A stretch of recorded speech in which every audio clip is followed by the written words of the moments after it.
Bodni. We would be starting the conference in few minutes. Initially, as per the tradition, we are proceeding towards garlanding the statue of our founder, Dr. V.N. Bedekar. In about 5 to 10 minutes, we will start with the official inaugural. Thank you.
A very good morning, Vibhuti Patel, ma'am. Good morning. Yeah. So you all are set, huh? Yes, ma'am. Yes, ma'am. Yeah.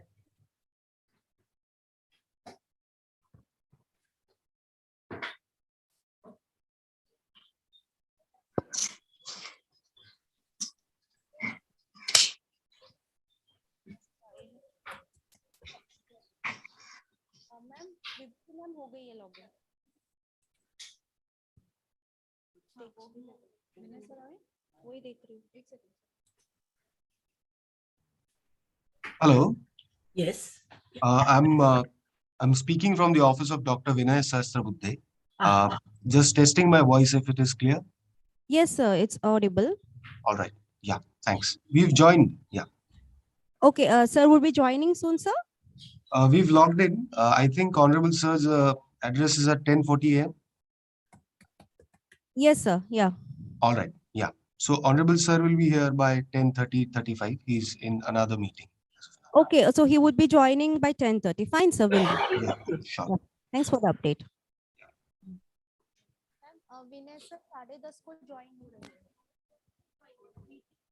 अभी start करते हैं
Good morning once again, and welcome to the one-day national conference on women political leadership, global to local challenges and opportunities, jointly organized by Institute of Political Science, VPM's KG Joshi College of Arts and NG Bedekar College of Commerce, Autonomous, Thane, and Rambao Malgi Prabodhini.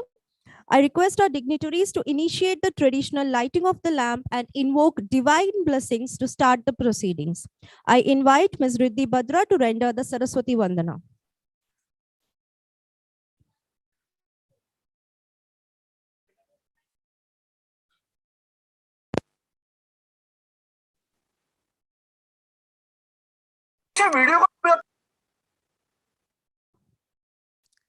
हे शारदे माँ, हे शारदे माँ, अज्ञानता से हमें तार दे माँ। हे शारदे माँ, हे शारदे माँ, अज्ञानता से हमें तार दे माँ। तू स्वयं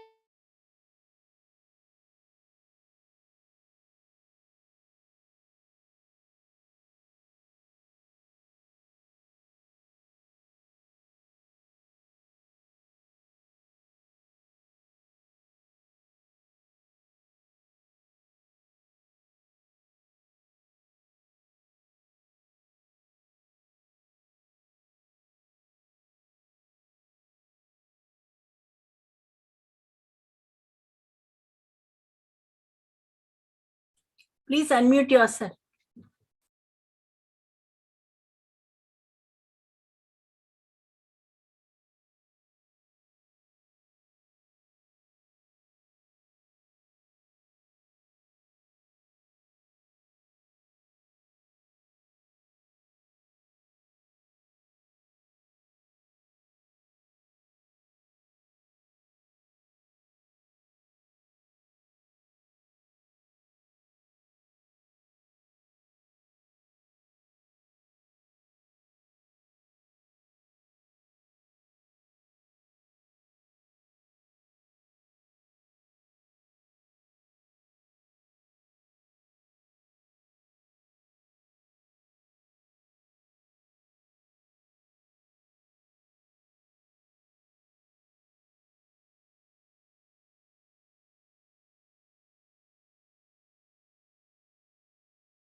Madam, please unmute yourself. We are not able to hear.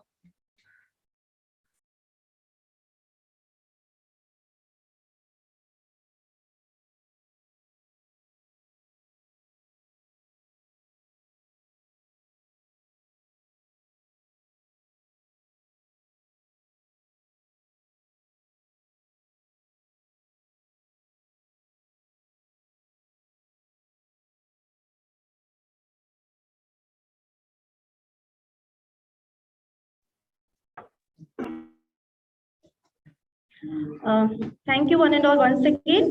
Dear audience, let me take the privilege of welcoming to this virtual conference all our dignitaries, Chief Guest Dr. Vinay Sahasrabudhe, Keynote Speaker Dr. Vibhuti Patel, Honorable Chairman Vidya Prasarak Mandal Dr. Vijay Bedekar, Principal Dr. Suchitra Naik, Shri Ravindra Sate and Shri Devendra Pai from Rambao Malgi Prabodhini, Dr. Priyavada Tokekar, convener of the conference and Vice Principal Degree College,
A very good morning, one and all, once again.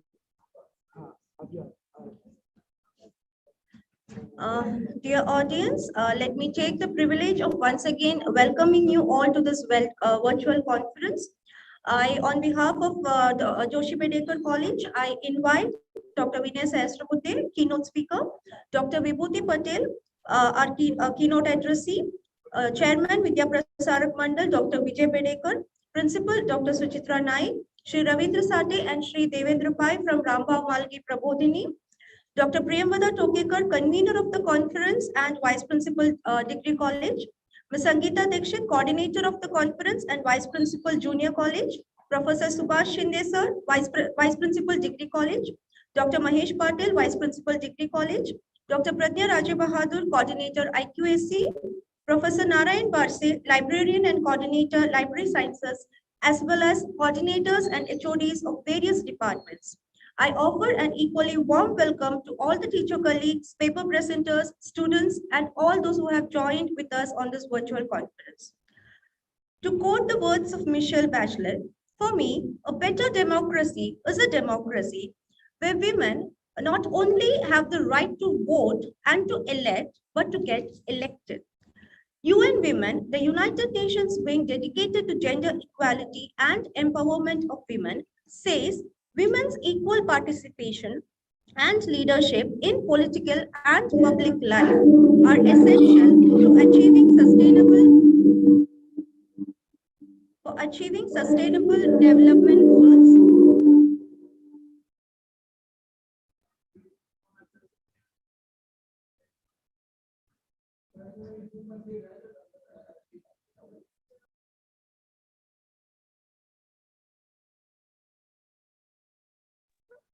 I'm extremely sorry for that technical interruption. UN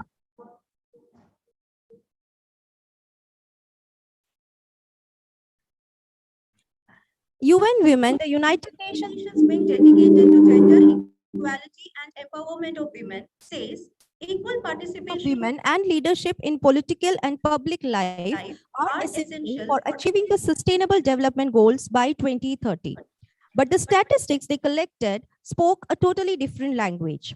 It says, as on 1st of September 2021, there are 26 women serving as heads of state and or in government in 24 countries, and at this current rate, gender equality in its highest position of power will not be reached in another 130 years. As the world's most powerful democracy gleamed with pride to have its first female vice president and the highest serving female official in its longest history, we in India looked around with pride on our comparatively better statistics. Well, the disparity remains evident and ever in politics, because in politics, women have got much higher glass ceilings to shatter. It is indeed heartening that in this context, the Department of Political Science, under the very efficient leadership and management of a triumvirate of women leaders, Principal Dr. Suchitra Naik, Convener Dr. Priyamvada Tokekar, and Coordinator Ms. Sangeeta Dikshit, have come upon with this idea of a conference on women political leadership. So we indeed have a very fertile ground today of discussing the issues and challenges women face in the field of politics. We are fortunate to be joined by Rambhav Malgi Prabodhini, a unique leadership development academy with an aim to nurture and impart training and capacity building of elected representatives, social workers, as well as people of elected representatives, institutions, organizations, and startups. TES is a unique institution which has been given the consultative status by the United Nations Economic Council. Dear audience, to begin with the proceedings of this inaugural, I invite Dr. Priyamvada Tokekar to give the introductory remarks. Over to you, ma'am.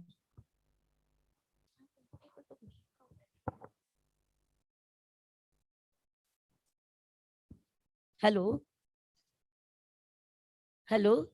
Respected Chief Guest, Dr. Vinay Sahasrabudhe, Keynote Speaker, Dr. Vibhuti Patel, Chairman of Vidya Prasarak Mandal, Dr. Vijay Bedekar, Principal of the Joshi Bedekar College, Dr. Suchitra Naik, all the members of Vidya Prasarak Mandal and principals of sister institutes, Director General of Rambhav Margi Prabodhini, Shri Ravindra Sathe, Chief Academic Officer, Shri Devendra Pai, Vice Principals Subhash Shinde Sir and Dr. Mahesh Patil, Library and Information Science Coordinator, Shri Narayan Barse, Coordinators of Self-Financing Courses, Vice Principal Junior College and Coordinator of the conference, Sangeeta Dikshit Madam, members of Organizing Committee, all my colleagues, participants from different institutions and student friends.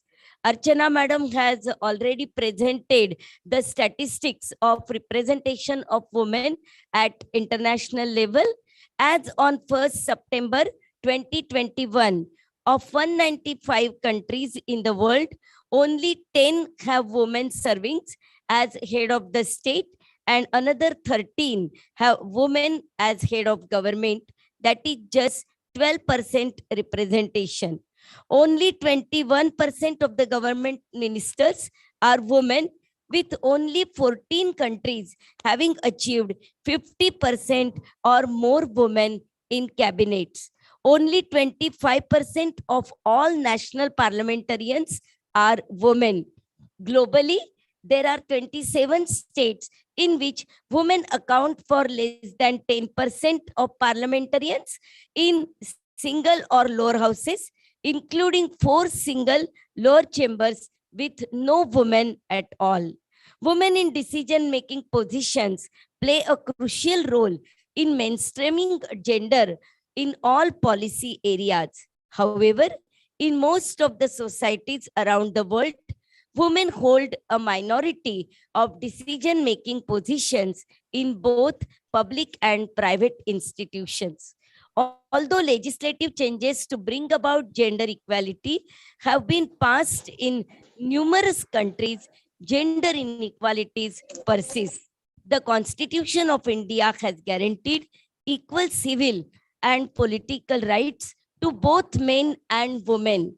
Article 325 and 326 of the Indian Constitution guarantee political equality, equal rights to participate in political activities and right to vote respectively.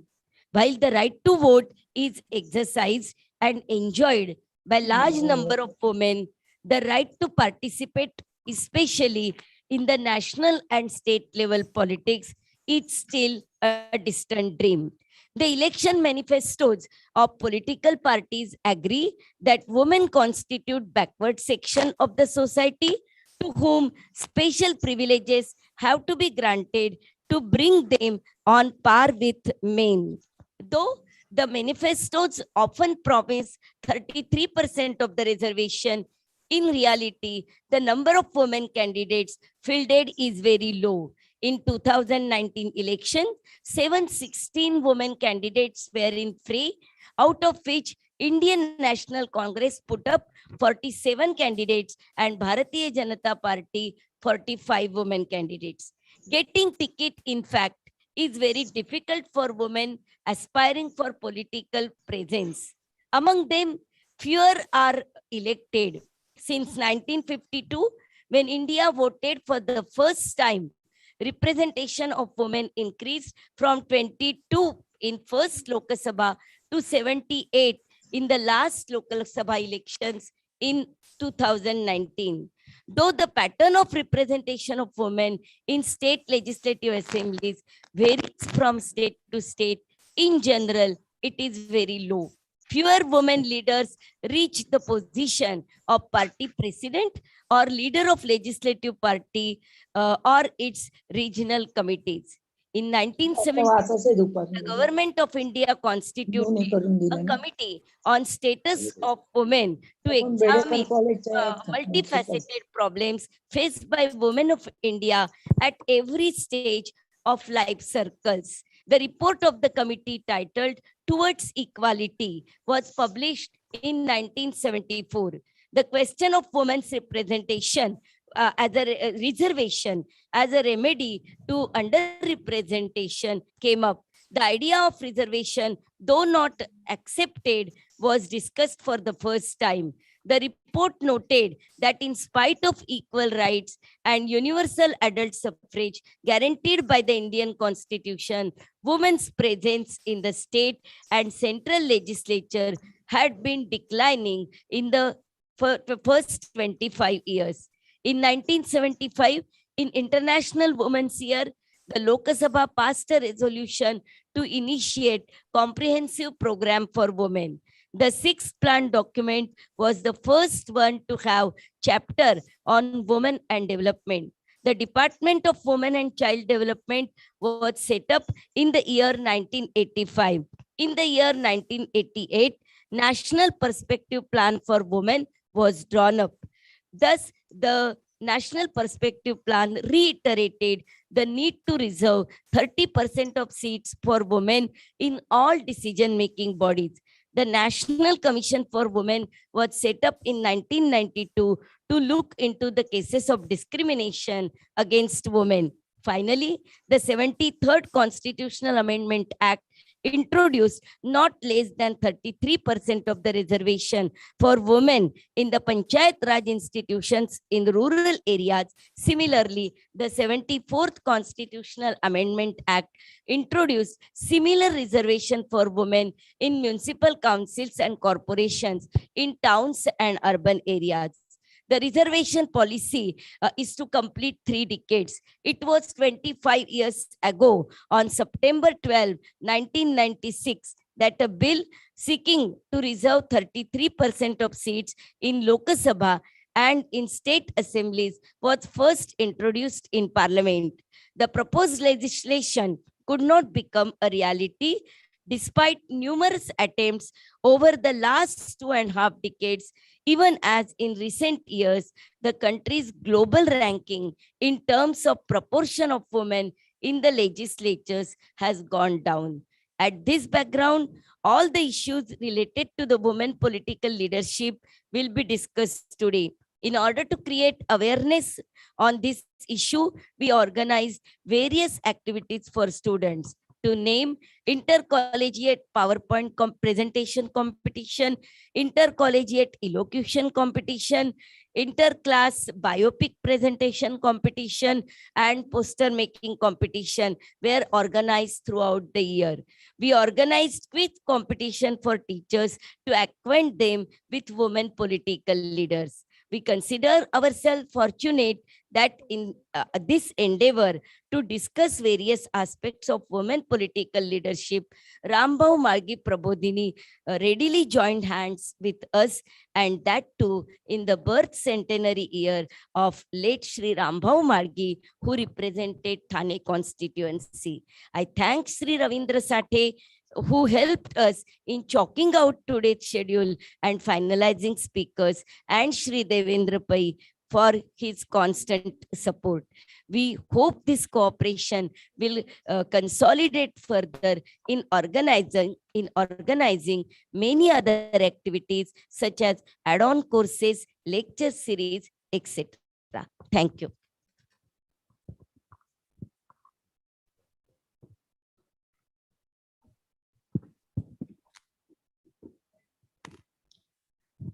Thank you very much, ma'am. True that empowerment of women is not completely achieved unless we have women helming the positions of power and decision making. I now request our Honorable Principal, Dr. Suchitra Naik, ma'am, to address the gathering. Hello. Hello.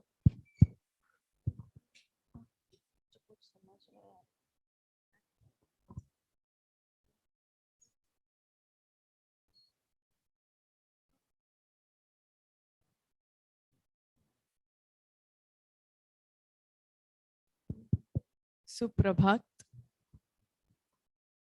आजचे आपले प्रमुख अतिथी आदरणीय doctor Vinayji Sahasrabuddhe, बीजभाषण वक्त्या doctor Vibhuti Patel, विद्याप्रसारक मंडळाचे अध्यक्ष डॉक्टर विजय बेडेकर, आजच्या चर्चासत्राच्या convener doctor Priyamvada Tokekar, coordinator सौ संगीता दीक्षित, रामभाऊ माळगी प्रबोधिनीचे director Ravindra Sathe, vice principal Subhash Shinde, doctor Mahesh Patil, प्राध्यापक नारायण बारसे, सर्व विभाग प्रमुख, सर्व कोऑर्डिनेटर, समन्वयक, इथे उपस्थित असलेले सर्व टीचर्स आणि माझ्या प्रिय विद्यार्थी मित्रमैत्रिणींनो, तुम्हाला माहितीच असेल की अनेक अर्थांनी आजचा दिवस खूप महत्वाचा आहे.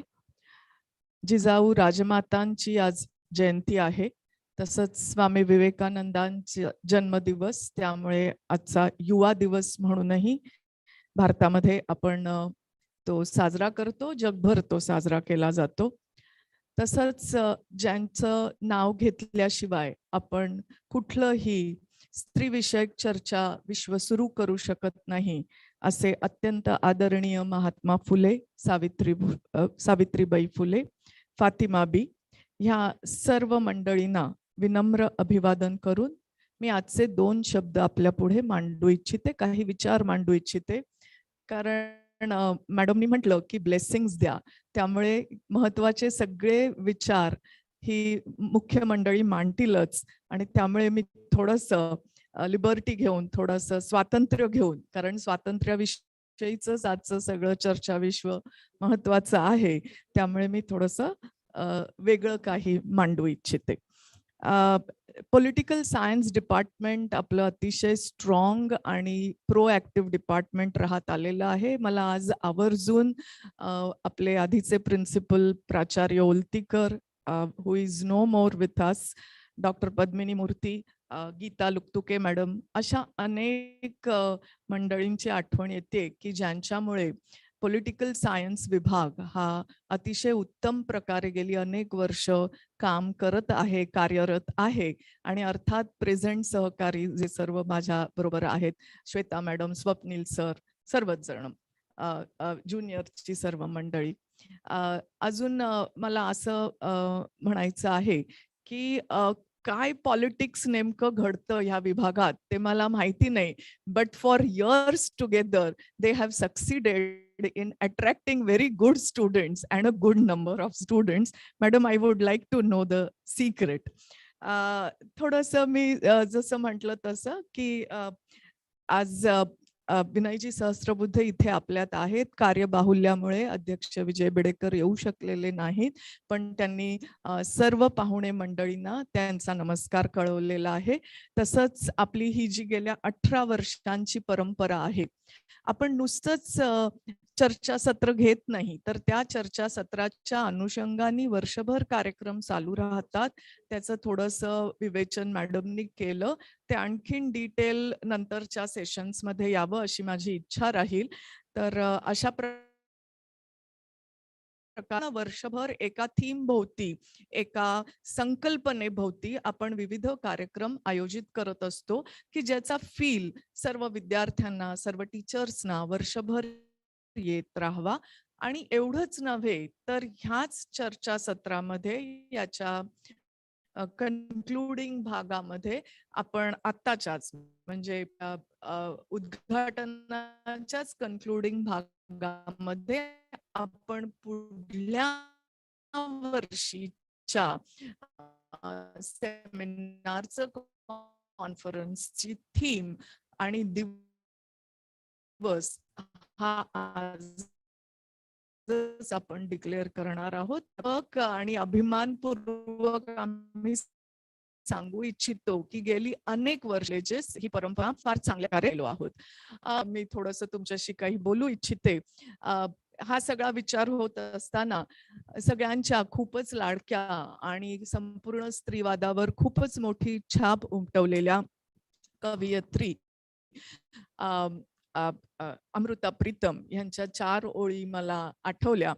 यह एक शाप है, यह एक वर है, यह एक शाप है, यह एक वर है, और जहां भी आजाद रूह की झलक पड़े, जहां भी आजाद रूह पड़े, समझना वह मेरा घर है.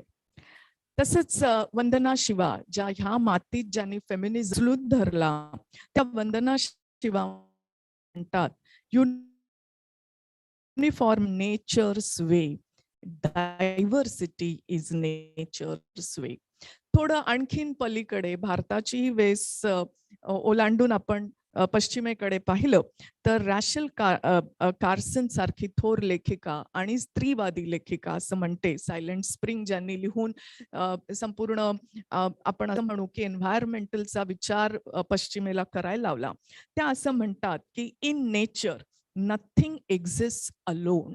ओके, सो हे तिन्ही विचारधारा जेव्हा माझ्या मनात एकत्र झाल्या तेव्हा मला पुष्पा भावे जे म्हणायच्या ते खूप प्रकर्षाने आठवलं की कनेक्टिव्हिटी, आपण एकमेकांशी जोडलं असणं हा सगळ्यात महत्वाचा विचार आहे. मग तो घरामध्ये असो, आपल्या एन्व्हायरमेंट मध्ये असो किंवा आपल्या सहकार्यांशी असो. आणि जर का हे जोडले पण नसेल, हे जर का आपण अंगी बाणवू शकलो नाही, तर आपल्या स्वातंत्र्याला काय अर्थ असू शकतो याचा मला वाटतं आजच्या पिढीने विचार करणं अत्यंत गरजेचं आहे. कुठेतरी आजचं सगळं तरुण पिढी फार जवळून बघताना असं जाणवतं, मी, माझं स्वातंत्र्य, माझी स्पेस, ह्याच्यात स्वार्थ आणि स्वातंत्र्य ह्या संकल्पनांची गल्लत तर होत नाहीये ना, हे आजच्या तरुण पिढीने विचार करणं फार गरजेचं आहे. अमृता प्रीतम सारखी लेखिका म्हणते की घरात मी आझाद रूह माझी असेल, पण ती कुठे असेल? घरात असेल. आणि घर म्हणजे भिंती नसतात, घर म्हणजे आपली माणसं असतात. तसंच अजून एक मला खूप महत्वाचा विचार इथे जो कायम माझ्या मनात घर करून राहिलेला आहे, तो विचार म्हणजे स्वामी विवेकानंद, गांधीजी, विनोबाजी ह्या सगळ्या मंडळींनी कायम असं म्हटलं की स्त्रीला शिकू देत, तिला शहाणी ती आहेच, पण वेगळ्या अर्थाने, आधुनिक अर्थाने ती शहाणी होऊ देत. पण त्याच्यानंतर लक्षात घ्या, तिचं तिला ठरवू द्या की तिला नेमकं काय हवंय. तिला हेच शिक्षण हवंय का? तिला बाहेर जाऊनच काम करायचंय का? किंवा तिला जे ठरलेले लीडरशिपचे आयाम आहेत तसंच लीडर तिला व्हायचं आहे का? का तिला काही वेगळ्या लीडरशिपची मॉडेल्स तयार करायची आहेत? ह्याचा विचार स्त्रीला करू दे. कारण भारतीय स्त्री ही निराळी आहे आणि भारतीय स्त्री हा विचार करायला नक्कीच सक्षम आहे. ह्या बाबतीत मला रामकृष्ण संघातलं सगळ्यात महत्वाचं एक खूप महत्वाचं उदाहरण शारदा मातांचं द्यावंसं वाटतं की स्पिरिच्युअल म्हणजे जे क्षेत्र सहसा पुरुषांचं समजलं जातं, त्या क्षेत्रामध्ये या स्त्रीनी इतक्या सायलेंटली जवळजवळ आपल्या म्हणजे त्यांचे गुरु असलेले, स्पिरिच्युअल गुरु असलेले रामकृष्ण, त्यांच्या निधनानंतर त्यांनी जवळजवळ 34 वर्ष ही धुरा सांभाळली. आणि ह्या अशा कॅपॅसिटीने सांभाळली की वर्णन असं आहे की स्वामी विवेकानंद सुद्धा त्यांच्या समोर जाताना 4 वेळा विचार करून मान खाली घालून उभे राहत असत आणि त्या म्हणतील तो शब्द प्रमाण मानत असत. ही लीडरशिप नव्हती का? ह्याचा विचार आज कुठेतरी व्हायला पाहिजे. म्हणजे पुन्हा घर, कुटुंब, स्पिरिच्युअलिटी ह्या अंगानी सुद्धा काही लीडरशिप मॉडेल्स उभी राहू शकतात का? असा उहापोह आजच्या चर्चा विश्वात झाला तर मी असं समजेन की हा जो काही वर्षभर काइंड ऑफ यज्ञ पॉलिटिकल सायन्स डिपार्टमेंटनी सुरू ठेवलेला आहे, त्या यज्ञाची फलश्रुती झाली. ह्यातनं आपल्या काही विद्यार्थिनींना पॉलिटिकल लीडर्स, पण वेगळ्या प्रकारचे पॉलिटिकल लीडर्स आम्ही होऊन दाखवू, अशी इच्छा जर का तुमच्या मनात निर्माण झाली तर मला असं म्हणेन, मला असं वाटेल की नक्कीच आपल्या कॉन्फरन्सची एक चांगली फलश्रुती झालेली आहे. आजच्या सबंध दिवसासाठी मी सर्व आयोजकांना मनपूर्वक शुभेच्छा देते. जे पेपर प्रेझेंटर्स आहेत, जे अनेक पाहुणे, विनयजी सहस्रबुद्धे, विभूती पटेल, जे नेहमीच वेलविशर विद्याप्रसारक मंडळाचे आणि जोशी बिर्डेकर कॉलेजचे राहिलेले आहेत, त्यांना मी धन्यवाद देते. सर्व इथे आमंत्रितांना धन्यवाद देते आणि पुन्हा एकदा भरपूर शुभेच्छा देऊन माझे 2 शब्द आशीर्वादपर संपवते. धन्यवाद. Thank you very much, ma'am, for your motivating words. I'm just reminded of what Charlotte Bront once said. I'm not bird and no net can ensnare me. I'm a free human being with a free, independent will. Thank you very much once again, ma'am. This conference is blessed by the contributions of two dynamic individuals, Dr. Ravindra Sate, Director General Rambao Malgi Prabodhini, and our very respected chairman, Dr. Vijay Bedekar, sir. On behalf of God, my humble gratitude for your support. Thank you very much. To have been joined in this inaugural by two thinkers and prolific speakers. Our chief guest, Dr. Vinay Sahasrabudde, hand over this virtually Dr. Jharna Tolani for the official introduction of our speakers. Over to you, Jharna.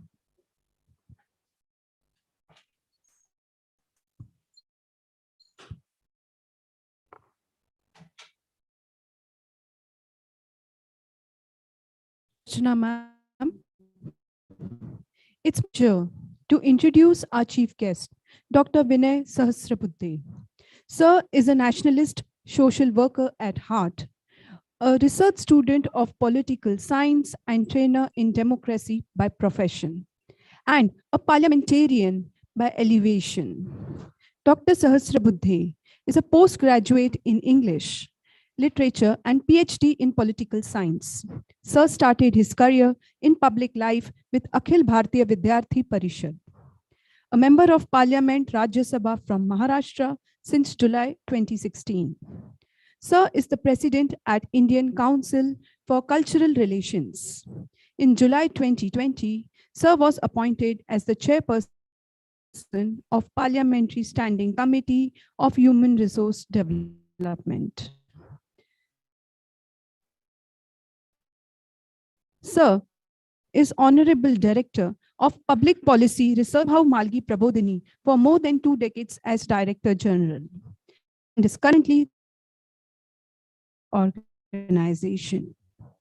Sir has also served as National Vice to September 2020.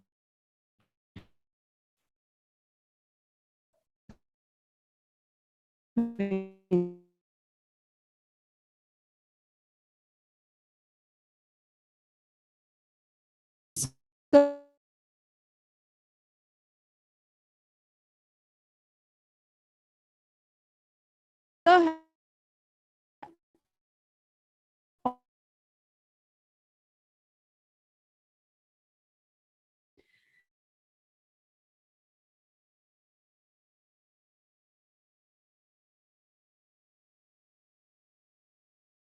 was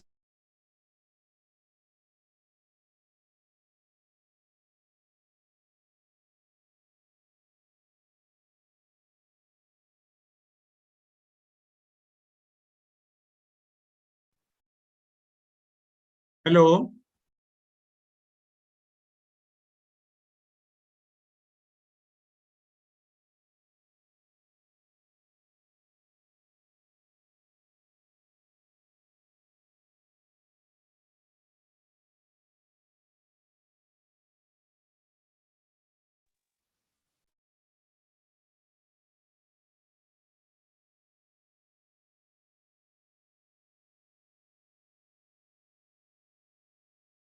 नमस्कार. I hope I am audible. मला कुठलाही आवाज येत नाहीये, त्यामुळे थोडं confusion आहे. Yes, you are audible, sir. Okay okay okay.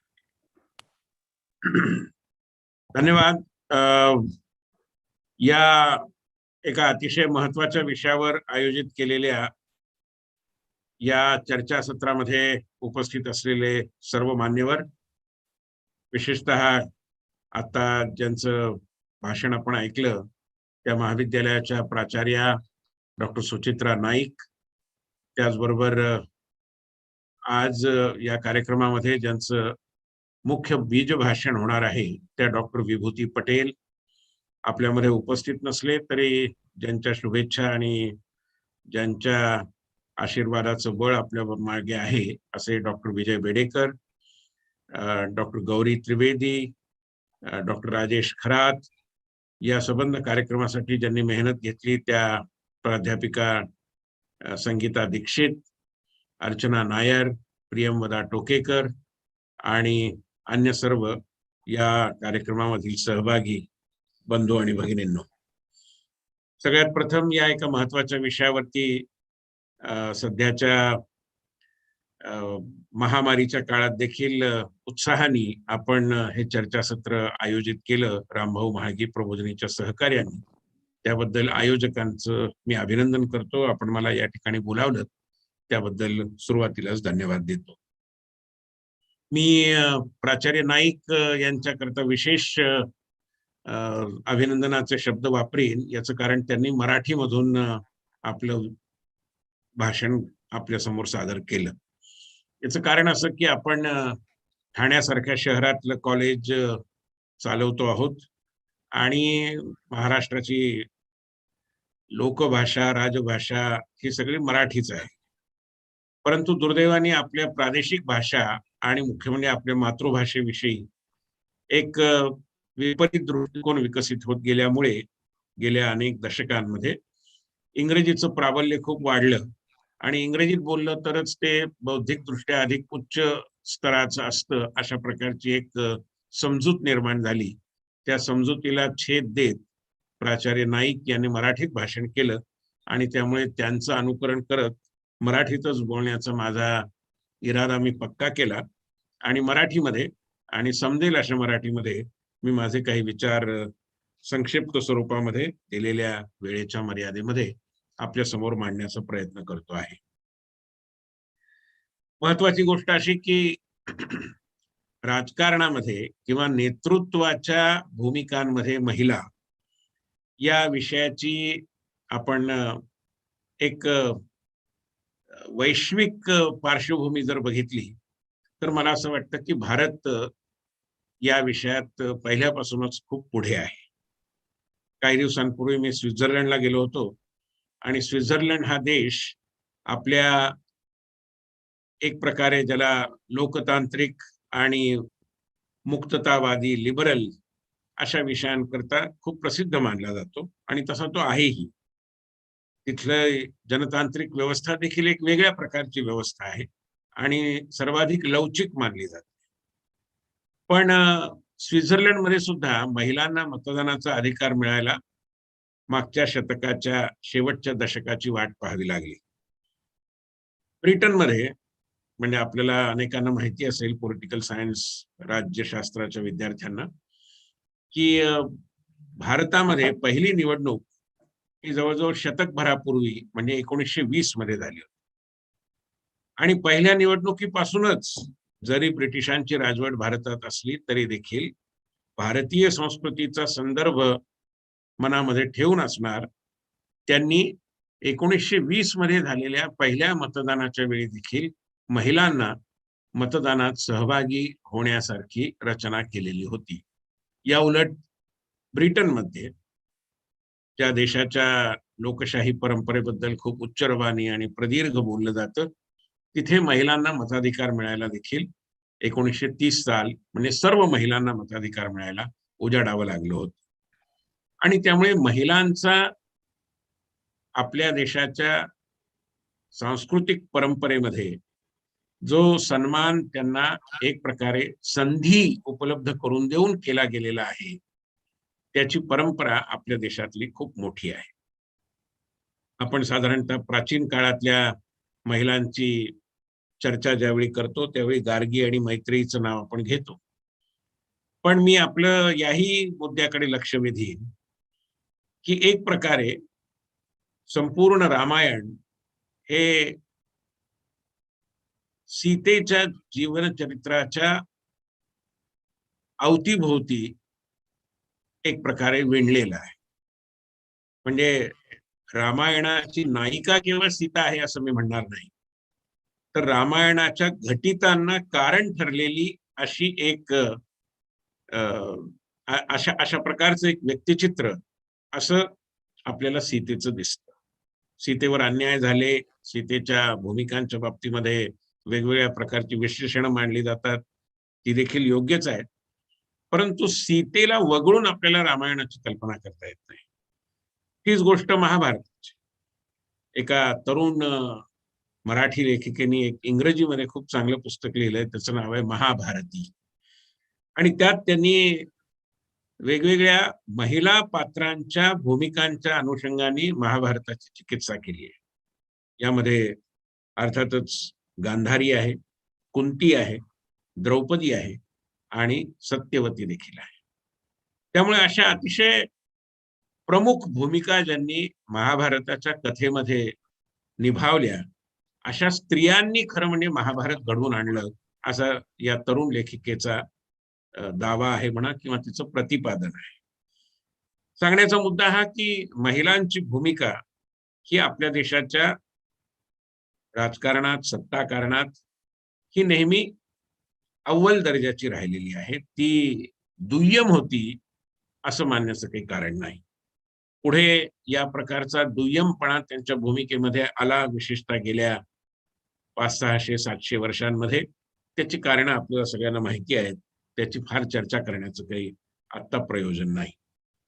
अलीकडच्या इतिहासात सुद्धा आपण बघितलं तर 1857च्या भारतीय स्वातंत्र्य युद्धाच्या पहिल्या अध्यायाची नायिका ही अर्थातच राणी लक्ष्मीबाई, झाशीची राणी ही होती. पण झाशीच्या राणीच्या इतकंच कर्तृत्व ज्यांनी बजावलं अशा अनेक महिला तिच्या आधी देखील होऊन गेलेल्या आहेत. महाराणी तारा राणींचा उल्लेख करता येईल. उमाताई खोपडे या एक सेनापती होत्या, रणधुरंधर सेनापती होत्या, त्यांचा देखील उल्लेख करता येईल. जवळजवळ समकालीन म्हणता येतील अशा अनेक गोष्टी, अशा अनेक महिला नेत्रींचा देखील आपल्याला उल्लेख केल्या वाचून पुढे जाता येणार नाही. राणी लक्ष्मीबाईच्या बरोबरीने स्वातंत्र्य युद्धामध्ये ज्यांची भूमिका राहिली, परंतु ज्यांचं नाव फारसं प्रकाशात आलं नाही, इतिहासकारांकडून ज्या काही उणीवा राहून गेल्या, त्यात ती पण एक आहे. त्यात झलकारी बाईचा उल्लेख केला पाहिजे. अतिशय उपेक्षित अशा समाजातून वर येऊन झलकारी बाईंनी महाराणी लक्ष्मीबाईंना जी साथ दिली, संगत केली, त्याचं विशेष महत्व आहे. त्याचबरोबर राणी कित्तूर चेन्नम्मा, अहमदनगरची चांद बीबी, त्याचबरोबर स्वातंत्र्य युद्धाच्या संदर्भात जर आपण चर्चा केली तर नागालँडची राणीमा गायडिंगलू, अशा अनेक अप्रकाशित महिला नेत्रींचा उल्लेख आपल्याला करावा लागतो. मादाम कामा, ज्यांच्या नावाने मुंबईत एक रोड आहे, परंतु मादाम कामा या कोण याची फारशी आजच्या पिढीला किंवा त्याच्या आधीच्याही पिढ्यांना माहिती नसते. ज्यांनी भारताच्या म्हणजे स्वतंत्र भारताच्या ध्वजाची परिकल्पना पहिल्यांदा मांडली होती, अशा मादाम कामा, ॲनी बेझंट, अशा अनेक महिलांचा उल्लेख आपल्याला करावा लागतो की ज्यांच्या कार्यकर्तृत्वामुळे एक प्रकारे भारतीय सामाजिक राजकीय नेतृत्वामध्ये एक संपन्नता निर्माण झाली आणि कुठल्याही प्रकारचा लिंगभाव, जेंडर विषयक असंतुलनाचा जो मुद्दा वारंवार पुढे येतो, तो मुद्दा मला असं वाटतं की या सगळ्यांच्या कार्यकर्तृत्वामुळे निश्चितपणाने एक वेगळी मिती, एक वेगळं डायमेन्शन प्राप्त करून गेला. हे आपल्याला अलीकडच्या आणि प्राचीन इतिहासाकडे नजर टाकल्यानंतर स्वाभाविकरित्या लक्षात येऊ शकते. आज आपण काय पाहतो? मी सध्या संसदेच्या एका स्थायी समितीच्या अध्यक्षपदाची जबाबदारी सांभाळतो आहे आणि आमच्याकडे विवाहाचं वय हे 21 असायला हवं अशा पद्धतीचा प्रस्ताव ज्या एका विधेयकामध्ये मांडलेला आहे, ते विधेयक चर्चेकरता आलं आहे.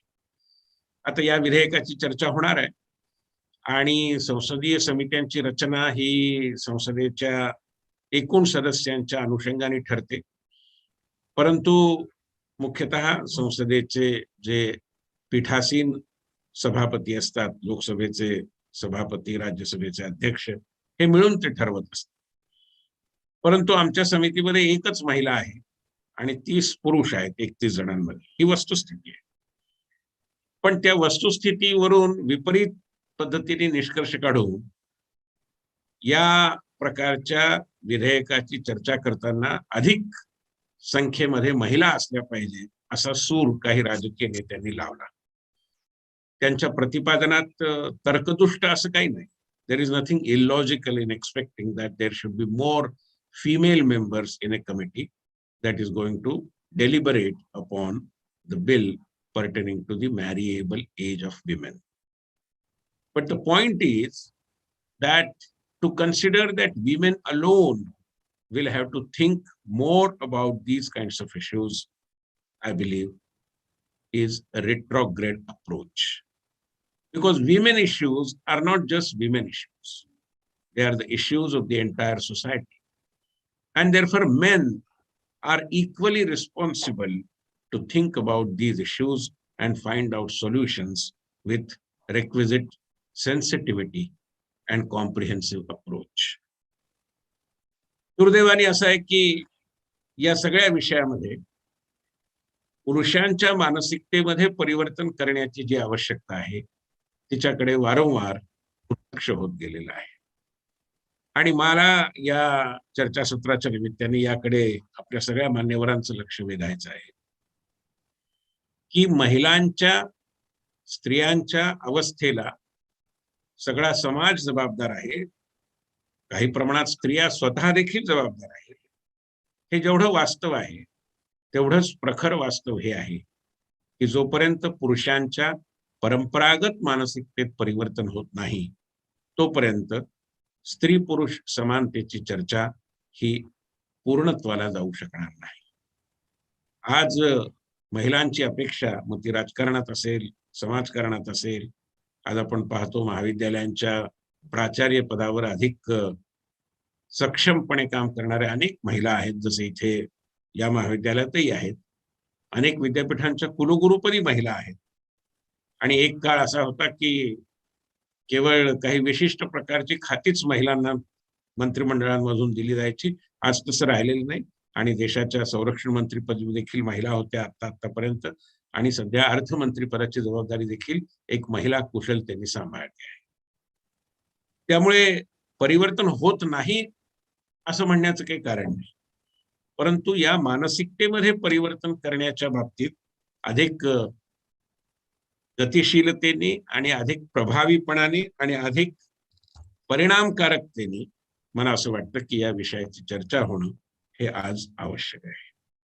या संदर्भात मी एका जुन्या रामभाऊ महाळगी प्रबोधिनीच्या संशोधन अहवालाचा उल्लेख करीन. 1989 मध्ये त्यावेळेच्या महाराष्ट्राच्या सरकारने नगरपालिकांमध्ये महिलांना 33% आरक्षण जाहीर केलं. आणि त्यानंतर म्हणजे 90 साली ज्यावेळी निवडणुका झाल्या महापालिकांच्या, नगरपालिकांच्या, त्याच्यातून 33% महिला निवडून आल्या. आता या महिला राजकारणात येण्याकरता तत्पर होत्या का, उत्सुक होत्या का, सज्ज होत्या का, हे सगळे विषय होते. परंतु त्या उपलब्ध होत्या याचा अर्थ असा की त्या राजकारणाच्या परिघाच्या अवतीभोवती होत्या आणि म्हणून त्या राजकारणामध्ये एक प्रकारे सहजासहजी प्रविष्ट झाल्या. आमच्या अहवालाने त्या विषयाचं वर्णन असं केलंय की it was state sponsored feminism. म्हणजे लोकांमधून त्याविषयी 90 सालीची गोष्ट ही, म्हणजे जवळजवळ 30 वर्षापूर्वीची एवढी मोठी चळवळ निर्माण झाली होती आणि सगळ्यांना असं वाटत होतं, असं काही नव्हतं. महिलांनी खूप या प्रकारच्या मागण्यांचा जोर धरला होता आणि आंदोलन झालं होतं, अशी काही स्थिती नव्हती. पण त्यावेळेच्या सरकारने विवेक स्वतःचा वापरून या प्रकारची एक रचना केली. ती चांगलीच झाली. परंतु त्यामुळे ज्या महिला आल्या त्या कोण आल्या, तर त्या कोणाची तरी आई, कोणाची तरी पत्नी, कोणाची तरी बहीण, आणि तो कुणाचा म्हणजे तो राजकारणातला तो माणूस ज्यांनी त्याची जागा आरक्षित झाल्यामुळे आपल्या बहिणीला, आईला, पत्नीला किंवा जवळच्या नातलगाला आपल्या जागेवरती तिकीट देऊन राजकारणामध्ये पाठवलं. त्यामुळे एक प्रकारे औचित्यपणे राजकारणात आलेल्या अशा या सगळ्या नगरसेविका. पण ज्यावेळी त्यांच्या कामाचा आढावा घेतला गेला, त्यांच्याशी बातचीत झाली, त्यावेळी त्यांनी ज्या काही महत्वाच्या गोष्टी सांगितल्या त्याची आठवण होणं क्रमप्राप्त आहे. उदाहरणार्थ अनेक महिला असं म्हणाल्या की आम्हाला आमच्या महापालिकेत, नगरपालिकेत ज्यावेळी आमची सर्वसाधारण सभा होती त्यावेळी आमचा उल्लेख करताना अन्य पुरुष सदस्य भोसले वहिनी, पाटील वहिनी, कुलकर्णी वहिनी असा उल्लेख करतात आणि हा उल्लेख आम्हाला अपमानकारक वाटतो, कारण आमचा संदर्भ आमचा पती, आमचे वडील किंवा आमचा भाऊ असू शकत नाही. आमचा संदर्भ आम्ही हा आहे. आम्हाला आमची स्वतःची व्यक्तिगत अशी एक ओळख आहे आणि ही ओळख आम्हाला नाकारली जाऊ नये. मला असं वाटतं की हे एक प्रकारे आत्मजाणीवा जागृत झालेल्या महिलेचं एक प्रतिपादन होतं आणि ते अतिशय महत्वाचं. आणखीन एक महत्वाचा विषय त्यातून पुढे आला आणि त्या विषयाच्या अनुषंगाने आचार्य दादा धर्माधिकाऱ्यांनी एकदा एक मुद्दा मांडला होता. त्या दोन्हीची मला आठवण. एक मुद्दा असा आला की आपल्याला माहिती आहे सगळ्या महापालिकांमध्ये, नगरपालिकांमध्ये एक महिला बाल कल्याण समिती असते आणि या महिला बाल कल्याण समितीत सामान्यतः महिलांना अध्यक्षपद दिलं जातं. आता ते अध्यक्षपद दिलं जाणं हे खूप स्वागतार्ह असलं तरी ते खूप सरळ साधं आहे असं नाही. याचं कारण नगरपालिका, महानगरपालिकांमधल्या अनेक अवतरण चिन्हात महत्वाच्या आणि अवतरण चिन्हातल्या या महत्वाच्या शब्दाचं महत्व आपण जाणतो. अशा समित्यांच्या अध्यक्षपदासाठी जणू काही पुरुषच लायक आहे अशी भूमिका घेतली जाते. मग ती स्थायी समिती असेल, उद्यान समिती असेल, बांधकाम समिती असेल, पण याकरता नेहमी पुरुषांनाच विचारात घेतलं जातं. या उलट महिला बाल कल्याण समिती येते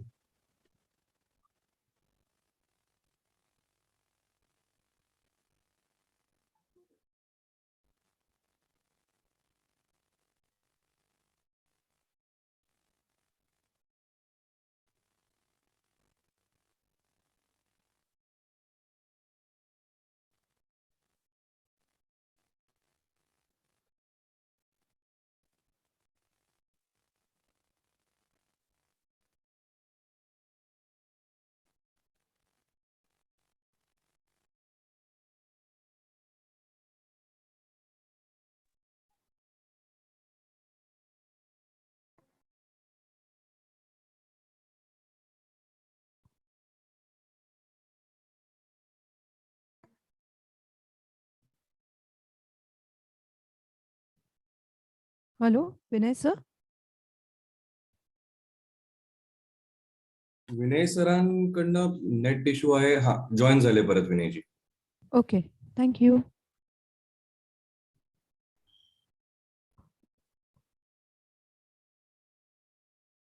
मी असं मानतो की माझं याच्या आधीचं बोलणं बऱ्यापैकी आपल्याला ऐकायला आलं होतं आणि मी हा मुद्दा आपल्या समोर तपशिलात मांडत होतो की महिला बाल कल्याण समितीचं अध्यक्षपद या पद्धतीने मोठ्या औदार्याचा आव आणून पुरुष वर्गांकडून महिलांना दिलं जातं. याची जाणीव झालेल्या आणि 5 वर्ष ज्यांनी सभागृहात काम केलेलं आहे अशा महिलांनी आपल्या अनुभवाच्या आधारावर ज्या काही भूमिका रामभाऊ म्हाळगी प्रबोधिनीच्या एका अभ्यास अहवालाची रचना करणाऱ्या समितीसमोर मांडल्या, त्यात एक भूमिका अशी मांडली की महिला बाल कल्याण समितीत 7, 8, 10, 12, 15 जे काही सदस्य असतील त्यात एक विपरीत आरक्षण ठेवलं पाहिजे. म्हणजे पुरुषांकरता त्यात कमीत कमी 3-4 जागा आरक्षित केल्या पाहिजे. आणि मला असं वाटतं की ही भूमिका अतिशय महत्वाची आहे, कारण महिला बालकल्याणाशी संबंधित विषय हे केवळ महिलांचे विषय असू शकत नाहीत. ते संबंध समाजाचे विषय आहेत आणि त्या विषयांच्या जबाबदारीतून पुरुष स्वतःला मुक्त करू इच्छित असतील आणि ते करताना देखील असा आ म्हणत असतील की हे क्षेत्र तुमचं, तुम्हीच सांभाळा, तर मला असं वाटतं की हे एका विकृत मानसिकतेचं लक्षण आहे. आणि म्हणून पुरुषांना त्यात आरक्षण दिलं पाहिजे अशी भूमिका त्यावेळी महिलांनी घेतली आणि मला असं वाटतं की ती अतिशय महत्वाची आहे. अजून देखील धोरणकर्त्यांनी या प्रकारच्या भूमिकांचा विचार केला पाहिजे, जेणेकरून हे सगळे विषय हे संबंध समाजाचे विषय आहेत, ही भूमिका एक प्रकारे अधोरेखित होईल. मी याचा संदर्भ महिलांच्या म्हणजे मुलींच्या विवाहयोग्य वयाचा जो विषय आता संसदेपुढे आहे त्याच्याशी जोडतो आणि मी विनम्रपणे पण ठामपणे सांगू इच्छितो की आमच्या समितीत जरी एकच महिला असली तरी बाकीचे 30 पुरुष हे या विषयाला जरूर न्याय देण्याचा प्रयत्न करतील. अनेक महिलांची साक्ष आम्ही नोंदवून घेणार आहोत, अनेक महिलांना पाचारण करणार आहोत. आपल्यातलंही कोणाला या विषयावर काही म्हणायचं असेल तर आपण राज्यसभेच्या वेबसाईटवर जाऊन या समितीशी संपर्क करू इच्छिता आणि आपल्या विचारांचं सूचनांचं स्वागत राहील. या विषयात मी उल्लेख केल्याप्रमाणे दादा धर्माधिकाऱ्यांनी एका अतिशय चांगल्या प्रतिपादनामध्ये एक मुद्दा मांडलेला आहे. तो मला आपल्या सगळ्यांच्या निदर्शनाला आणून द्यायचा आहे. धर्माधिकारी असं लिहितात आणि आचार्य दादा धर्माधिकारी कोण होते असं मला असं वाटतं की सांगण्याची फारशी आवश्यकता नाही. आचार्य दादा धर्माधिकारी हे एक गांधीवादी विचाराचे सर्वोदयी विचारवंत आणि नेते होते. पूज्य विनोबा भावे आणि या सगळ्यांच्या बरोबर त्यांनी प्रदीर्घ काळ काम केलं होतं. दादा धर्माधिकारी असं म्हणतात की काळ बदलला आहे. एक काळ असा होता की मुलांचं संगोपन, घरात गृह व्यवस्थापन, पाहुण्यांची सरबराई, आदर सत्कार हे सगळे विषय केवळ महिलांचे मानले जायचे आणि पुरुष हा घराबाहेर पडून अर्थार्जन करेल, घराला आवश्यक असलेल्या संसाधनांची निर्मिती करेल, पुरवठा करेल, घरातल्या सगळ्यांच्या रक्षणाची काळजी तो घेईल आणि अशा प्रकारे पुरुषाचे म्हणून काही एक ठराविक रोल होते, काही ठराविक भूमिका होत्या आणि स्त्रीचे पण काही ठराविक रोल होते आणि ठराविक भूमिका होत्या. ही एक प्रदीर्घ काळ चालत आलेली, योग्य असेल वा अयोग्य असेल परंतु परंपरेने स्थापित झालेली अशी श्रम विभागणी होती.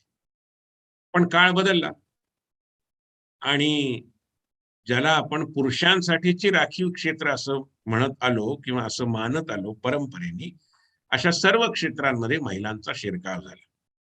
आज महिला विमानं उडवतात. आता सेना दलामध्ये देखील महिलांना प्रवेशच नुसता आहे असं नाही तर मानाच्या संधी आहेत. महिला वैज्ञानिक आहेत, तंत्रज्ञ आहेत, महिला राजनेते आहेत आणि त्यामुळे समाज जीवनाचं एकही अंग असं राहिलेलं नाही की जिथे आज महिला अनुपस्थित आहेत. आणि त्यामुळे महिलेने आपल्या पारंपरिक कर्तव्याच्या कक्षा कधीच ओलांडल्या आहेत आणि आज समाज जीवनाच्या सर्व क्षेत्रात महिला नुसत्याच उपस्थित आहेत असं नाही तर त्यांनी आपल्या कर्तृत्वाची चुणूक दाखवली आहे आणि त्या अनेकदा पुरुषांवर मात करून, मी स्त्री पुरुषांमध्ये असा संघर्ष असावा किंवा आहे असं सुचवत नाहीये, पण पुरुषांच्या ज्या काही स्थापित अशा प्रकारच्या कर्तृत्वाच्या संकल्पना होत्या किंवा त्यांनी जे काही यश मिळवलं होतं त्याला देखील मागे टाकून आज महिला अनेक क्षेत्रांमध्ये दमदारपणे पुढे गेलेल्या दिसतात. ही सगळी मांडणी करून दादा धर्माधिकारी असं म्हणतात की आता जर समाजात संतुलन राहायचं असेल तर पुरुषासाठी राखीव क्षेत्रात ज्यावेळी स्त्रीनी दमदारपणे पदार्पण केलं आहे तर आता पुरुषांची जबाबदारी आहे की स्त्रीसाठी राखीव मानल्या गेलेल्या क्षेत्रात पुरुषांनी देखील आपल्या कर्तृत्वाची चुणूक दाखवायला हवी. मला असं वाटतं की हा मुद्दा खूप महत्वाचा याकरता आहे की ज्या परंपरागत श्रम विभागणीची गोष्ट आपण करतो आणि पुरुषाकडे देखील एका परंपरागत दृष्टिकोनातून आपण पाहतो. म्हणजे पुरुष हा भावनिक दृष्ट्या एका विशिष्ट पद्धतीचाच असला पाहिजे. पुरुष म्हटल्यानंतर याच पद्धतीने त्यांनी वागलं पाहिजे. पुरुष म्हटल्यानंतर त्यांनी स्वयंपाकघरात किंवा मुलांच्या जोपासनेमध्ये फारशी त्याची भूमिका असण्याचं काही कारण नाही, कारण त्याच्याकडे ममत्व नाही जे आईकडे आहे. पुरुष हा पुरुष हृदयाचा, पुरुष हृदय बाई आपल्याकडे गाणं आहे, कठीण केती. पण पुरुष हा देखील मृदू हृदयाचा असू शकतो, असायला हवा. कारण लहान मुलांच्या पालन पोषणामध्ये ही जी ममत्वाची भूमिका आहे ती त्यालाही घेता येईल. श्रम विभागणीमध्ये कुठलंही काम हे कमी महत्वाचं आहे अशा प्रकारची भूमिका त्यांनी घेता कामा नये. कालच मी कुठल्या तरी ट्विटर हँडलवर बघत होतो आणि बायको पुरुषाला विचारत होती की आता लॉकडाऊन उठला तरी तुम्ही बीजेपीची साथ संगत सोडणार नाही ना. तो विचारतो पुरुष की बीजेपीचा आणि लॉकडाऊनचा काय संबंध. तर ती म्हणते की बीजेपी म्हणजे बर्तन झाडू और पोछा. त्यामुळे बर्तन झाडू पोछा ही केवळ काही स्त्रीने करण्याची काम आहेत असं मानण्याचं काही कारण नाही. हा त्यातला संदेश आहे. आणि मला असं वाटतं की हा सगळ्यांसाठी उपयुक्त आहे. याचं कारण स्त्री पुरुष समानतेचा वाटा, समानतेचा मार्ग हा संधीच्या समानतेतून, सन्मानाच्या समानतेतून आणि सुरक्षिततेच्या समानतेतून जातो. आणि या तिन्हीसाठीची जी समानता निर्माण करायची आहे ते काम स्त्रीपेक्षाही अधिक पुरुषाचं आहे. आणि म्हणून पुरुषांच्या मानसिकतेतल्या परिवर्तनाचा जो मुद्दा आहे, मला असं वाटतं की त्याला आपण टाळू म्हणता आपल्याला टाळता येणार नाही.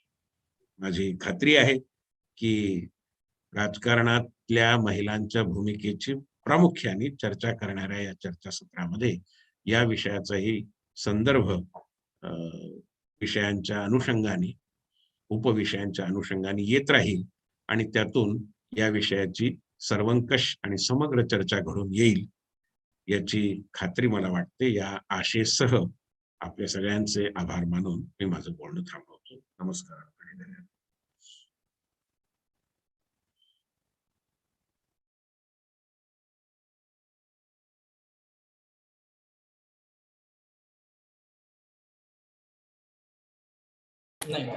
Anchor is mute.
Mumbai. And also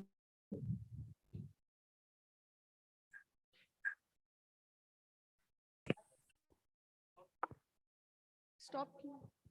Shall I stop? Start Karu?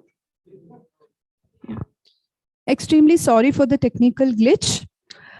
We have along with us Dr. Vibhuti Patel as our keynote speaker. Dr. Vibhuti Patel retired as Professor of Advanced Center for Women's Studies, School for Development Studies, Tata Institute of Social Science, Mumbai.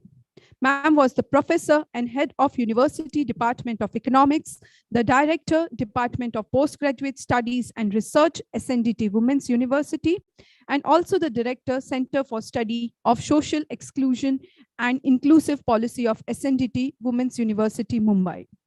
Ma'am is currently associated with IMPRI, that is Impact and Policy Research Institute.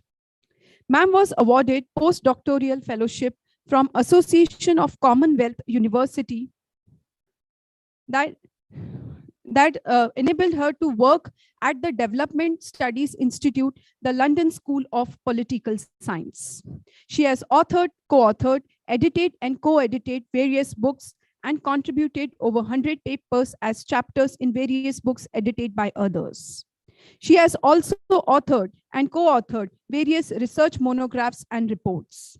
Her research paper, comments, commentaries, and reviews has been published in national and international academic journals. Ma'am has been active member of various advisory groups aiming gender equality, mission on science and technology for women, gender mainstreaming, and research projects like declining sex ratio. Ma'am was awarded as Outstanding Citizen by Women Political Forum. Ma'am has been actively associated with various organizations like Sehat, Women Power Connect, that is WPC, Institute for Community Organization and Research, Mumbai, and Indian Council of Basic Education, Mumbai. Ma'am, we are honored to have your presence today. Now I request Dr. Vibhuti Patel, ma'am, to share her thoughts and experiences with us. Over to you, Vibhuti, ma'am.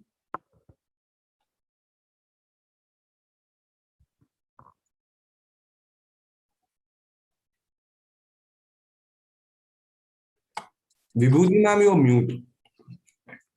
Vibhuti, ma'am. Very good morning to one and all. I would like to offer my heartfelt thanks to Vidya Prakash Mandal's KG Joshi College of Arts and NG Bedekar College of Commerce. और आज मैं हिंदी में बोलूंगी. मैंने देखा participants ज्यादातर सभी लोग को हिंदी भाषा से ज्यादा समझ सकते हैं, तो मेरा पीपीटी अंग्रेजी में है. So respected Dr. Suchitra Nayak, Dr. Ravindra Sate, Professor Subhash Shinde, Dr. Priyavanda Tokekar, who has done PhD under my supervision on the same subject of women in decision making, Dr. Vinay Sahasrabuddhe, today's chief guest, and I congratulate the organizing team for organizing this 18th conference during this difficult period of prolonged health emergency imposed by coronavirus. मैं आप सबकी तहे दिल से शुक्रगुजार हूं कि ऐसे मुसीबत के वक्त में आपने जहां कोरोना वायरस और अभी जो थर्ड वेव चल रहा है वो दौरान आपने ये पूरा 18वां ऑनलाइन कॉन्फ्रेंस का आयोजन किया, और वो भी आज के जो युवा दिवस में और जिजाऊ माता जयंती, महात्मा फूले, सावित्रीबाई फूले, फातिमा बी को नमन करते हुए मैं अपना बीज भाषण शुरू कर रही हूँ. यहाँ मेरा ये है पीपीटी है. अच्छा, मैंने कैसे शेयर स्क्रीन दिख रहा है क्या सबको? Is it visible, ma'am? Yes, ma'am. Yes, ma'am. It's visible. तो हम आज का जो विषय है, बहुत विश्व में भी इसकी बड़ी गंभीरता से चर्चा हो रही है कि महिलाओं के राजकीय नेतृत्व के स्थानिक समाज से लेके एक पूरा वैश्विक पैमाने में किस तरह से ये बात हमें रखनी है. और आज हमने देखा है कि कोरोना की जो महामारी के 1.5 साल हो गए, उसमें पाया गया है कि 18 देशों में जहां महिलाएं या तो प्रधानमंत्री या प्रेसिडेंट या तो स्वास्थ्य मंत्री और उनके हाथ में जब सत्ता थी, उसका उपयोग उन्होंने बहुत ही मानवीय रूप से ये पूरे कोरोना की जो महामारी को लगाने में किया है. मैं एक अर्थशास्त्री हूँ और अर्थशास्त्रियों का भी कहना है कि जिस तरह से उन्होंने ये पूरे लोगों की सुख को, लोगों के वेलबीइंग को, लोगों के स्वास्थ्य को सबसे आगे रखा. उन्होंने ऐसी आर्थिक नीतियां अपनाई जिसको हम कहते हैं कि बृहद आर्थिक नीति, मैक्रो पॉलिसीज, और सूक्ष्म आर्थिक नीति, जो अलग अलग जगह पे किस तरह से क्या क्या चाहिए स्वास्थ्य को अच्छा बनाने के लिए, वो उन्होंने सोच के ये पूरी नीति बनाई. और इसकी वजह से आज पूरे विश्व में कहा जाता है कि they put profit before people before profit. उनके लिए जनता का स्वास्थ्य ज्यादा महत्व था, नहीं कि मुनाफाखोरी. तो ये एक बहुत महत्व की बात हो जाती है. यदि हम महिलाओं की राजकीय नेतृत्व की बात करें तो एक जहां भी महिलाओं को जो निर्णयात्मक स्थान में बहुत महत्व का योगदान करने का मौका मिला है, और वो एक देश की स्थानिक से लेके देश की पूरे रीजन जिसको हम एशिया, अफ्रीका, लैटिन अमेरिका कहते हैं, वो प्रदेश की और जो वैश्विक पैमाने में जब उनके हाथ में एक निर्णयात्मक सत्ता होती है तो वो एक बहुत महत्व का योगदान देती है। आज हमने देखा बहुत सारे, मैं नंबर क्रंचिंग नहीं करूंगी, तोकेकर मैडम ने और मेरे आगे बोलने वाले सभी वक्ताओं ने, सहस्त्रबुद्धे जी ने भी बताया कि किस तरह से बहनों का सहभाग एक सिर्फ मतदाता के रूप में नहीं, लेकिन एक जो खुद हिम्मत करके आगे आती है कि उनको आज इलेक्शन लड़ना है, और एक जब वो चुन के आ जाती है तब वो एक रिप्रेजेंटेटिव के रूप में, एक प्रतिनिधि के रूप में, और पोर्टफोलियो जब उनके हाथ में एक पोर्टफोलियो दिया जाता है, स्वास्थ्य मंत्रालय या महिला बाल कल्याण मंत्रालय या अर्थतंत्र का मंत्रालय दिया जाता है, तो एक बहुत गंभीरता से और एक जवाबदेही से ये काम करती है। दूसरी बात हमने देखी है कि बहनों का जो राजकीय सहभाग है वो इसलिए भी जरूरी है कि यदि हम जनतंत्र की बात करते हैं, तो केकर मैडम ने बताया हमारे संविधान ने कौन से जो कलम है कि आप हमारी आर्टिकल 325, 326 जो भारतीय संविधान की ये कलम है, वो सब बहनों को 1950 के समय से राइट, उन्होंने मताधिकार और निर्णयात्मक स्थानों में हिस्सा लेने का परमिशन दिया है। लेकिन ये जो सिर्फ कागजी रूप में नहीं रहनी चाहिए, we have to make it substantive democracy, उसको एक डीपनिंग ऑफ डेमोक्रेसी, ये जो हमारी लोकतंत्र है उसको सही मायने में लोकतंत्र बनाना है, लोगों का सहभाग वाला बनाना है। तो 50% जो देश की बस्ती है वो है महिलाओं की, तो इसीलिए बहुत महत्व का है कि आप टोकनिज्म मत कीजिए। 1975 में जब महिला आंदोलन पूरे विश्व में और हमारे देश में आगे आया, टुवर्ड्स इक्वालिटी रिपोर्ट में भी ये बताया कि हमें टोकनिज्म नहीं चाहिए। एक प्रतीक के रूप में एक औरत को आगे खड़ा कर दिया, जैसे कॉर्पोरेट वर्ल्ड करता है कि इंदिरा नूई को बता के कि देखिए हमारे वहाँ सीईओ है कोका कोला में, लेकिन दूसरे क्या 500 जितने फॉर्च्यून 500 कंपनी है वो लोग क्या उनको आगे आने देते हैं? वो लोग तो 25 लाख रुपया दंड भी देते हैं सेबी को, लेकिन औरत को कभी भी आगे नहीं आ देंगे। इस तरीके का बात होता है। पूरा जो सार्वजनिक रूप में जो एक पब्लिक प्राइवेट डायकोटोमी, औरत घर में पुरुष बाहर, ये जो मानसिकता है हमारे समाज की, पूरे विश्व में ये मानसिकता है। तो इसमें एक जोक भी है, पुरुषों जब मिलते हैं, women are to be seen not to be heard. बहनों को तो देखने के लिए वो सज के आती है, रंगीन कपड़े पहनती है, उनको देखो बस, जैसे हम गुलदस्ते को देखते हैं फूल के या तो अच्छी से चित्र को देखते हैं, ऐसे बहनों को देखो, लेकिन उनको मुंह मत खोलने दो। तो ये एक बात भी जो रवैया है उसके सामने भी आज आवाज उठी है। पूरी जो बहनों के जो नेतृत्व शक्ति खिलाने के विकास के लिए हम देखते हैं कि 1994 से जब से ये हम 33% बहनों के इसकी बात आई, सिर्फ हमारे देश में नहीं आई, अफ्रीका के देशों में भी आई है, एशिया के 42 देशों में, अफ्रीका के 56 देशों में, लैटिन अमेरिका के देशों में, सभी जगह। और यूरोपियन यूनियन जब बन गया तभी भी 40% रिजर्वेशन की मांग बहनों ने की, यूरोप के देशों ने, कि 40% मिनिस्टर पार्लियामेंट में और मिनिस्ट्री में बहनें होनी चाहिए। तो ये मांगी बहुत बड़ा, एक 1975 से लेके 1990 तक एक बहुत बड़ी मुहिम जो बार बार आती गई। फिर वो नेशनल पर्सपेक्टिव प्लान जैसे हमें बना, नैरोबी फॉरवर्ड लुकिंग स्ट्रेटेजी। तो ये पूरा हिस्टोरिकल डेवलपमेंट है जिसमें हम देखते हैं कि 19वीं सदी के जो सामाजिक सुधारणा की जो चळवळ हमारे देश में हुई, जहां पहली दफा विश्व में भी और हमारे देश में भी एक औरत एक नागरिक है। किसी का कहना कि भारतीय महिलाओं को मुफ्त में राइट टू वोट मिल गया बिना किसी संघर्ष के, ये बहुत ही गलत बात है, क्योंकि हमारे बहनों का काम इतिहास से छुपा हुआ रह जाता है, it is hidden from history. तो 1920 से लेके 1950 तक जिस तरह से महिलाओं ने अपने पूरे पार्टी के अंदर, अपने राष्ट्रीय मुक्ति के आंदोलन के अंदर, उन्होंने बहनों के मताधिकार के लिए सरोजिनी नायडू, कमला देवी चट्टोपाध्याय, राजकुमारी अमृत कौर, ये सभी लोग ने बहुत ही बहसें अपने पुरुष नेताओं के साथ की थी। तब जाके 1950 में, और वो भी बाबा साहेब आम्बेडकर को चुना गया संविधान के लिए, और बाबा साहेब ने एक दलित होने के नाते हर एक प्रकार के दुख, अन्याय, अपमान सहे थे, और उनमें एक जो संवेदना थी नारी सवालों के प्रति। और उनके साथ जो 15 बहनों ने काम किया, तब जाके हमें राइट टू वोट मिला है।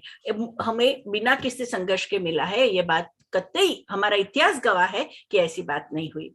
दूसरी बात कि जो पूरे एंटी कॉलोनियल स्ट्रगल, जो बहनें संस्थानवाद के खिलाफ लड़ रही थी, भारत को मुक्त कराना चाहती थी, वो लोग भी एक बहुत ही विदुषी, बहुत ही नेक दिल, बहुत ही निष्ठावान, बहुत ही कार्यशील और कर्मशील बहनें थी, और वो उनके वक्तृत्व, दलील करने की ताकत भी बहुत महत्व की थी। यहाँ तक कि जब 2 विश्व युद्धों के बाद पूरे करीब 100 से ज्यादा 85 जितने देशों ने तो कहा कि हमें अभी तीसरा विश्व युद्ध नहीं चाहिए और हमें यूडीएचआर बनाना है, universal declaration of human rights, मानव अधिकार का एक पूरा वैश्विक डिक्लेरेशन जिसको कहते हैं ये ढंढेरा बनाना है। तब भी भारत से जो 2 बहनें गई थी, हंसा मेहता और कपिलाबेन खांडवाला, वो लोग ने वहां देखा कि ये पूरे डिक्लेरेशन में औरत नाम का शब्द नहीं था, और वो तुरंत संयुक्त राष्ट्र संघ की आम सभा में खड़ी हो गई,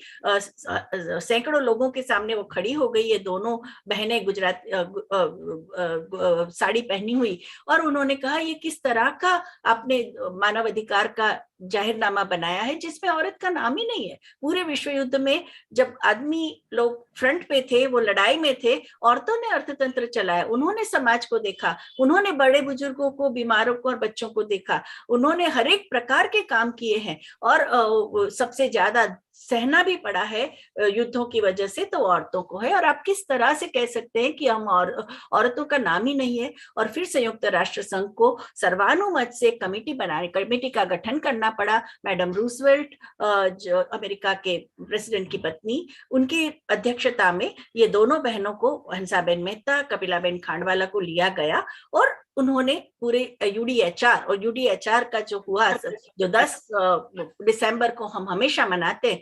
विश्व मानवाधिकार दिवस, उसमें और उसके बाद के जो 3 जनरेशन के जो मानवाधिकार आए, सिविल राइट्स की बात है, पॉलिटिकल राइट्स की बात है, राइट टू हैबिटेशन और सिक्योर टेन्योर की बात है, ये पूरे इकोनॉमिक राइट्स की बात है, ये सब भी में हम देखते हैं कि बहनों के सवालों को, मतलब जेंडर मेनस्ट्रीमिंग, लिंग भाव को मुख्य प्रवाह से जोड़ने की बात आई।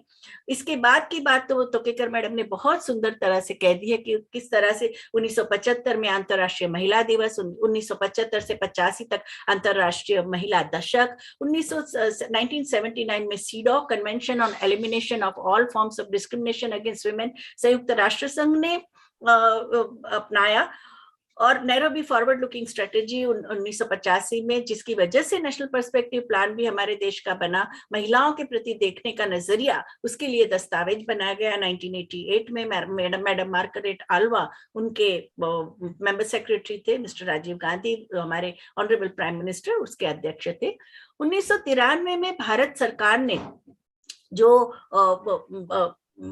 सीडॉ पे अपनी मुहर मारी कि हम भी, भारत में भी सीडॉ अपनाया गया है, अपनाया जाएगा। उन्होंने स्वीकार तो किया था, लेकिन उसको रेटिफिकेशन करने की बात भारत ने 1993 में की। जब 1993 में women's rights are human rights, पूरे विश्व ने स्वीकारा महिलाओं के अधिकार मानव अधिकार है, और ये भी तय हुआ कि हर साल 25 नवंबर से 10 दिसंबर तक हम महिलाओं के अधिकारों के लिए 15 दिन तक हमेशा एक एक्टिविज्म, एक झुंबेश मनाएंगे, और महिलाओं के 5000 साल की जो पितृप्रधान संस्कृति है, उसने हमारे रग रग में स्त्रियों का शोषण, दमन और उनका सबऑर्डिनेशन भर दिया है। उसको दूर करने के लिए हमें बहुत संयुक्त प्रयास करने पड़ेंगे, ये बात आ गई।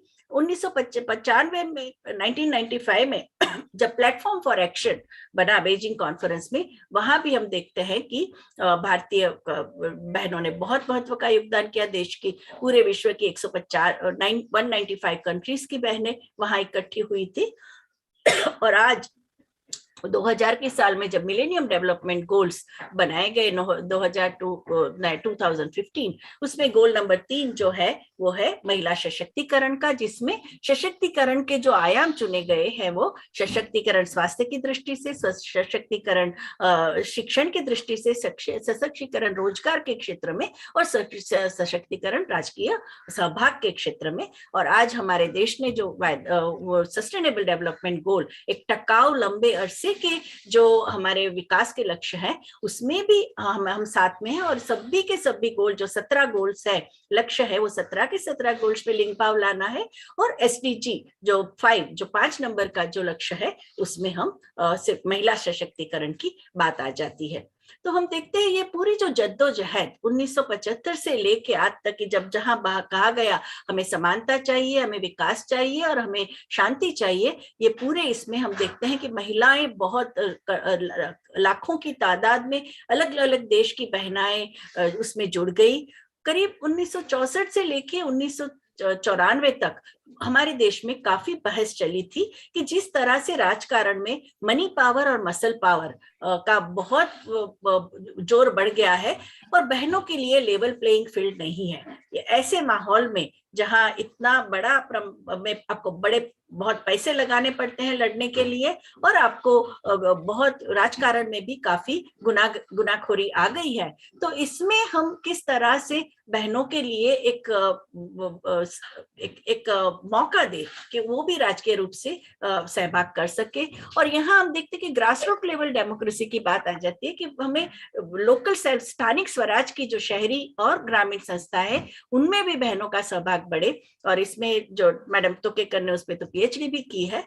आज हम देखते हैं कि जैसे हमारे इंट्रोडक्शन में भी बताया गया, यहाँ जो पूरी मीटिंग की शुरुआत में ही मैडम ने बताया कि किस तरह से पूरे विश्व में हम देखे जाए, जैसे जैसे हम ज्यादा से ज्यादा ऊंचे स्थान की बात करते हैं तो वहां बहनों का सहभाग कम हो जाता है। आज हम देखते हैं कि बहनें जो पार्लियामेंट में पहुंच सकी है, 156 देश का जो आंकड़े बता रहे हैं, वो देखते हैं कि हम करीब ये बहनें 26% ही पार्लियामेंट में है। और जो मिनिस्टर का जिनको पोर्टफोलियो मिला है, जो पढ़ सकते हैं, ये मिनिस्टर बन सकते हैं, मंत्री बन सकते हैं, वैसे हैं सिर्फ 23%। पूरे विश्व की ये बात हो रही है। और ये हमारे नारी केंद्र, जो नारी अभ्यास केंद्र है, मोहनलाल सुखड़िया कॉलेज, उदयपुर, राजस्थान, उन्होंने ये आंकड़ेबारी तय की है। हमने ये भी देखा है कि आज कोरोना के चलते आज बहुत बड़ी प्रशंसा हो रही है कि जहां भी हम देखते हैं कि जो देशों ने पूरे कोरोना की महामारी पे को बहुत ही मानवीय रूप से और बहुत तुरंत कोई भी खतरा न मोलते हुए जिन्होंने कोरोना का मुकाबला किया, वो देश है Germany, Taiwan, New Zealand, Iceland, Finland, Norway और डेनमार्क। ये सभी के जो नेतृत्व महिलाओं के हाथ में था। और ये महिलाओं ने पूरी अपने अर्थनीति ऐसी अपनाई कि जिसमें कॉन्टेक्ट ट्रेसिंग के किसको कोरोना हुआ है वो उसके लिए ज्यादा पैसे और फंड्स, फंक्शंस एंड फंक्शनरी। आपको कोई भी काम करना है 3 चीज लगते हैं, पैसे लगते हैं, कौन से आपको एक स्पष्टता होनी चाहिए, कौन से काम को आप ज्यादा अहमियत देखते हैं जिसको फंक्शंस कहा जाता है, और फंक्शनरी वो काम कौन अच्छी तरह से करेगा, नर्स करेंगे, डॉक्टर करेंगे, आयाबाई करेगी, स्वास्थ्य कर्मी करेंगे, वो तय करना होता है। ये बहनों का रिकॉर्ड बहुत अच्छा है। और इसीलिए हम देखते हैं कि जब कोरोना हो गया, जनवरी में जब कोरोना हुआ, कोरोना की महामारी बहुत सारे देशों में आ गई, तो 4 महीने के जो आंकड़े जो यूरोपियन सेंटर ने डिसीज कंट्रोल, जो महामारी को अंकुश में लाने के लिए जो आंकड़े दिए गए, आप देखोगे कि डेनमार्क में सिर्फ 260 लोग मरे थे, आइसलैंड में सिर्फ 8 लोग मरे थे, फिनलैंड में सिर्फ 49, और जर्मनी में 2673, मतलब के 73 लोग मर गए थे। न्यूजीलैंड में सबसे कम 4 ही लोग की मृत्यु हुई थी, नॉर्वे में 98 और ताइवान में सिर्फ 6 लोग के। तब ताइवान के जो स्वास्थ्य मंत्री थे वो भी औरत थी।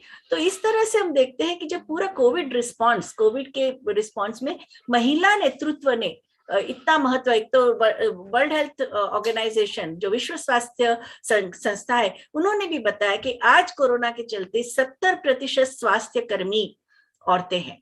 फिर वो डॉक्टर हैं, वैज्ञानिक है, नर्स है, आयाबाई है, जो ग्राम सेविका, जो घर घर जाके जो आंगनवाड़ी वर्कर्स हमारे देश में है, आशा वर्कर्स है, ऐसे हर एक देश में उनके नाम अलग होंगे, लेकिन ऐसी बहनें आज कोरोना वॉरियर्स से सबके सामने हैं। तो ये इसी वजह से आज एक नई एक जागृति आई है, नव जागरण का यह है कि यदि कोरोना के बाद का समाज हम बनाना चाहते हैं तो हमें राष्ट्रीय पैमाने में, हमारे रीजन में, हमारे अंतरराष्ट्रीय पैमाने में सिर्फ नीति बनाने तक नहीं, नीति बनाने से लेके हमें एक नया जो समाज बनाना है उसको हम अभी से अच्छा समाज बनाएंगे और उसमें बहनों का पोस्ट पैंडेमिक फ्यूचर जो है हमारा, महामारी के बाद का जो भविष्य है उसमें बहनों का सहभाग बढ़ानी जरूरी है।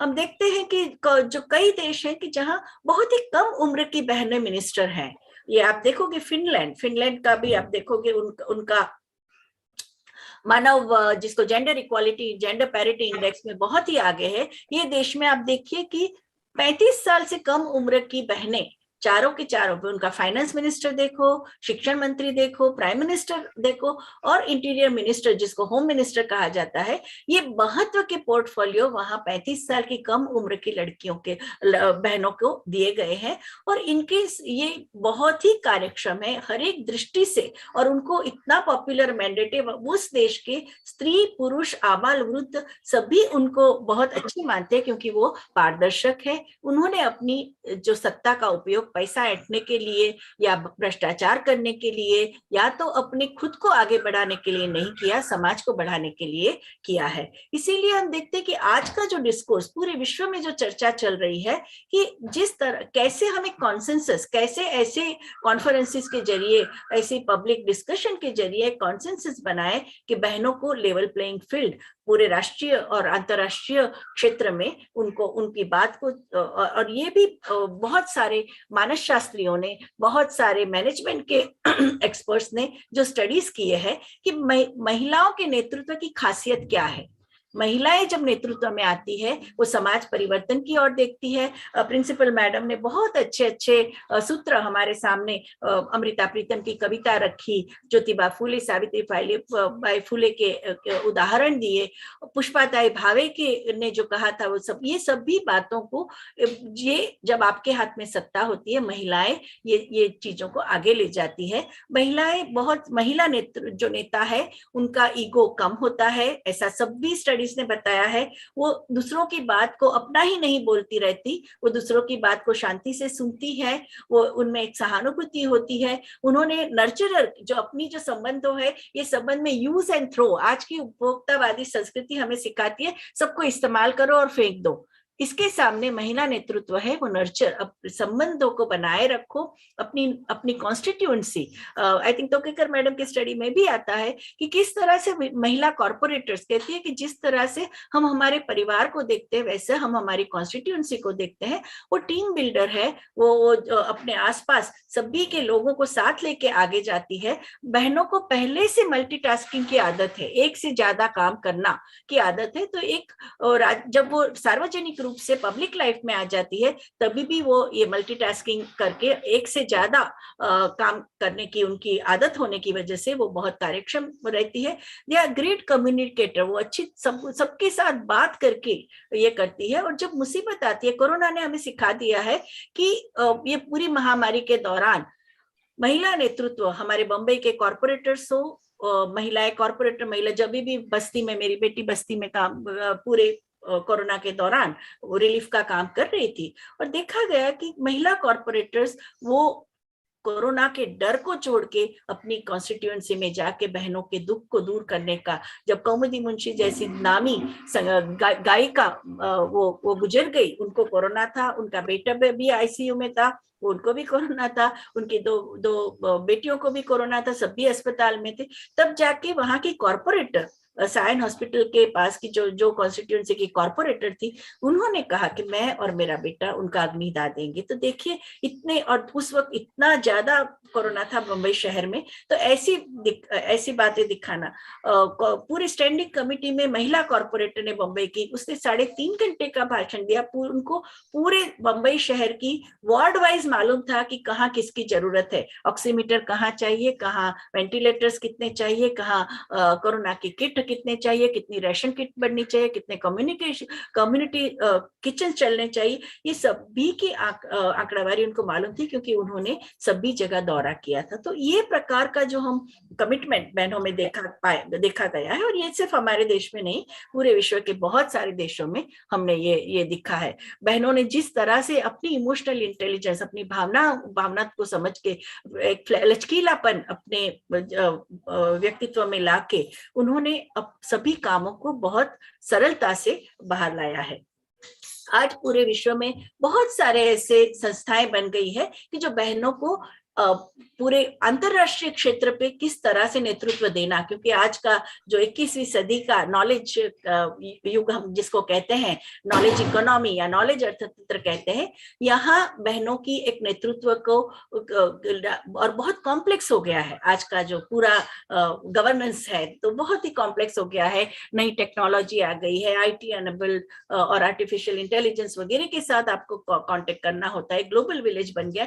ऐसे में किस तरह से अपना राजकीय काम, अपना सारा पब्लिक लाइफ को कैसे संभालना, उसके लिए बहनों को 2004 की साल से ग्लोबल विमेन्स लीडरशिप नेटवर्क पूरे विश्व में जो काम करता है, ये जो नेटवर्क है बहनों का, वो एक दूसरे की बेस्ट प्रैक्टिसेस, कहाँ अच्छे काम हो गए हैं, किस तरह से बजट बनाना है, किस तरह से पॉलिसी को हम लोगों तक पहुंचा सकते हैं, किस तरह से हम लोग और स्पेशलिस्ट एक्सपर्ट के बीच की कड़ी बन सकते हैं, ऐसी संस्थाएं बनी है।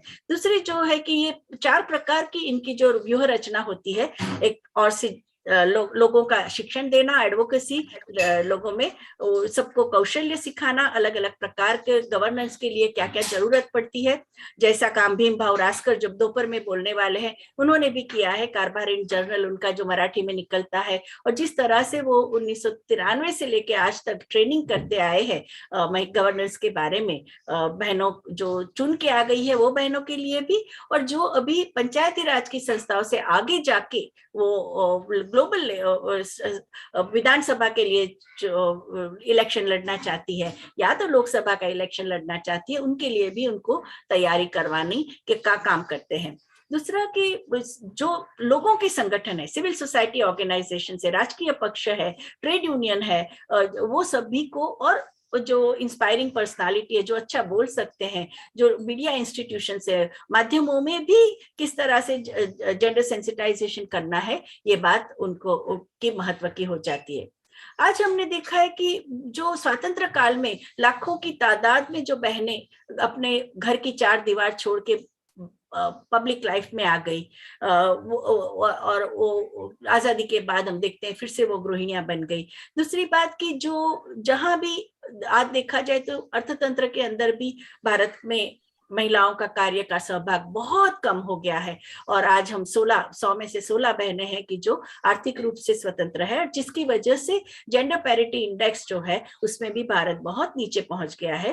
और दूसरा कि बहनों का जो इलेक्टोरल बॉडीज में 1 और से 20 से ज्यादा राज्यों ने तो 50% रिजर्वेशन बहनों के लिए ला दिया है स्थानिक स्वराज की संस्थाओं में। लेकिन जैसे तोकेकर मैडम ने भी बताया कि पहली दफा जब हमने 1996 में बहनों के लिए 33% रिजर्वेशन पार्लियामेंट में चाहिए की बात की, तब कुछ भी नहीं हुआ, सिर्फ फर्नीचर टूटा, गाली गलौच हुई, और पूरे विश्व ने टीवी दूरदर्शन की चैनल में देखा कि किस तरह से हमारे राजकीय नेता हैं वो महिलाओं के साथ पावर शेयरिंग के बहुत ही खिलाफ है, कोई भी पार्टी के हो। तो ये हम देखते हैं कि बहुत स्टिफ रेजिस्टेंस हमने इसके बारे में देखा।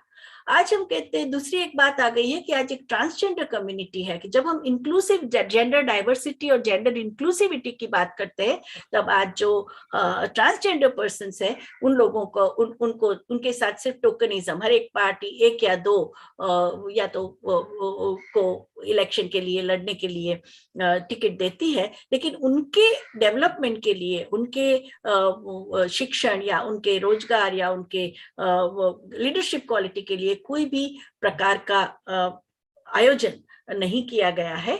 तो ये और आज बहुत सारे ट्रांसजेंडर पर्सन्स है वो इसके अपना राजकीय नेतृत्व के लिए लड़ रहे हैं। आज हम देखें कि पूरे जो distribution of party candidates, Asian Age ने जब मुझे आर्टिकल लिखने को कहा 8 मार्च 2019, आज से 2 साल पहले, तब ये पूरे जितने पार्टी के जो मैनिफेस्टोस थे वो सभी के जाहिरनामा और उनके जो प्रेस रिलीजेस आई थी कि उन्होंने कितनी महिलाओं को अपना चुनाव लड़ने के लिए जगह दी है। तो आप देखोगे कि एक ऑल इंडिया तृणमूल कांग्रेस या तो इंडियन नेशनल कांग्रेस और बीजेपी, ये तीनों ने थोड़े ज्यादा, मतलब 42 में से 17%, तो सबसे ज्यादा तृणमूल कांग्रेस ने 40% बहनों को दिया, कांग्रेस ने 13.66% को दिया, बीजेपी ने 12% को दिया। लेकिन हम देखते हैं ज्यादा से ज्यादा जो पॉलिटिकल पार्टीज है वो जाने दो बाद में 33% रिजर्वेशन का विरोध करे, लेकिन अपनी ही पार्टी के अंदर जो बहनों ने अपने जीवन के 15 साल, 20 साल, 25 साल, 30 साल पार्टी के कार्यकर्ता के रूप में काम किए हैं, उन लोगों को टिकट नहीं दी। और आज बहुत एक असंतोष का वातावरण हमें उनमें दिखाई देता है। तो जो एलोकेशन ऑफ सीट्स है लोकसभा के इलेक्शन के लिए, लेजिस्लेटिव असेंबली के विधानसभा के लिए, तब हम देखते हैं कि वहां हमें ज्यादा उत्साह राजकीय नेतृत्व का ज्यादा दिखाई नहीं देता है। जहां महिला पार्टी की प्रमुख है कांग्रेस, वहां भी हम देखते हैं कि बहुत सारे सन्निष्ठ कार्यकर्ताओं को बाजू में रख के उन्होंने जब सीट का एलोकेशन आता है तब वहां भी बहनों के प्रति भेदभाव किया जाता है। तो एक ओर से हम कहते हैं कि महिलाओं का नेतृत्व एक पूरे समाज के सशक्तिकरण का प्रतीक है और इसकी वजह से बहुत हमें उनको ज्यादा से ज्यादा महत्व देना चाहिए, ये बात तो सभी स्वीकारते हैं। बहुत सारे study, international committee for women in research on women, Delhi की जो संस्था है, वो अंतरराष्ट्रीय क्षेत्र पे राजकीय सहभाग का कंपैरेटिव एनालिसिस करती है अलग अलग देशों में। वहां भी हम देखते हैं उनका भी कहना है कि भाई महिलाओं की जो नेतृत्व है बहुत गति, जिसको हम गोकुल गाय कहते हैं, उसकी गति से आगे बढ़ रहा है।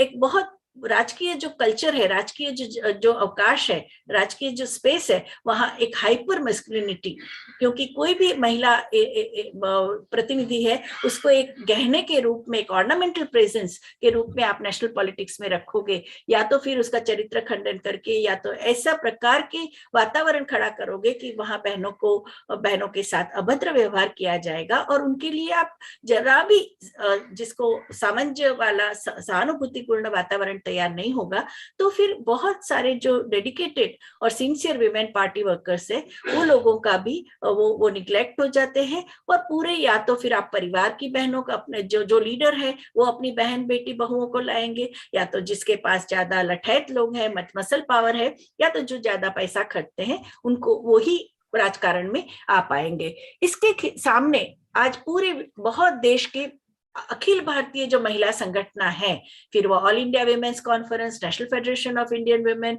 इंडिया आइडवा, Mahila Dakshata Samiti, joint women's programme, forum for child care and services, centre for women's development studies, YWCA जैसे जो 8, जिसको 8 सिस्टर्स कहा जाता है, उन्होंने हर एक इलेक्शन के टाइम समय एक बहुत वो लोग पूरा कैंपेन ले लेते हैं और उनका जो कहना है कि भाई बहनों का पार्टी पे, तो हर एक पार्टी से अपील है कि आप अपने पार्टियों में अंदर जो सन्निष्ठ कार्यकर्ता है उनको भी सीट आप देना शुरू कीजिए। और वो हमेशा मेमोरेंडम देते हैं, जो मेमोरेंडम में हर एक पार्टीज को वो लोग मेमोरेंडम देते हैं।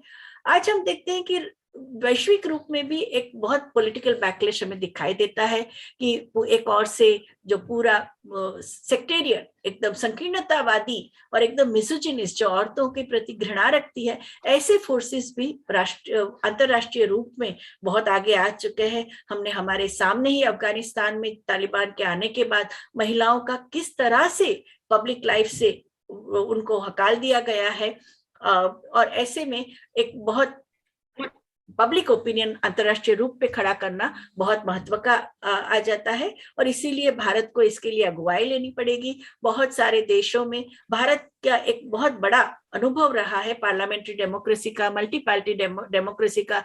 1950 से जब कोई भी देश जिसको हम पोस्ट कॉलोनियल संस्थानवाद का अनुभव वाला कोई भी देश में जब जनतंत्रवाद था ही नहीं, डेमोक्रेसी नहीं थी, तब भारत में पार्लियामेंट्री डेमोक्रेसी थी। तो एक लीडरशिप लोन लेना बहुत महत्व का है। क्रिमिनलाइजेशन ऑफ पॉलिटिक्स से, जब राजकारण में से गुनहगारी का तत्व निकालना, और ग्रास रूट डेमोक्रेसी किस तरह से आगे जाके लेजिस्लेटिव, विधानसभा और पार्लियामेंट में भी महिलाओं का नेतृत्व बढ़ाना, ये हमारे लिए बहुत महत्व का एक मुहिम बन जाता है। और जो विमेन पॉलिटिकल वर्कर्स के सभी जो राजकीय पक्ष में है, मैं तो बहुत सारे उनको से बात भी कर पाई हूँ, क्योंकि उनकी जो ट्रेनिंग प्रोग्राम होते हैं, वो जो कार्यशालाओं में आते हैं, तब देखा जाए तो उनका इतना गहरा अनुभव भी होता है, उनकी समझ भी होती है। उनको आगे लाना, और मेनोक्रेसी आज जो है वो डेमोक्रेसी नहीं है, ऐसा सभी नारी संगठनों का मानना है। आज जो हमारे वहां है वो मेनोक्रेसी है, पुरुष को ही सुना जाता है, उनकी ही बात आगे आती है, उनका ही एजेंडा आगे आता है, उसके सामने बहनों का एजेंडा सेटिंग पावर, कि हमें हमारे देश को किस तरह से ले जाना है, हमें हमारी कॉन्स्टिट्यूएंसी में किसको प्रायोरिटी देना है, किस तरह से हमें लिंग भावी बजट बनाना है, कि समाज के जो भी अलग अलग प्रकार के हाशिया में रह गए हैं, आदिवासी, दलित, लघुमती, या तो person with disability, transgender people, poor, informal sector workers, उन लोगों की आशा, उनके मांग, उनको आगे ले जाने के लिए हमें ये जो बहनों को आगे लाना होगा। जो डेफिसिट इन डेमोक्रेसी हमारे जो क्योंकि जहां भी फॉर्मल डेमोक्रेसी है वहां उसको हम deficit in democracy United Nations कहता है, हम भी कहते हैं। तो ये डेफिसिट दूर करने के लिए हमें बहुत सक्रिय रूप से काम करने पड़ेंगे, तभी जाके ये जो सभी महिला संगठनों का बहुत ही चाहिता पोस्टर्स है कि हम ऐसे नेतृत्व ला सकेंगे कि जो कैरी फिशर हो या फ्रीडा काल हो, अलग अलग देश की जो महिला नेतृत्व है, कि जो दूसरों को एक नई आशा दे सके, वो एक नया कुछ समाज निर्माण कर सके, सबका नेतृत्व एक लीडर बाय एग्जाम्पल होके कर सके, अन्याय के खिलाफ आवाज उठा सके। मलाला यूसुफजई की तरह महिलाओं के शिक्षण के बारे में बोल सके, जब उस पे तालिबान ने उसको मारने की कोशिश की, उसके बाद भी आज वो जग रही है। वो अपने लिखने की जो ताकत है उससे लोगों को आगे समाज को आगे ला सके, नया कुछ ढूंढ निकाले, और जहां भी अन्याय, अत्याचार, अनाचार हो रहा है उसके सामने आवाज उठा सके, जैसे सोमालिया की बहनों ने किया, और पूरे विश्व की महिलाओं को आगे लाने में काम कर सके। तो ये एक महत्व का मुहिम हमें हाथ में लेना है। मैंने ये पूरे बीच भाषण के लिए जो महत्व के दस्तावेजों का इस्तेमाल किया है, एक्शन कोलिशन, मैंने उसकी लिंक भी दी है। अमृता बासु का बहुत अच्छा स्टडी है जेंडर एंड गवर्नेंस का, नंदिता बाटला, सुनैना वालिया, ये सभी लोग का एक बहुत बड़ा स्टडी है। ICRW और UN विमेन ने किया है। निर्मला बुच जो एक IAS ऑफिसर थी, रिटायर होने के बाद महिला हकों के लिए लड़ने वाली, उनका भी बहुत स्टडी पंचायती राज इंस्टीट्यूशन पे बहुत अच्छा अभ्यास रहा है। पूरे ग्रास रूट लेवल का चट्टोपाध्याय, प्रज्ञा दास, सबीना फ्रेजर, ये अभी जो यूनाइटेड नेशंस ने जो नया दस्तावेज 2022 मतलब कि ये जनवरी में ही निकाला है कि COVID-19 एंड विमेन्स लीडरशिप, वो भी आपको मिल सकता है, मैंने वेबसाइट दी है। ICRW UN विमेन का 2012 का स्टडी लोकल सेल्फ गवर्नमेंट का भी बहुत महत्व का है। और getting foot hold in politics जो मेरा सोशल एक्शन का आर्टिकल में पूरा एनालिसिस मैंने दिया है। मैत्रेयी मुखोपाध्याय का जो आर्टिकल है IDRC का, वो भी बहुत महत्व का है, क्योंकि उसने पूरे साउथ एशिया के जो 9 देश हैं उसमें किस तरह से महिला का नेतृत्व बढ़ रहा है, ये बात आ जाती है। और जो सोर्स एंड सिद्धून के जो अभी 2021 में निकला, महिला नेताओं ने किस तरह से महामारी का खिलाफ उन्होंने काम किया, कोरोना की महामारी का 2021 का दस्तावेज है। और प्रियंदर दातोकेकर जी की जो थीसिस शोध गंगा में भी आपको मिल सकती है, उसकी भी इन्फ्लिबनेट की वेबसाइट मैंने दी है। आपने मुझे आज बोलने का मौका दिया, वो उसके लिए मैं आपके तहे दिल से शुक्रगुजार हूँ। और जिस तरह से ये पोस्टर में दिखाया है कि हम सब एक दूसरे के साथ आएंगे, और स्थानिक स्वराज की संस्थाओं से लेके एक बहन पूरे उच्च से उच्च स्थान तक पहुंच सके, वो ही महत्व का हो जाता है। लता प्रदीपा मधुकर ने एक बहुत सुंदर गजल लिखी थी, जो जिससे मैं अपने पूरे आज के भाषण का को खत्म करना चाहूंगी। वो है, सूरज को ताज पहनाने का सोचा हमने तभी, रास्ता हमारा तय हो गया।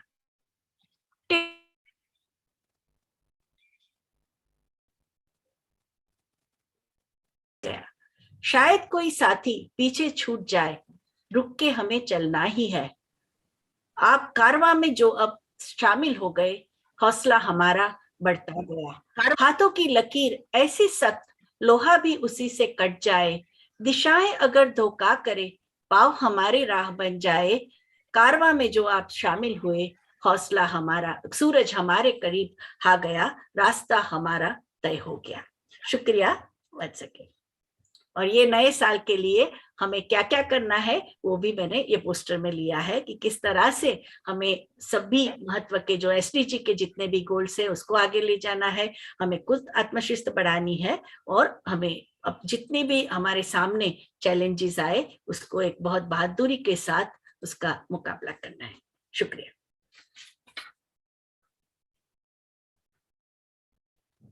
Thank you so much, ma'am, for this beautiful presentation, thought-provoking words, and your in-depth knowledge. It will definitely bring a big change towards the equality of thoughts, leadership, and action.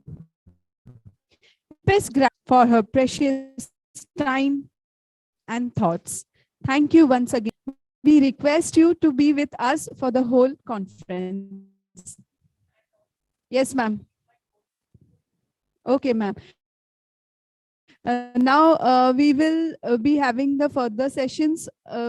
So I request us for the release ceremony of the abstract of the conference. So I request now Archana ma'am to proceed further for the next set of the inaugural ceremony. Over to you, Archana ma'am.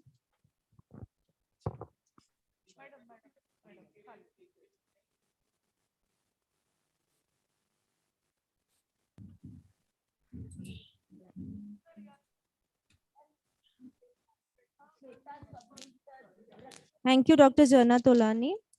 Continuing with the proceedings of the inaugural, I request our Honorable Principal, Dr. Suchitra Naik, Convener of the conference, Dr. Priyamvada Tokekar, Coordinator, Ms. Sangeeta Dikshit Madam, and all the team of the conference, along with Vice Principal. I invite the virtual blessings of our keynote addressee, Dr. Vibhuti Patel ma'am, and Dr. Vinay Sahasrabuddhe sir. Yeah, my blessings are always with the college. Goes with ours. Thanks a lot, ma'am.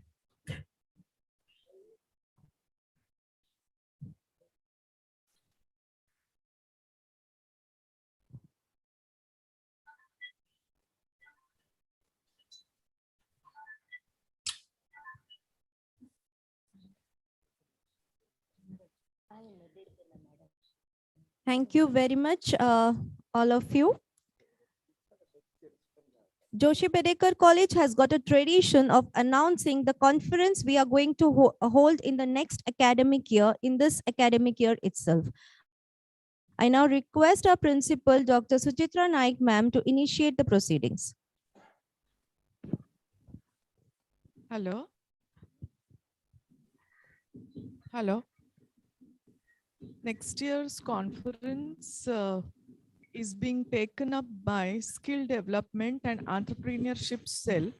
It would be international conference, and now we are in collaboration with Department of Innovation, Incubation and Linkages, IIL, University of Mumbai, as well as Skill Development and Entrepreneurship, MHRDC. So I request our coordinator of Skill Development Cell, Dr. Archana Prabhudesai, to to release the theme and say a few words about upcoming conference. Thank you. Thank you, madam. Good morning, everyone. As our madam principal has just announced, the next year's conference, that is 2023, will be taken by Skill Development and Entrepreneurship Cell, along with Department of Innovation, Incubation and Linkages, University of Mumbai.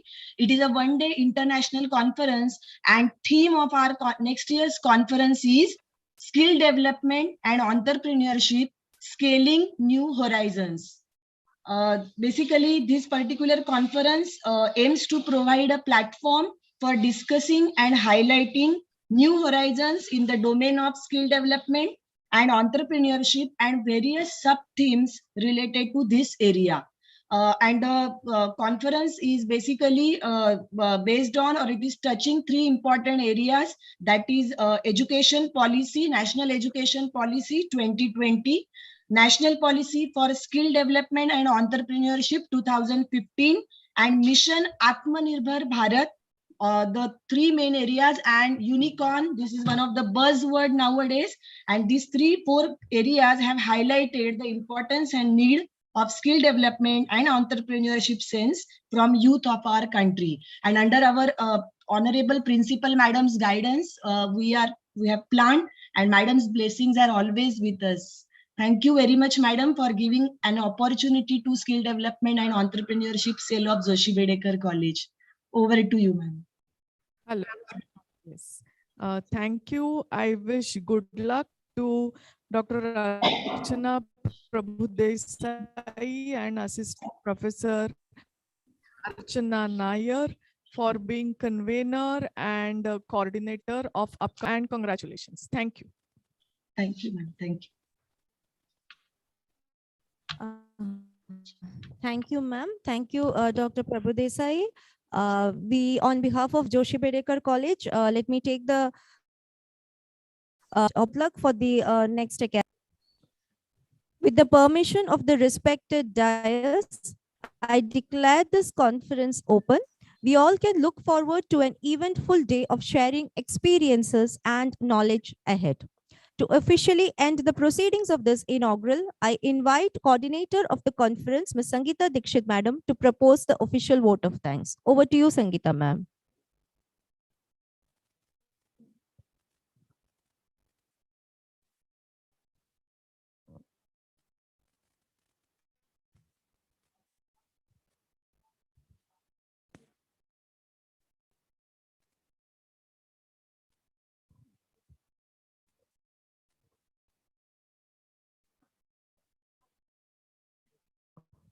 Hello.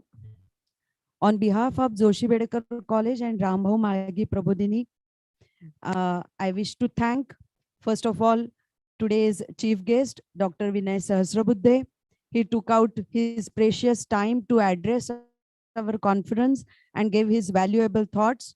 त्यांनी रामायण महाभारतापासून आजपर्यंतच्या महिलांच्या स्थितीचा आणि योगदानाचा आढावा घेतला आणि महिलांच्या विवाह वयाबद्दल महिलांचे विचार विचारात घेतले जातील याची आपल्याला खात्री दिली. I sincerely thank Vinayji. I thank Vibhuti Patel madam, Dr. Vibhuti Patel madam, for accepting our invitation and delivering keynote address for the conference. Thank you so much, madam. I thank Chairman Vidya Prasarak Mandal, Dr. Vijay Bedekar, for his continuous guidance and support in all the activities of the college. I also thank our principal, Dr. Suchitra Naik madam, for her persistent motivation and guidance in all the activities of our department.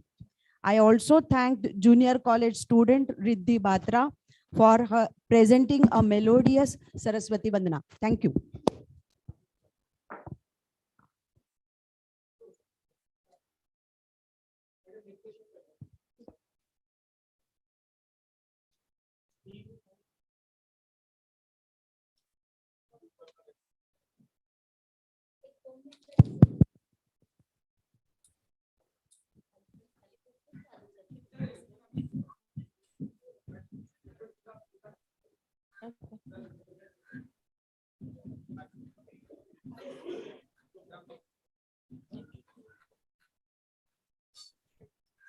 Thank you very much, Sangeeta ma'am.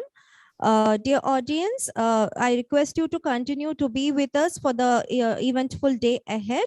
We would soon be joined by our plenary speakers, Ms. Gauri Dwivedi madam and Dr. Rajesh Karat sir. And post the plenary session, we will be having the sharing of experiences with the panel discussion, which will be facilitated by our convener, Dr. Priyamvada Tokekar madam.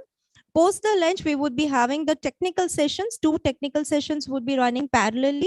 We have received an overwhelming response to our conferences, and our paper presenters eagerly are waiting to present their research contributions. And the valedictory is scheduled towards the end of the day at around 4 p.m. Okay, so I request you all to continue staying with us on the same link and attend all the sessions and take benefit of the knowledge being shared over here. Thank you.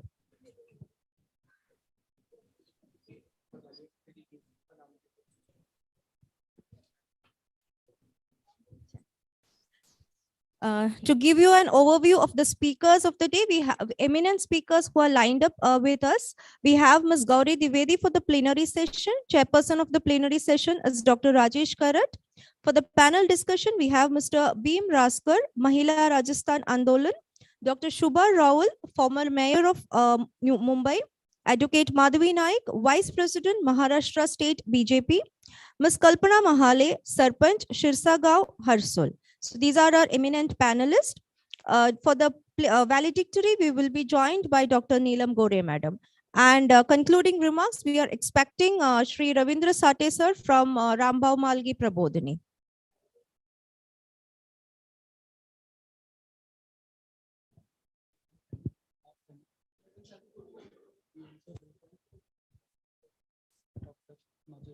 Join हुई है क्या madam?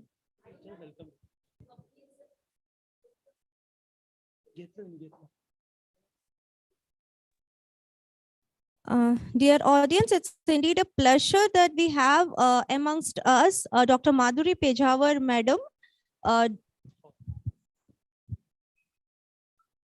Dean of Advanced Studies, VPM. I welcome you, ma'am, on behalf of Joshi Bedekar College. Thank you for always joining us on all our initiatives and giving us your support and blessings.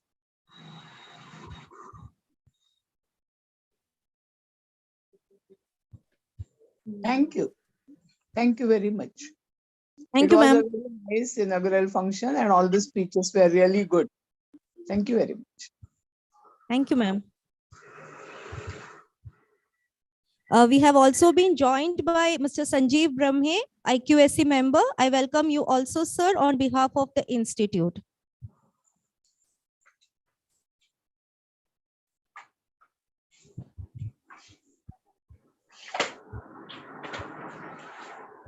Thank you very much. Thanks for inviting me. I was happy to be part of this inaugural session. Thank you so much. Pleasure to have you, sir.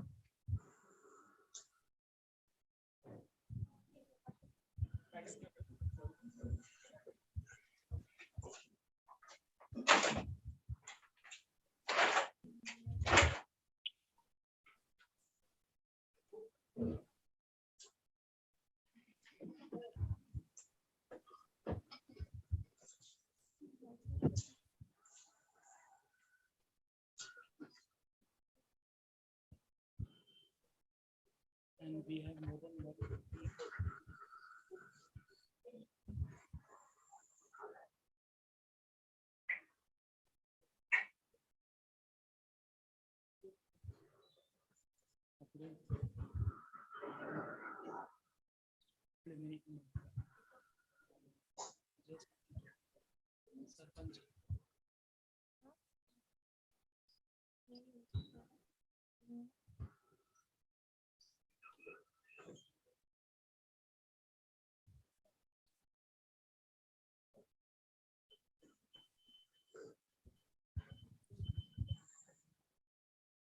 I trust Ms. Kalpana Mahale, ma'am, Sarpanch Shirsagaon has joined us well in advance. Thank Thank you very much, ma'am, for being with us and accepting our invitation for this conference.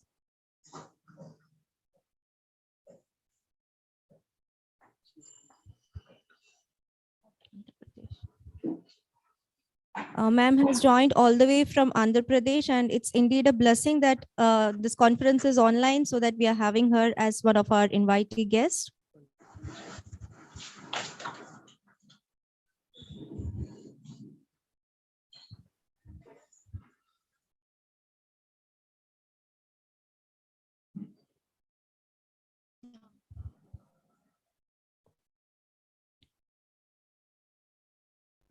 I now hand over the virtual dais to Dr. Jharna Tolani, ma'am, for the plenary session. Over to you, Jharna.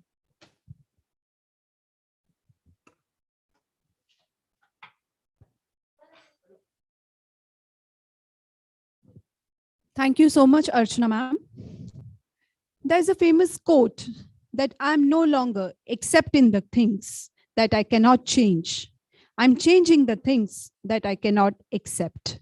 Indira Gandhi, Angela Merkel, Margaret Thatcher are the examples of women leaders who brought a big change with their thoughts and leadership skills. Based on this theme, we have our plenary session titled Contribution of Women Political Leaders at Global Level. We are obliged to have Ms. Gauri Dwivedi ma'am as our chief guest, as our guest speaker for the session. Ma'am is an experienced senior journalist, great author, and a beautiful classical dancer. Worked in all major print and broadcast media companies like the Economic Times, Business Standard, the Sunday Guardian. With over rich experience of 16 years, ma'am has developed insights over a variety of issues ranging from public policy to diplomacy. Ma'am was the part of senior editorial team that launched ET Now, India's leading channel. Ma'am is presently associated with two major think tanks in India. They are the United Services Institution of India, USI, and Indian Foundation, where she has been working on issues related to strategic and security affairs and geoeconomics. Her first book, Blinkers of How Will the World Counter China, had a grand release and has been well received and extensively reviewed. The book provides a roadmap to address the non-military and new age challenges that a rising China presents to the world. Ma'am writes regular columns in the Times of India, Daily Pioneer, and appears on several national channels. She has also spoken on discussion hosted by Hudson Institute and RAND Corporation. A trained classical dancer is honored by Government of India as an outstanding artist. Ma'am, we are obliged with your presence. We are honored as well to have Dr. Rajesh Khairat as our chairperson of the session. Dr. Khairat is a Dean, Faculty of Humanities, University of Mumbai, and a professor, Center for South Asian Studies, School of International Studies, JNU, New Delhi. Sir was awarded MPhil and PhD from South Asian Studies, SIS, JNU. Sir's areas of interest include study of Himalayan states of South Asia and other contemporary issues like migration, terrorism, and regional cooperation. Sir has worked as a lecturer and reader at Department of Civics and Politics, University of Mumbai. Sir, we are honored with your presence. Now, I request Gauri Dwivedi ma'am to begin with her session. Over to you, Gauri ma'am.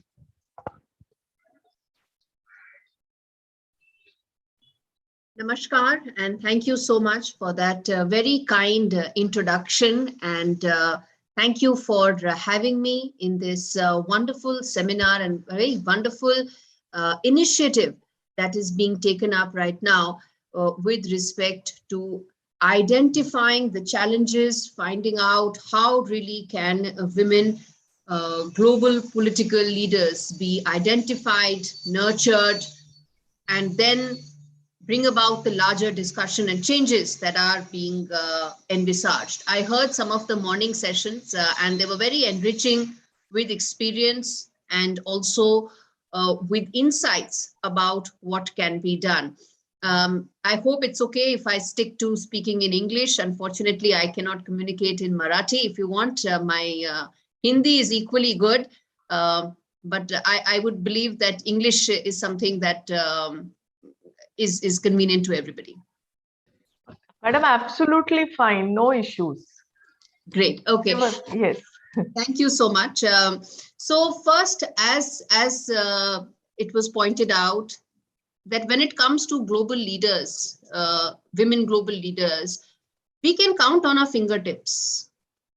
Margaret Thatcher, Indira Gandhi, Angela Merkel, these are the few names that come to our mind. And what is most tragic is that these were the names that came in the previous generation also. So if you ask my mother, she will also count these three names. I don't want, and none of us want, that in the next generation, when our sons and daughters are being asked to identify names, they also come back and say the same 3, 4, 5 big names, because that tells you the biggest disadvantage that has happened and disservice that has happened to women, which is that global leaders are not being identified, nurtured, created, and protected by an ecosystem that should be doing so. So first, as we talk about this very important issue, I'm going to highlight some data points. These are global data points because this is a challenge the world is facing, not just India, but around the world. And before I point out those data points, let me begin by saying that it's unfortunate and deeply tragic that even the world's champion of gender equality and liberal values, which is US, has not been able to elect a woman president.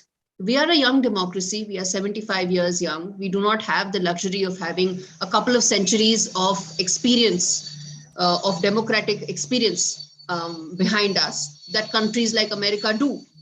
But they still have not been able to elect a woman president. Why is it that a woman leader is still not accepted by the American electorate? The answer to that comes from some of the facts that I will highlight that tells that on every stage of governance, of executive, of decision-making, women are disadvantaged and women continue to face the same challenges, whether it is developed countries, whether it's developing countries, or whether it's the least developed countries. And that is where there needs to be some sort of a global response. Now, first, as I start these specific data points, let me identify that women's equal participation and leadership in political and public life is actually considered to be one of the most essential goals of sustainable development and are expected to be achieved by 2030. 8 years before that, in 2022, the data points that I will point out pretty much tell us the story, which is not only are these targets unachievable now in 2030, they will not be so for another half a century. That's how amplified the challenges are. Now, in executive government positions, this is data as recent as September 2021.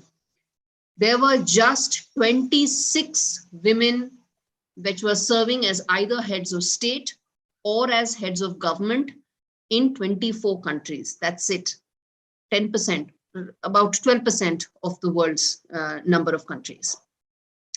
At this rate, gender equality in the highest positions of power will not be reached for another 130 years. As I said, forget 2030. Even 2130 will not be possible. That is how slow the pace is of gender equality. These are heads of state that I'm talking. Now, there are only 10 countries which have a woman head of state, and there are 13 countries which have a woman head of the government. That's it. Now, in terms of government ministers, there are only 21% which are women. And there are only 14 countries which have been able to achieve 50% or more of women representation in cabinets. Now, with an annual increase of just 0.5%, the gender parity, again, in ministerial positions, forget heads of state. Now I'm talking about ministerial positions. Even that will not be achieved till 2077, which means 2 more generations of women will go. Forget my daughter. Even my daughter's daughter should not be counting Indira Gandhi and Margaret Thatcher and Angela Merkel on her fingertips when she talks about women global leaders, because that means 3 generations have gone by with no progress of gender equality. Now then let me talk about the portfolios. When you talk about women ministers in cabinets, which are the portfolios they get? This is once again reflective of the bias that women face, again, around the world. This is not India centric. Around the world, women face the same challenge. What do they get? They get family portfolio, they get children, the departments they get are youth, then they will get women affairs, gender equality, elderly, disabled. See, these are important portfolios. Nobody is denying that these portfolios are not important. But is a woman only meant to be a minister of women affairs? Can she only be a minister of child affairs or child development? Yes, we have a finance minister for the first time who is a woman, which is a huge achievement that we've established. But that seems to be an outlier exception. That's not the norm. In our minds, what is the first thing that comes to us when you talk about portfolio allocation for a woman minister? Women and child development. But she is much more than just gender related or child development related issues. She should be defense minister. She should be foreign affairs minister. She should be the economic minister. All those avenues are stopped by virtue of the bias that women face around the world. Now let's then come to women representation in national parliaments. Now in national parliaments, again, there is some progress that has happened. In 1995, there were just 11% women in national parliaments. That has now risen to 25%, which is a healthy progress, but much more can be done. This is a progress that has happened in 16 years. In 16 years, from 11%, it has gone up to 25%. Now, there are 4 countries in the world where 50% women representation is there in national parliaments. But these countries, for better or for worse, cannot really become hallmarks of gender equality, because you're talking about small countries like Bolivia, Rwanda, Cuba, where women are being represented because their male compatriots, their male counterparts are either behind bars or they are facing some other social issue. So they end up putting out their women family member who's then elected in the national parliament. So these are outlier countries. But on broad basis, there are only 19 countries which have been able to have 40% of their parliament being represented by women. 9 of them are in Europe, and there are 5 in Latin America. There isn't any in Asia. 2/3 of these countries have been able to achieve this 40% of representation only because of gender quotas.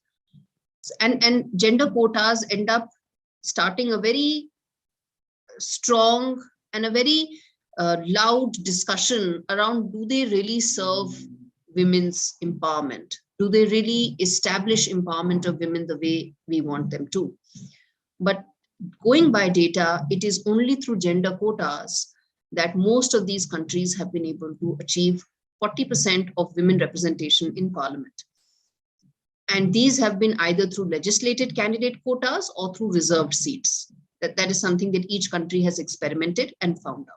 Now, there are only 27 states in which women account for less than 10% of parliamentarians. There are still 27 countries in the world where there are less than 10% of parliamentarians who are women.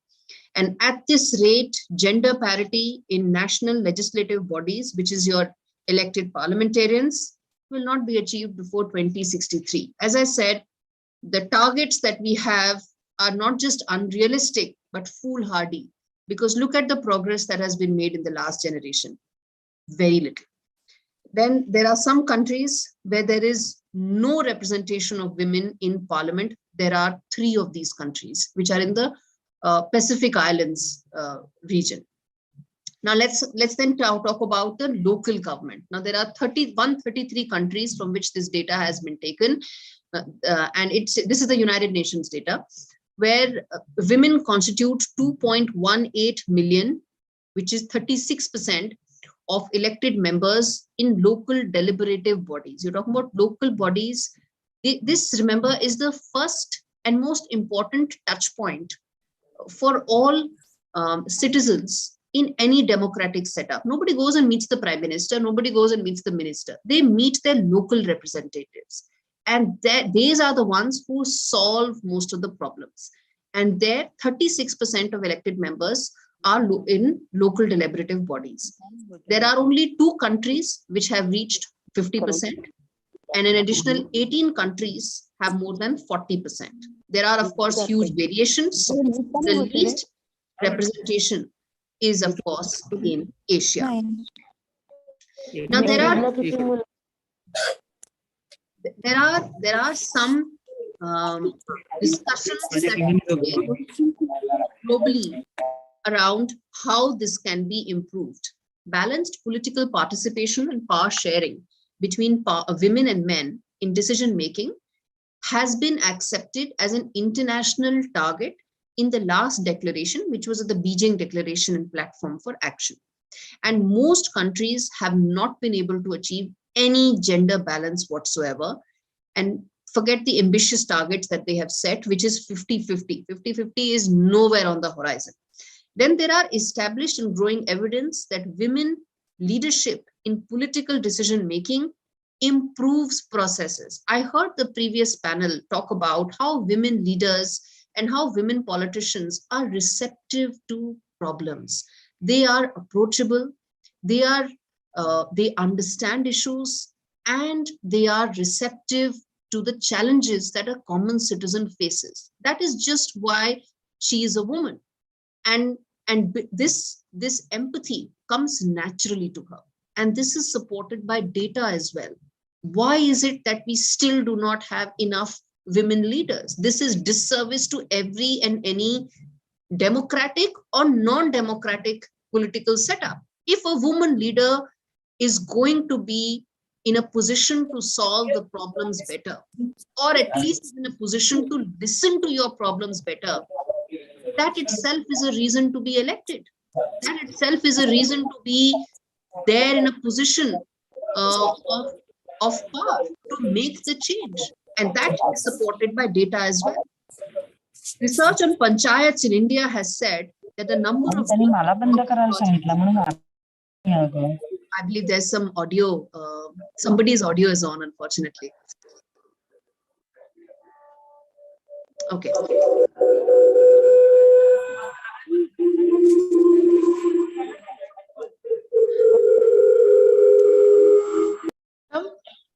Can somebody just close their audio? I think there's an echo that's happening. Okay. Research on panchayats, which is your local councils in India, has shown that the number of drinking water projects in areas where the councils were led by women was 62% higher than those with men-led councils. What does this say? This says that there is a direct cause. So the bottom line is, if you want the woman leader to actually then talk about specific issues related to women and child and social development, then ensure that that happens at the grassroots level also.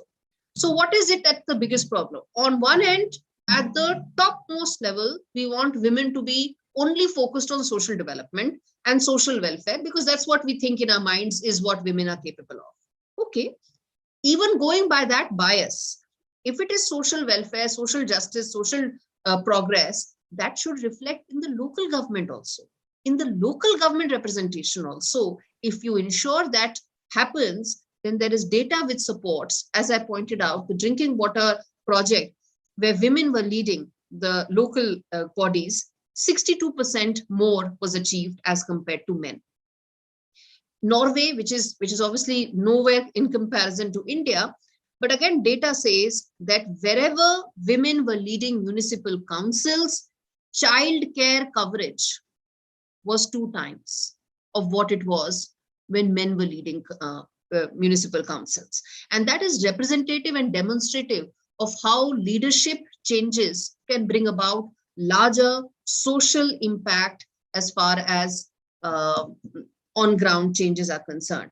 Now, there are several standards and norms that have been identified because, as I said, this is a global problem. This is not an India-centric problem, and therefore the solution also cannot be India-centric alone. We can make the changes to suit our conditions, but we cannot be isolated in our approach to think this is how it's going to work for us alone. This is how it's going to work for everybody.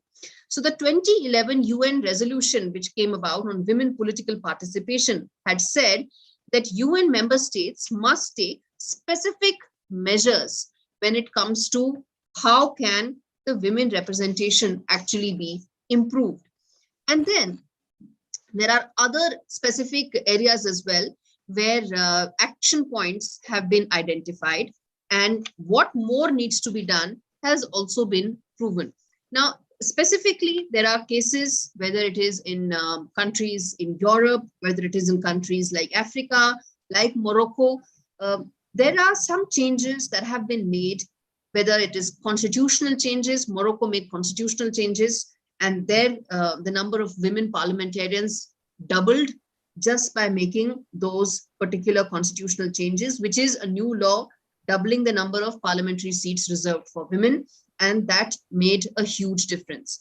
In countries like Montenegro, Macedonia, these are of course very small countries. You can't compare them or an apple-to-apple comparison to countries like India or any other Asia country, especially the Southeast Asian region, which has its own biases and challenges with respect to women and gender issues. But at the end of the day, we also need to pay some attention to how data is coming, because that reflects that changes in policy does impact on ground larger social progress. And this is the data that we have, because frankly, these are the countries that have made those changes. So you go by what they have done. In Montenegro, for instance, the Department of Gender Equality made changes as far as labor law is concerned. It ensured that women get paid as much as men, which is a big challenge again.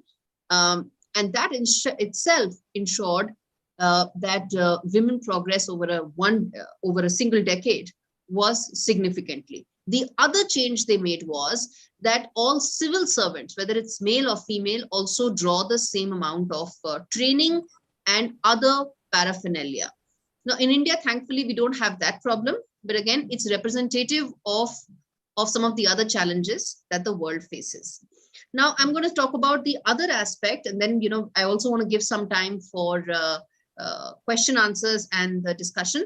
I'm going to just stop by talking about the role that media plays and also the importance of having representation in media as well. Now, media is one area which touches a lot of people, and it helps in shaping opinion. It helps in creating a larger awareness, and it also starts a bigger discussion around issues that matter. That's the power of media. And when I say media, I include everything: social media, all sorts of avenues. In media itself, women are not adequately represented.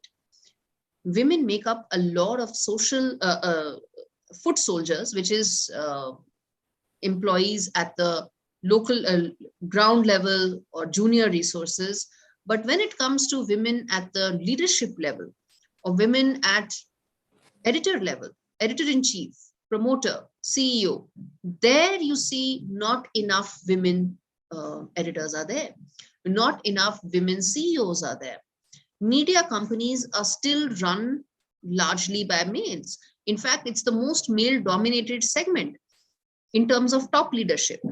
not in terms of reporters, not in terms of correspondents, but editors and CEOs.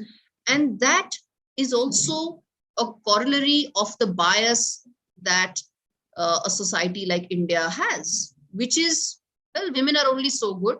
If they are in government, they should have specific portfolios. If they are running a company, they should only be in specific areas. Or if they are in sectors like media, they are only good as covering something that happens on ground. No, they are also in a position to decide what will be the editorial line of a paper, of a TV channel, of a digital outlet. They are as good as their male companions and colleagues. And that itself, that change itself can bring about a larger change, progress that we in our society so desperately want. And I believe that is where some of the solutions need to be identified. Beyond that, this is an ongoing issue, and ongoing progress needs to be made. But I end my lecture and then I open this up for both Q&A as well as the discussion, which is that we need to set up smaller goals. And we need to then work towards the larger objective. The larger objective is gender parity, but we are not going to get there in one day. With making small baby steps, we can make that progress, hopefully in a generation from now. Thank you. Thank you so much, ma'am, for your words of wisdom. Thank you so much, ma'am. Thank you.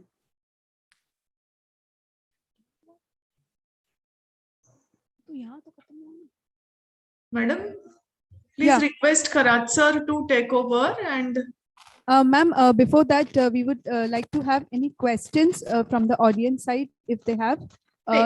Sir can moderate even questions. Okay, so he can have comments and then maybe questions. Okay. Yeah, thank you so much. Now I request Karat sir to give their remarks for this session. Over to you, Karat sir. Okay. Thank you, Principal Naik ma'am, and thank you all the organizers and the chief guest.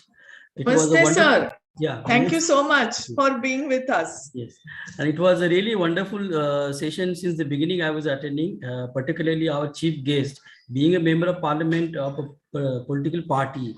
He has really given a thought. He has set the tone of this seminar, and he has really opened his mind. We really appreciate him and invite him again and again, not only on this platform, but different platforms. So thank you once again.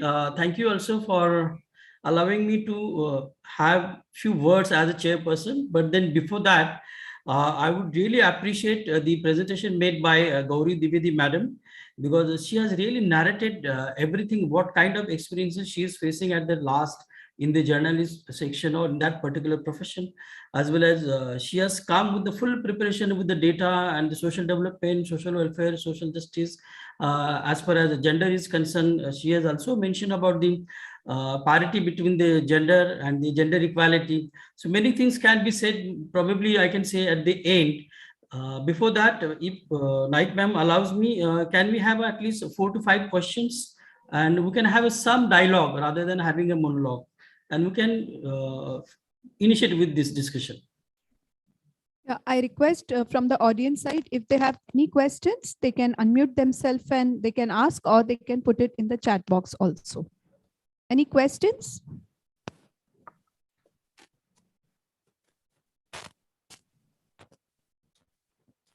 I have a question, madam.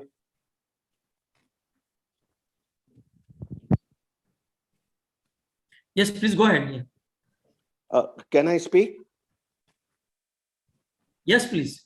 My name is Professor Anil Babad, and my question is to Gauri madam. I want to bring her attention to a sports field. You see, you might have seen many tennis championships where the men gets trophy and the lady sports person champion gets a platter or a dish type of trophy. Your comment, and the prize money also there is disparity? It's a wonderful question, Professor Anil, that you've raised, and this further highlights what I had started my discussion with, which is that it's not an India-centric issue. It's a global issue. The world and the women around the world face exactly the same challenges. And what's more important is that some of these tournaments, these Grand Slams that you pointed out, they have refused to ensure pay parity for women and male champions, despite a campaign. This campaign has been ongoing for about 20 years. The previous set of tennis stars also raised that issue. Some of them boycotted events. They wanted money to be the same because it's a symbolic gesture. These people are millionaires. It's not important. The money per se is not important. It's the symbolic gesture that is important, that a woman champion is as good as a men's champion. And bottom line is that unless that is achieved, they will not be taken in the same spirit. They will not be taken as equal champions. And I hope, Professor Anil, that maybe this progress we will see hopefully in the next couple of years. And you're right that sports, despite being merit-based, also has such huge biases. Madam, just a small joinder to that. Your reaction to a sexist comment on Saina Nehwal. Yes, I saw those comments, and I ask you this, Professor Anil. I read the apology also that he's put out and everything, and I'm not going to spend a lot of time on it because this is a very serious discussion that we are having, and this is a very serious intervention that the college is making. And I think people like him, they are just making a fool of themselves. And also, when they mock a champion, they mock every other woman athlete. But I'm just going to end by saying that can a male champion ever expect this kind of a response that a woman champion got? And the answer to that will tell that what is the ladder and how steep is the ladder that a woman needs to climb to be as good as her male counterpart. Thank you, Miss.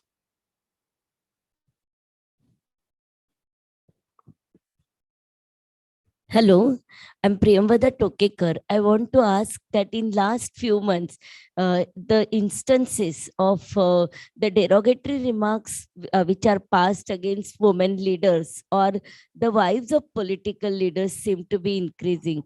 What role media should play in this regard? What do you think? Very, very important question, ma'am, that you've raised.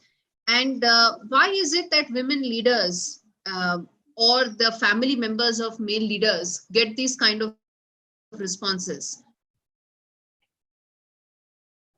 or these kind of mudslinging? Because they are easy targets. They know that if they respond also, they will respond up to a point. They will not respond any further. Aasan hai, bahut aasan hai. When you start doing any kind of personal attacks on a woman, it's very easy because she will respond only up to a point. एक स्तर से नीचे वो नहीं गिरेगी और उसी का फायदा उठाते हैं जब इस तरह की mudslinging होती है.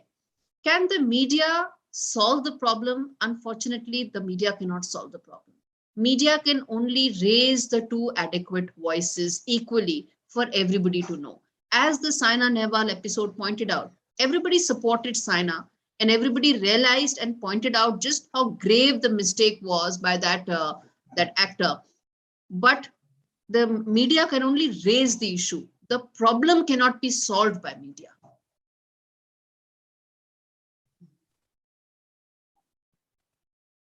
Yeah. Any other question, please?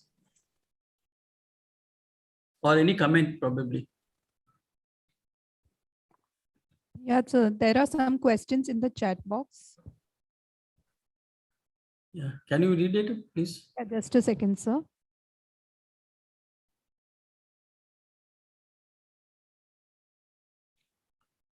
Gauri ma'am, if we have so many women leaders who have contributed in the better society, then how come the, just a second, sir. How come the city of Mumbai lag behind in the development of the public transport and the conditions of road despite of municipal corporation being richest?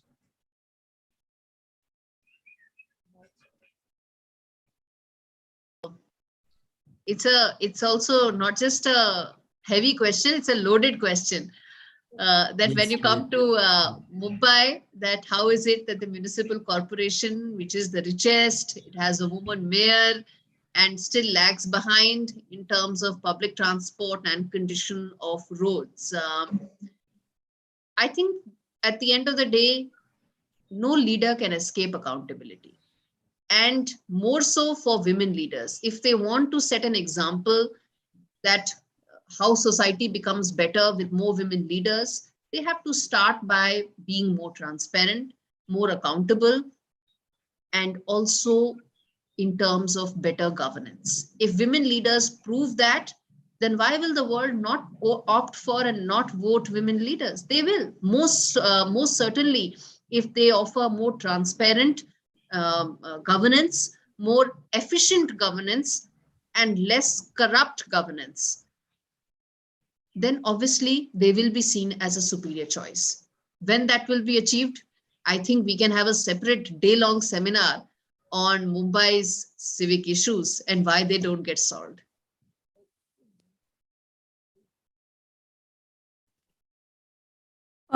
Thank you, ma'am.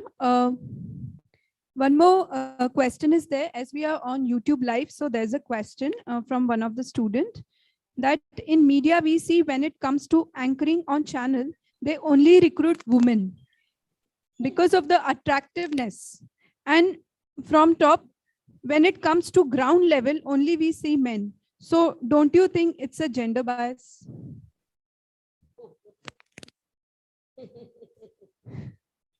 Yeah, ma'am, this is the question from YouTube Live.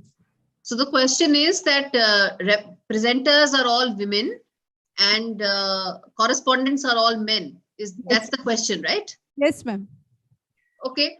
No, there are enough and more male presenters that are there in many channels. Maybe the person who's written this only watches those channels which has women presenters. There are lots of male presenters as well. But the issue that I had highlighted was not just about presenters. Presenters may or may not be editors. Anchors may or may not be editors. I'm talking about the editor. I'm talking about the CEO, because he is the final authority. He or she is the final authority on any media outlet. And we need to ensure that those editors and those CEOs need to also have some reflection of the gender balance that the country needs to achieve. Any more questions? Yeah. Karat, sir? Yes. We are Yes, waiting ma'am. for a comment, sir. Okay. Yeah. So thank you once again. At least we have a couple of comments and the questions which has really provoked by Gauri ma'am's presentations. Besides that, the title of this seminar is about the global local empowerment, and since it is being organized by the Department of Political Science, thank you once again, because the political empowerment of the women is very, very crucial and very important. But then when we are citing the examples and providing the data, having the discussion since the morning, what I found out, the first woman prime minister not being referred anywhere in the dialogue or in the discussion, that is from Sri Lanka, Shirimao Bandaranaike, the first woman prime minister of the world, 1962 till 2000. She had 3 terms consecutively, except 1 or 2 gaps. That is almost 15 years. And after that, then we had, of course, in India, we have Mrs. Indira Gandhi, Pratibha Patil, and many others. But when we are discussing about India, we also see the Indian civilization, Indian culture, which is being percolated in the neighboring countries, and how we have inspired, or how India has inspired by them. We can begin with the Shirimao Bandaranaike, who is there, but at the same time, we have in Pakistan, Benazir Bhutto, who also became a very politically powerful and very assertive, though she has studied abroad and all that. But besides that, her presence really gave a mark in Pakistan politics or political development. At the same time, in Bangladesh, we have the present Prime Minister Sheikh Hasina Wajid and the opposition leader who was also former Prime Minister Begum Ziaur Rahman. So these are the few examples. At the same time, at the next door in Myanmar, we have Aung San Suu Kyi, who was in home arrest almost more than 2 decades because of her activities or her fight for the democracy. And for temporary period, she was here, and now again, once again, she is in home arrest right now. This is the status. Then in Nepal, we have the first time the president woman who is a Vidya Bhandari, who is right now, she is a president. Maldives little bit abhi utna hai nahi, but because maybe in a number of reasons, but they have the many diplomats or the education ministers or the foreign minister to some extent. So this is a overall political empowerment of the neighboring countries. But here I would like to draw your attention, the political empowerment of these women leaders unfortunately ended with their assassination. And you can take 2 examples, prominent example, Mrs. Indira Gandhi, who was assassinated, and the Benazir Bhutto. Both of them, they were assassinated. Political killing happened with them. So why it is? Whether the local civil society has resisted their political empowerment, or the male chauvinist society didn't like their emergence as a political leaders. So we have to think about that. These are the rare examples, but at the same time, when we are discussing about their political empowerment, so many ministers have given. Madam Gauri has mentioned really very nicely about the global data, United Nations women's participation. And then what are the concern the European countries she has expressed about Southeast Asia. I was focusing more a little bit on South Asia, but then what are the mechanisms? How to improve this political empowerment? Before political empowerment, can we have social empowerment? And at the simultaneously, we can go for the economic empowerment of the women.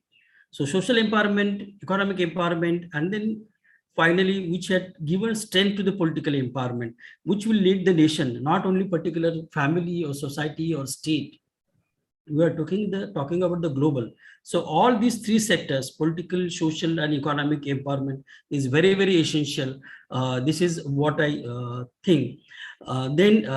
Madam, when she was discussing about the Southeast Asia, as far as in compared to Europe or in compared to Southeast Asia, these are the 10 states of the ASEAN, Association for Southeast Asian Nations. They have taken a really good initiative as far as gender is concerned, but it is not being, I think, popularized. Malaysia being an Islamic state, or Singapore, of course, it is a much more modern state, a welfare state.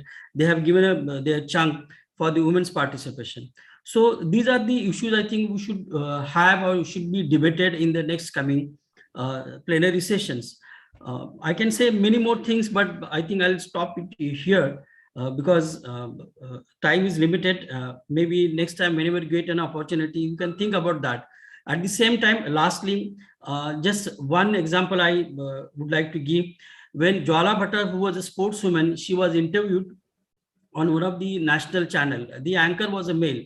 And he said in Hindi, जब ज्वाला गट्टा अगर खेलती है तो ऐसे लगता है कि ज्वाला गट्टा madam को देखूं या उनका खेल देखूं. So this kind of unwarranted comments given by the TV anchor on the national channel provoke like other people to kya kare kya nahi. The same thing happens with the circus. When you generally used to go to the circus, practically abhi to ho nahi raha hai wo circus. But whenever you see the Olympic Games and all that, you can see the comments or the social media, how they are reacting, how to prevent that, how to sensitize about the gender to the young population, young women, not only in the remote areas or the countryside, but in cities like Mumbai or Delhi. Mumbai, Delhi, I don't want to say anything about these 2 cities, but then you can see all the metropolitan cities, people or the youngsters in the school level or the college level need to understand the concept of gender sensitization. And it is our responsibility since we are in the field of the education or the academic institution. With this, I'll once again thanks all of you. I really appreciate Gauri Dwivedi madam for her presentation. Probably this presentation and Vinay Sahasrabudhe's presentation can be printed in the article form, and you can come out with a very good, nice book and give it to all the colleges, not only in Mumbai, but all over India colleges. Get some ISSN number, ISBN number, get approved with the ICSR or UGC. and make aware the young generation. So thank you once again for giving this opportunity. Thank you, sir. Thank you, madam. Thank you so much, sir, for your valuable remarks for the session. I take this opportunity to thank Ms. Gauri Dwivedi ma'am for sharing her thought-provoking ideas towards parity, equality, and balanced approach in society. I extend my thanks to Dr. Rajesh Kharat, sir, for sharing their valuable and constructive remarks for this session. Thank you so much once again. We request both our guests to be the part of the sessions, the coming sessions, and grace the occasion. Now, we will begin with our next set of session, that is panel discussion. We are having the group, the team of very renowned and experienced panelists. So now I request Dr. Suja Rai Ibrahim ma'am to start with the panel discussion. Over to you, ma'am. Yes, thank you so much, Jarna. Hope I'm audible to everyone. Yes, ma'am. Okay. Yes, thank you so much. Thank you. Good afternoon to all the distinguished guests, delegates, and dear students.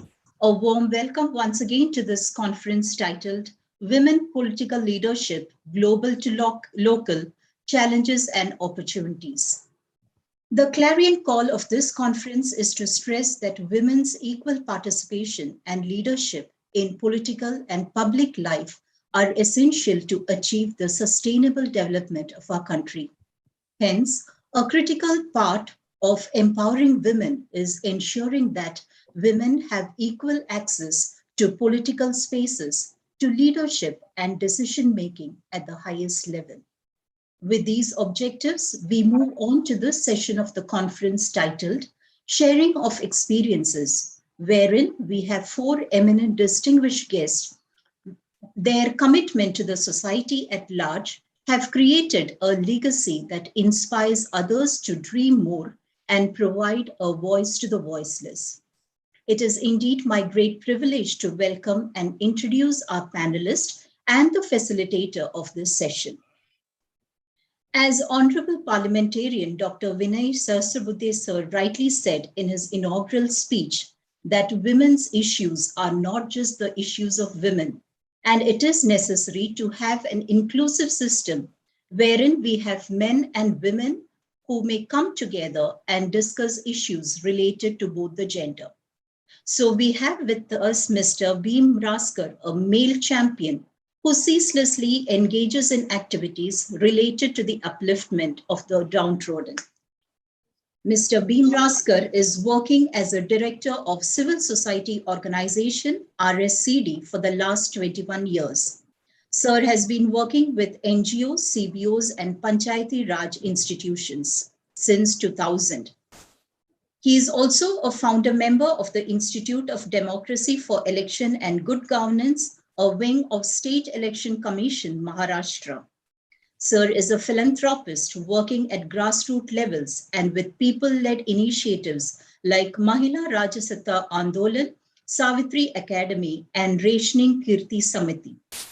And to mention now about his academic excellence, he has completed Institutional Development and Organization Strengthening course from Management Development Foundation, Netherlands, a diploma holder in decentralization and local governance from IRMA, a postmaster's diploma in education from SNDT University, Mumbai, a diploma in personal management and a master's in social work from University of Mumbai.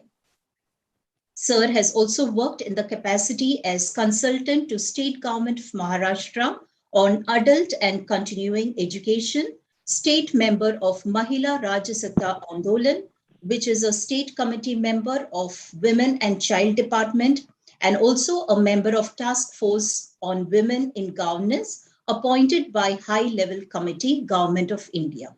We heartily welcome you, sir, for this discussion.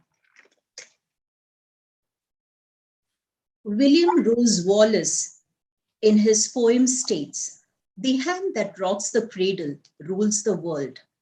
I am delighted to introduce our next panelist, vibrant and dynamic panelist, Dr. Shubha Rao. Dr. Shubha Raul was the mayor of the Municipal Corporation of Greater Mumbai from 2007 to 2009. She was the third woman mayor of the 124-year-old civic body. Madam is currently the spokesperson of Shiv Sena and a member of COVID-19 Ayush Task Force. An excellent academic record, Madam is an MD in Ayurveda, a gold medalist and university topper. Dr. Shubha Raul has also served as a corporator for continuous three terms, representing the northern Mumbai suburb of Dahisar, and served almost all the committees of Municipal Corporation of Mumbai. During her tenure as Mayor of Mumbai, Madam's contribution has been exemplary with her countless achievements. To name a few, eco-friendly Ganesh festival by setting up artificial ponds. Another feather on her cap was the ban on hookah parlors during her tenure. She was instrumental in starting 16 new Ayurveda OPDs in peripheral civic hospitals. Budgetary provisions were made to create herbal Ayurveda plant cultivation centers. Madam has also participated in various international seminars for environmental issues and solutions in urban areas. We welcome you, Madam, for this session. Our next panelist is Advocate Madhavi Naik, known for her balanced and sensible thinking. Advocate Madhavi Naik was an elected corporator in Thane Municipal Corporation from 1997 to 2007. Madam has been associated with the Bharatiya Janata Party since 1997 and spokesperson of BJP Maharashtra. Presently, Madam is the Vice President of BJP Maharashtra and Independent Director of the Airport Authority of India. She plays a pivotal role as the President of Artha Foundation, wherein activities like career guidance for students, seminars for prevention from sexual harassment at workplace, workshops for awareness of various women-related laws, counseling for victims of domestic violence are held.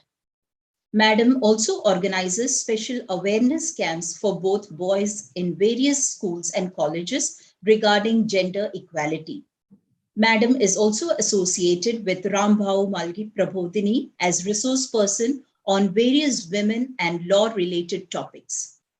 It is indeed our honor to proudly state that Madam is our alumna, and we are truly indebted to her for all her contributions to our organization. Madam is also known for her oratory skills. Even in her student years, she has won awards from the University of Mumbai for her excellent oratory skills. She has also worked as an announcer in All India Radio. Our next panelist is Ms. Kalpana Mahale, Sarpanch of Shirazgaon, Harsul. Madam has graduated from University of Mumbai and has been involved in social work. From 2006, she has played an active role in self-help groups. She has been the president of the self-help group ever since. She has a political legacy in the family. Her father-in-law was also a member of the Zilla Parishad. The first work that Madam had undertaken as a Sarpanch was the construction of the Vittal Rukmani temple. She also has a group panchayat, Gram Panchayat, which has one ashram school, one health center, one sub-center, and 11 Anganwadis. It is indeed commendable to note that out of these, 5 schools and 8 Anganwadis are digital. According to the 2011 census, Shirazgaon has a population of around 3,263 persons, and under Madam's very able leadership, the initiative Garo Gari Nal Yojana has been successfully implemented. Roads have been concretized and sanitizer machines have been acquired. We warmly welcome you, Madam, for this session. May I now take this privilege to introduce the facilitator of this session. We have Associate Professor Dr. Priyamvada Prasad Tokekar. Madam Tokekar Madam has been working as a lecturer in Joshi Bedekar College since 1992 At present, Madam is the HOD of Political Science Department and the Vice Principal of Degree College. Madam was awarded the PhD degree from RCWS SNDT University for her thesis titled Women Corporators in Urban Governance of Thane Municipal Corporation. Madam had completed a minor research project entitled Voices from the Past, Views of the 19th Century Women Social Reformers. Madam has published and presented research papers in national and international conferences and seminars. Tokekar Madam has worked as NSS Program Officer and Area Coordinator and has also been associated with the Women Development Cell of the college for more than 10 years. It is my honor to state that Madam was bestowed with the Savitri Bhai Phule Adarsh Shikshika Award in the year 2011-12 by the University of Mumbai. I now request Tokekar Madam to engage this deliberation. Over to you, Madam. Thank you, Suja, for all the good words you have said. I welcome all the panelists. आणि हे जे session आहे तर ह्याला आपण expressions म्हटलंय, भावना व्यक्त करायचं session असं म्हटलंय, म्हणून आपण थोडंसं बायलिंग्वल राहूया, म्हणजे कुठल्याही भाषेची अडसर याच्यामध्ये येणार नाही. आजचा दिवस असा आहे की ज्योतिबा फुले, जिजाऊ आणि स्वामी विवेकानंद ज्या तिघांनी स्वातंत्र्य समता या तत्वांचा पाठपुरावा केला त्यांच्याशी निगडीत असा दिवस आहे. आणि या दिवशी आपल्याला ही चर्चा करता येते, ही एक खूप छान गोष्ट आहे. When India became independent and when democracy was established in India, the Western world was very skeptical about Indian democracy. And if democracy is to be successful in the country, then it was realized that it must be successful at the grassroots level. But unfortunately, though the urban and local self-governing institutions were existing for a long time, there were various lacunas in these institutions. And at this background, 73rd and 74th constitutional amendments were introduced in order to give a solid foundation to the Indian democracy. भारतीय लोकशाहीला अधिक सुदृढ करण्यासाठी 73व्या आणि 74व्या राज्यघटना दुरुस्त्या सुचवण्यात आल्या आणि संमत झाल्या. आणि ह्याच्यामध्ये जी विविध वैशिष्ट्य होती त्यात एक वैशिष्ट्य होतं की 33% जागा या स्त्रियांसाठी 33% जागा या स्त्रियांसाठी राखीव ठेवण्यात आल्या. अगदी ठाणे महानगरपालिकेचंच उदाहरण द्यायचं झालं तर 86 साली फक्त 2 स्त्रिया होत्या ठाणे महानगरपालिकेत आणि हा आकडा लगेच 2 आकडी झाला 90 साली जेव्हा 30% आरक्षण झालं. आता या आरक्षणाने आज जवळजवळ 3 दशकं पार करण्याच्या उंबरठ्यावर हे आरक्षण आहे. आणि म्हणूनच या आरक्षणाने नक्की काय मिळवलं, स्त्रिया किती सक्षम झाल्या या आरक्षणामुळे, आम्हाला असं वाटलं की हे रिट्रॉस्पेक्ट करणं, याचं एक सिंहावलोकन करणं हे आवश्यक आहे. आणि या दृष्टीने या सत्राचं आयोजन करण्यात आलेलं आहे. माझा पहिला प्रश्न जो आहे तो ज्या मुंबईच्या महापौर राहिलेल्या आहेत, भूतपूर्व महापौर शुभा राऊळ यांना आहे. मॅडम, आपण 3 वेळा निवडून आलात आणि महापौर झालात, तर हा सगळा जर्नी, हा सगळा प्रवास कसा होता हे जरा आमच्या बरोबर शेअर करा. धन्यवाद. मी सर्वप्रथम विद्या प्रसारक मंडळाचे हार्दिक आभार मानते की एक संधी दिली लोकांना आपला काही एक्सपिरियन्स शेअर करायचं म्हणून. आणि दुसरी गोष्ट, हा तुमचा जो प्रश्न आहे हा प्रवास कसा राहिला, तर खरंच प्रवास खूपच कॉन्फिडन्स देणारा, आनंददायी पण होता आणि चॅलेंजिंग होता. पण जर चॅलेंज आपण कितपत स्ट्रॉंगली हँडल करतो त्याच्यावर पण आहे. पण जेव्हा मी पहिल्यांदा निवडून आले तेव्हा मला राजकारणातला रस सुद्धा माहित नव्हता, कारण मी पूर्णपणे एक वैद्यकीय कॉलेजमध्ये प्रोफेसर म्हणून आणि स्वतःचा दवाखाना आणि आपली मुलं म्हणजे आपला संसार एवढ्यातच मी होते. फक्त वोटिंग करायला मी जायचे, बाकी काही मला माहित नाही. कोण निवडून आलं ह्याच्यात मला इंटरेस्ट नसायचा. त्यामुळे जेव्हा मला एक महिला आरक्षण आल्यानंतर एक माननीय उद्धव साहेबांनी सांगितलं की सुशिक्षित महिलांना आपण घेऊया पुढे, कारण फारच म्हणजे ज्या काही हातावर बोटावर मोजण्यासारख्या महिला होत्या त्या होत्या, त्यांनी काही तेवढंसं म्हणजे खूप काही करून दाखवलं नव्हतं. त्यामुळे मग माननीय उद्धव साहेब म्हणाले की सुशिक्षित महिलांना घ्या, आणि माझ्या दवाखान्यात मी वेगवेगळे कॅम्प्स भरवायचे, वेगवेगळ्या पार्टीचे वगैरे असायचे. तर मग मला विचारलं गेलं, तर मी नाही नाही म्हणजे मला माहितीच नाही, हे क्षेत्रच मला माहित नाही, असं करून मी नंतर हो म्हटलं की बघूया. माझे जे गुरुजी होते त्यांनी सांगितलं की हे पण एक राष्ट्रसेवेचे काम आहे, तर तुम्ही नाकारू नका, अशी चालून संधी येत नाही कुणाला. तर म्हणून मग मी हो म्हटलं. म्हटलं ठीक आहे, दवाखानाही चालू राहील आणि हेही चालू राहील. पण नंतर जेव्हा कळलं की आपल्या ह्याच्यात अभ्यास गरजेचा आहे, नुसतं आपलं एक संधी आली आहे, तर त्याचा आपल्याला पूर्णपणे न्याय द्यायला हवा, अभ्यास करायला हवा, कारण पूर्णपणे हे क्षेत्र वेगळं होतं. स्ट्रॉंग वॉटर ड्रेन काय, सिवेज प्रोजेक्ट्स कोणते आहेत आणि अंडर ऑथॉरिटीज किती आहेत अटॅच, हे सगळं नंतर कळायला लागलं.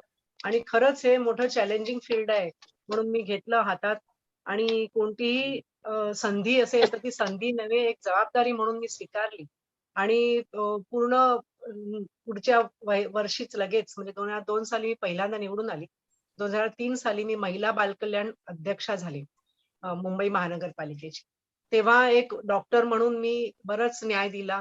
MMR वॅक्सिन हे अख्ख्या भारतात कुठेच फ्रीमध्ये दिलं जात नव्हतं. मुंबई महानगरपालिका ही पहिली महानगरपालिका होती अख्ख्या एशिया खंडातली की जिने स्वतः बजेट उत्पन्न करून मुंबई महानगरपालिकेतर्फे MMR वॅक्सिन सगळ्या नवजात बालकांसाठी फ्री केलं. हे एक झालं. त्याच्यानंतर जेंडर बजेटिंग आम्ही केलं. त्यावेळेला राधा मॅडम म्हणून होत्या, IAS ऑफिसर मला लाभल्या माझ्या बरोबरीने काम करणाऱ्या. त्यांच्यामुळे आणि आम्ही एकत्र बसून, स्नेहा पंडितकर आहेत लोकल सेल्फ गव्हर्नमेंटच्या, त्यांनी आम्ही सगळ्यांनी एकत्र बसून जेंडर बजेटिंग केलं. फर्स्ट टाइम 450 कोटीचं जेंडर बजेटिंग. त्याच्यामध्ये प्रसूतीगृह आहे, लहान मुलांसाठीचे वॅक्सिन्स आहेत, मुलांचं शिक्षण आहे, आरोग्य आहे, या सगळ्या गोष्टी त्याच्यात इन्क्लूड केल्या गेल्या.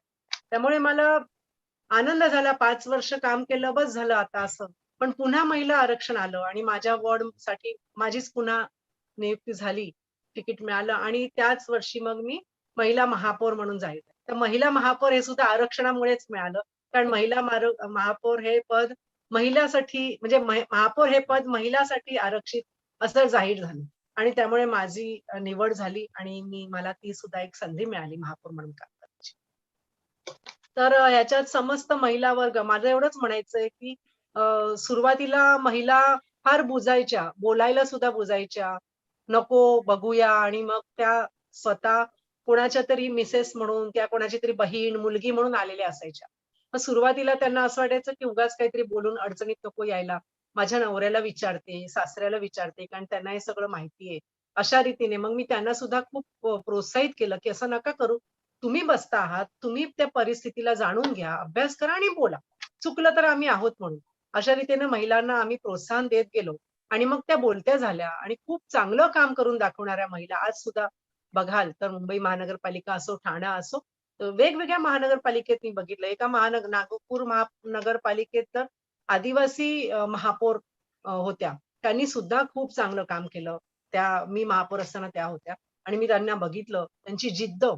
अभ्यास नसला ना, म्हणजे माहिती नसलं तर कसं करून घ्यायचं काम, मला हे काम करायचंय, दारू भट्ट्या बंद करायच्या, त्यासाठी त्यांनी भरपूर काम केलं. त्यामुळे मला असं वाटतं की हा पूर्ण प्रवास आणि ते पूर्ण महापौर पद झालं.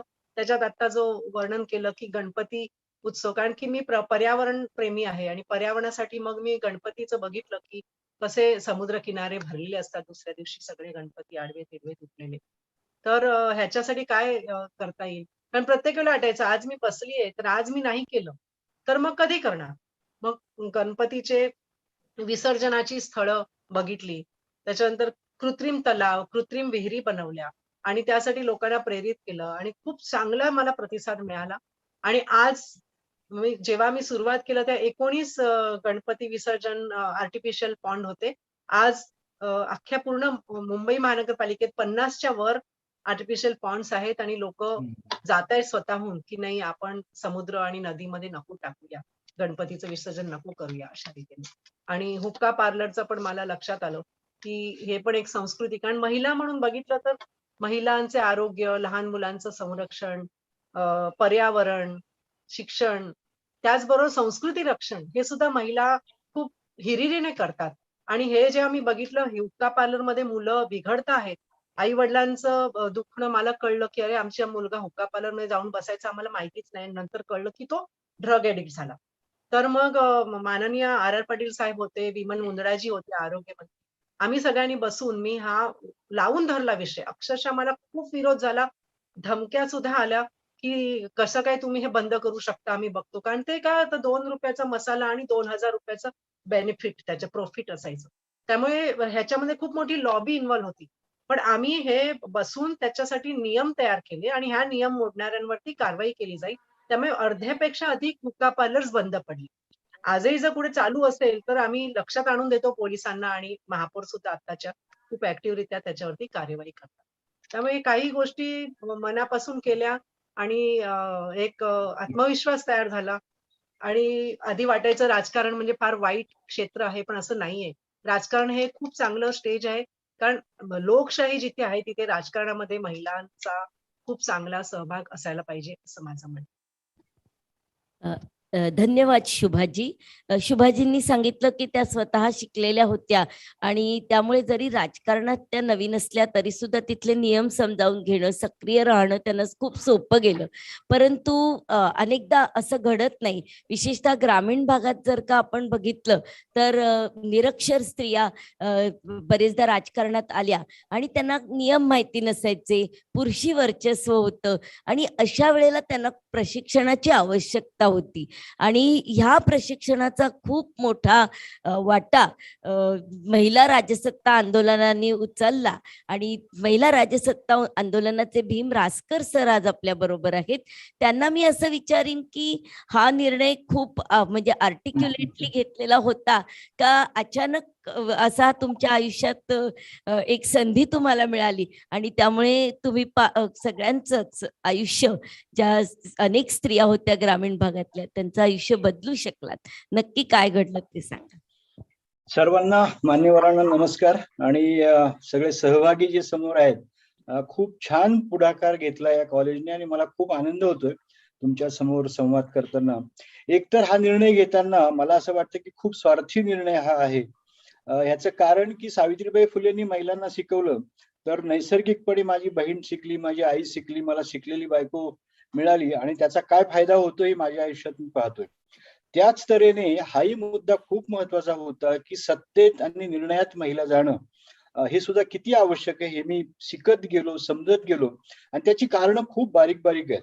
पहिली गोष्ट, मी गावाला 3रीला असताना माझ्या गावात केसरबाई नावाची पहिली बाई, एकच आमच्याकडे महिला निवडून यायची आणि ती पण, आता शब्द बोलावा की नाही मला माहित नाही, पण पाटील नावाची गोष्ट पूर्वी जी होती त्याचं कुणीतरी एक अंगवस्त्र असायचं. तशी एक महिला गावातल्या टवाळखोरांनी निवडणुकीला उभी केली आणि त्या बाईने माझ्या शाळेतला पाण्याचा प्रश्न सगळ्यात आधी सोडवला. मी पूर्ण गोष्ट सांगत नाही, पण तो इम्प्रिंट मनावर प्रचंड होता. ही पहिली गोष्ट. त्यामुळे जय ज्योती, जय सावित्री किंवा वोट हमारा राज हमारा हे गेले 20-21 वर्ष आम्ही मंत्र घेऊन काम करतो. याचं कारण मला असं वाटतं की माझी जी काही प्रेरणा असेल ती केसरबाई माझ्या गावातली आहे. त्यानंतर अर्थातच मी कन्सल्टंट झालो, सेंट्रल गव्हर्नमेंटमध्ये कामाला लागलो आणि तिथे काम करताना महिलांबरोबर, खास करून IAS अधिकाऱ्यांच्या बरोबर खूप काम करायची संधी मिळाली.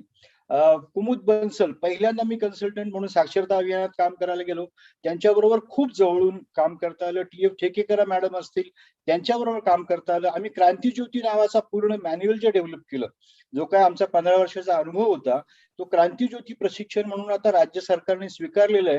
ते करताना जास्तीत जास्त महिला सरपंचांना इन्व्हॉल्व्ह करून ते प्रशिक्षण मॉड्यूल जे तयार केलं, त्याच्यामध्ये नीला सत्यनारायण मॅडमचा पुढाकार होता. त्या सगळ्यांबरोबर काम करताना नक्की जाणवत होतं की जर राजकारणाचा पोत बदलायचा असेल, राजकारणाची आत्ताची जी अवस्था आहे ती बदलायची असेल, तर महिला जास्तीत जास्त राजकारणात येणं खूप आवश्यक आहे. आणि अर्थात माझा संपर्क ज्या ज्या महिला राजकारण्यांच्या आला त्यांच्याकडून सुद्धा खूप उमेद मिळाली, आजही मिळते, पुढेही मिळत राहील. आणि मला असं वाटतं की गेले 21 वर्ष पूर्णपणे याच्यावर फोकस करून जे काम चाललंय करू शकलो, त्याच्यामध्ये सगळ्यात मोठा वाटा जे आहे ते आमच्या पूर्ण नेतृत्वात असलेल्या ज्या महिला आहेत, 100 महिला ह्याचं पूर्ण काम पाहतात, ट्रेनिंगचं काम करतात.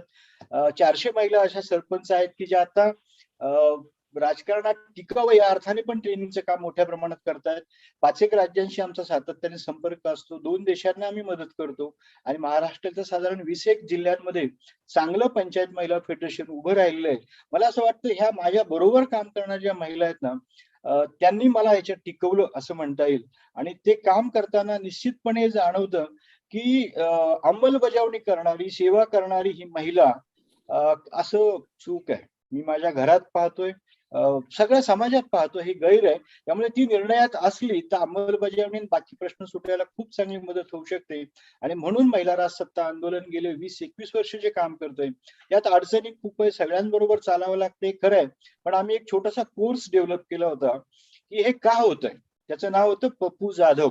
महिलांना समजावून सांगताना फक्त इलेक्शन कसं निवडायचं, तर परंपरांचं वर्चस्व, पुरुषी वर्चस्व, जातीचं वर्चस्व, धर्माचं वर्चस्व आणि वर्गाचं वर्चस्व हे समजल्याशिवाय बाई आपलं राजकारण करू शकत नाही. आणि ती खरी इंगत आहे, ते महिलांना समजायला पाहिजे.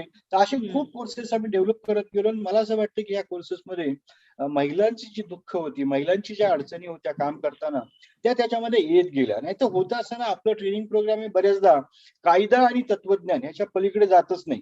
तिच्या रोजच्या ज्या अडचणी आहेत त्या आपण समजून घेण्याची खूप गरज आहे. आणि तशा तऱ्हेची रणनीती महिलांनी खूप पुढे आणली. म्हणजे अशा कितीतरी गोष्टी आहेत की ज्या महिलांनी, हे महिला सभा आपल्याकडे आली, महिला राजसत्ता आंदोलन शासनाबरोबर काम केलं, पण आता 22 राज्यांमध्ये महिला सभा होती. मला असं वाटतं खूप महत्वाचं आहे की अशा गोष्टी महिलांच्या नजरेतून बघणं. म्हणजे बीजिंगने घोषणा घेतली की महिलांच्या नजरेतून जगाकडे बघा, पण आपली अवस्था माहिती आहे आपल्याला. तर त्या दृष्टिकोनातून मला असं वाटतं की महिलांच्या नजरेतून राजकारणाकडे बघा, समाजाकडे बघा, ही खूप आवश्यक आहे. आणि खास करून पुरुष म्हणून मला असं वाटतं की महिलांच्या नजरेतनं या विकासाकडे राजकारणाकडे पाहण्याची खूप गरज आहे. त्याच्यातून खूप साहित्य तयार झालं. मला थोडं लिहायची आवड आहे, त्या तऱ्हेने लिहित गेलो. पण मी नक्की असं सांगेल की हे काम करण्याची खूप अत्यंत गरज आहे. आणि हे जर घडलं तर राजकारणाचा पोत, राजकारणाबद्दल जे काही लोक बोलत असतात, मला असं वाटतं की ते बदलायचं, महिलांचं त्यातलं योगदान, युवकांचं योगदान प्रचंड महत्वाचं आहे. एक छोटीशी कविता आहे, म्हणजे असं कुठे जायचंय आपल्याला ह्याच्याबद्दल, ही कविता आहे अजब पुरुषी वाटली. आणि या महिलांच्या बरोबर काम करताना मला जाणवलं की ही इंगत आहे, ही आपण समजून घेतली पाहिजे. तर रूढी परंपरा तुम्ही पाळा, म्हणजे पुरुष म्हणून आम्ही कसा विचार करतो, रूढी परंपरा तुम्ही पाळा, फक्त स्वातंत्र्य आम्हाला द्या. घराची देखभाल तुम्ही सांभाळा, मालकी फक्त आम्हाला द्या.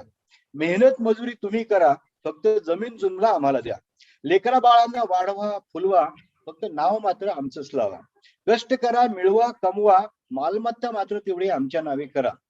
चिंता तुमच्या माथी, फक्त सत्ता आमच्या हाती. मताचा जरूर मिळवा, फक्त राज्य मात्र आम्हालाच करू द्या. ग्रामसभा भरवा, ग्रामसभा गाजवा, फक्त पंचायतीचं बजेट मात्र आम्हालाच ठरवू द्या. बंधन, चिंता, काबाड कष्ट हे सारं तुम्ही घ्या. स्वातंत्र्य, स्वामित्व, सत्ता एवढंच फक्त आम्हाला द्या. मला असं वाटतं ह्याच्यावर काम करण्याची खूप गरज आहे. आणि त्या दृष्टीने खूप आनंद मिळतो. गेले 20-21 वर्ष मी जे काय करतोय काम, त्यामुळे माझी सुरुवात जी झाली आणि आजही जे काम चाललेलं आहे त्याच्यामध्ये प्रचंड आनंद आहे. आणि तुमच्यासारखी मंडळी सोबत आहेत. म्हणजे शुभाताईंचं मी खूप वेळा ऐकलेलं आहे. खूप मंडळी अशी आहेत की ज्यांच्याकडनं आम्ही शिकत गेलो आणि हे सगळं एकत्र करत गेलोय.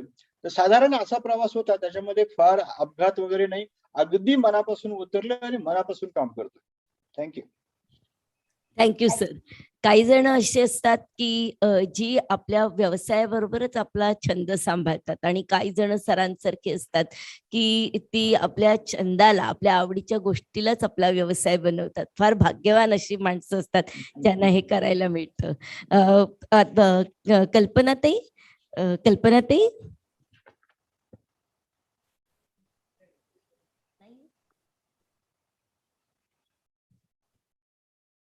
कल्पनाताई जॉईन होईस्तोवर आपण पुढचा प्रश्न माधवी नाईक यांना विचारूया. सर आत्ताच विविध प्रकारच्या वर्चस्वांबद्दल बोलत होते.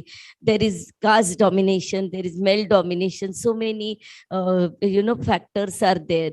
And when the reservation came, you got an opportunity to be elected to represent Thane Municipal Corporation twice. आणि कुठेतरी असं वाटत होतं की आता 2दा निवडून आल्यानंतर तो आपण तिसऱ्या हॅट्रिक साधू शकू, किंवा आता खरं तर राजकारणात आपल्याला पावलं रोवून उभं राहता येईल.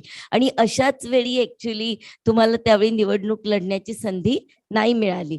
बरेचदा असं होतं, ज्या नगरसेविकांशी मी बोलले की ती संधी नाही मिळाली की मग परत एकदा त्या आपल्या जसं घरात असतात तसं पब्लिक स्फिअर मधनं परत एकदा प्रायव्हेट स्फिअर मध्ये जातात. पण तुमच्या बाबतीत मात्र तुम्ही असं अजिबात होऊ दिलं नाही. तर ह्या म्हणजे जे काही आपल्या बाबतीत घडलं होतं त्याला एक संधी समजलात, एक नवीन काहीतरी अचीव करण्याची, संघटनेत शिरलात आणि तिथे नव्याने गोष्टी साध्य केल्यात. तर हे सगळं तुम्ही कसं साध्य केलं? तुमच्या स्वभावातला असा कुठला गुण आहे की त्यामुळे तुम्हाला हे साध्य करणं शक्य झालं असं तुम्हाला वाटतं? धन्यवाद.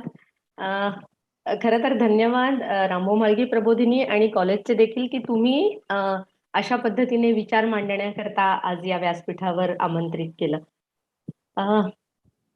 I got an opportunity because of the 33% reservation. That's crystal clear. But then I got the opportunity without any background in my personal life. माझ्या घरातलं कोणीही राजकारणामध्ये नाही, समाजकारणामध्ये नाही. पैशांचं खूप मोठं पाठबळ आहे अशी देखील परिस्थिती नव्हती. फक्त शिक्षण हा एक माझ्याकडचा प्लस पॉइंट होता. आणि शुभाताई मगाशी म्हणाल्या त्याप्रमाणे मला असं वाटतं की तो काळ कदाचित असा होता ज्या वेळेला थोड्या मध्यमवर्गीय कुटुंबातल्या पण सुशिक्षित अशा महिलांना पुढे आणण्याकरता सगळ्याच राजकीय पक्षांचे प्रयत्न सुरू होते. मला असं वाटतं की त्या काळामध्ये कदाचित माझं नाव पक्षाच्या समोर आलं आणि भारतीय जनता पक्षाने मला संधी दिली.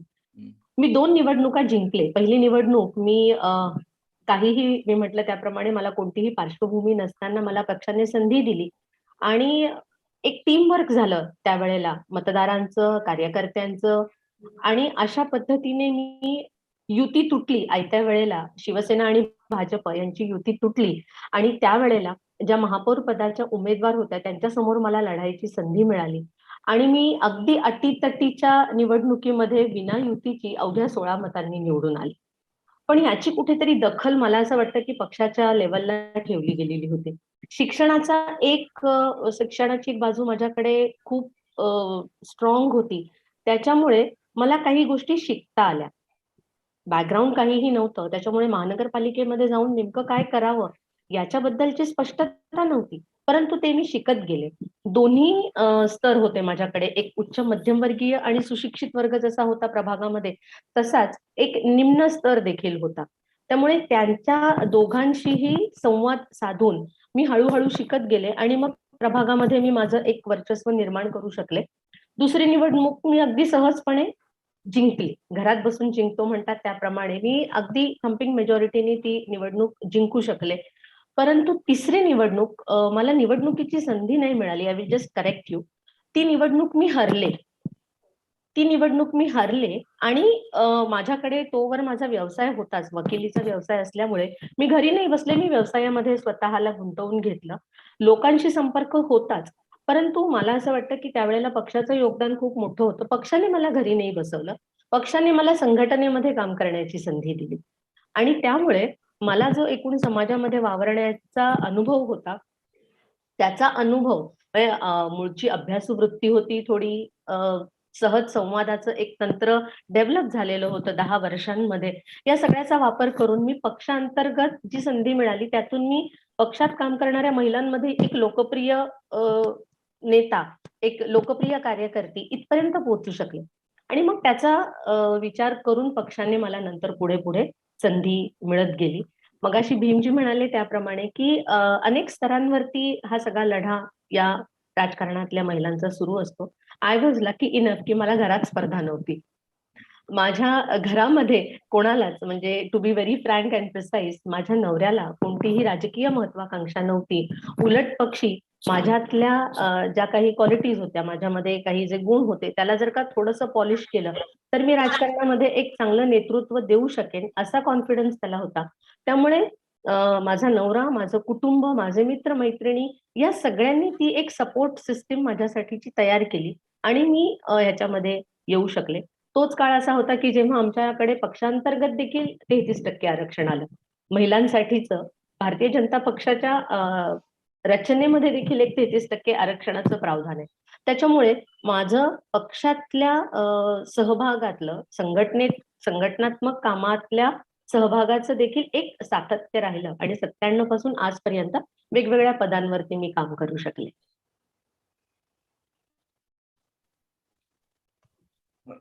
आपल्यातल्या मूलभूत गुणांना स्वतःच पैलू पाडून आपली राजकीय कारकिर्दी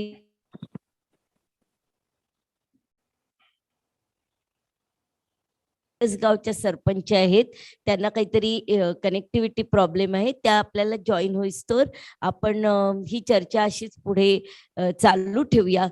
माझा पुढचा प्रश्न जो आहे तो परत शुभा मॅडमना आहे की मॅडम, ठाण्यातल्या काही राजकीय राजकारणात असलेल्या काही स्त्रियांशी जेव्हा मी बोलले तर तेव्हा माझ्या असं लक्षात आलं की त्यांचं असं म्हणणं पडलं की ज्या वेळेला एखाद्या पुरुष महापौर होतो तर त्यावेळेला त्याच्यासाठी ती एक शिडी असते त्या पुढच्या पायऱ्या चढण्यासाठी.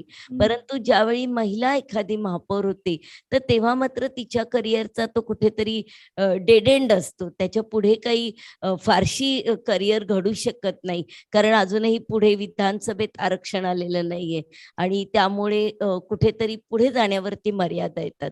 तर यावरती तुमचं काय मत आहे? काही अंशी ते बरोबर आहे, कारण बघितलं तर महिला आरक्षण असल्यामुळेच महिला महापौर होऊ शकल्या. नाहीतर मला नाही वाटत एवढ्या महिला महापौर झाल्या असत्या, एखादीच तशी भाग्यवान असेल. परंतु हे जे पद आणि ह्याच्या पुढे सुद्धा राजकारणामध्ये विधानसभा, राज्यसभा, पुढे MP लेवलला ह्याच्यात सुद्धा महिलांसाठी आरक्षण असणं गरजेचं आहे, तरच तेवढ्या प्रमाणात त्या महिला तिथे जाऊ शकतील. नाहीतर मग अगदी हातावर मोजण्या एवढ्या महिला आहेत ज्या स्वतः कर्तृत्वाने त्यापर्यंत गेल्या आहेत, म्हणजे MP किंवा MLA होईपर्यंत. नाहीतर मग कुणाची तरी मुलगी असते, महिला बायको असते, सून असते, अशा लेवलला त्यांना मग मिळते संधी. आणि तुम्ही म्हणालात तसं बरोबर आहे.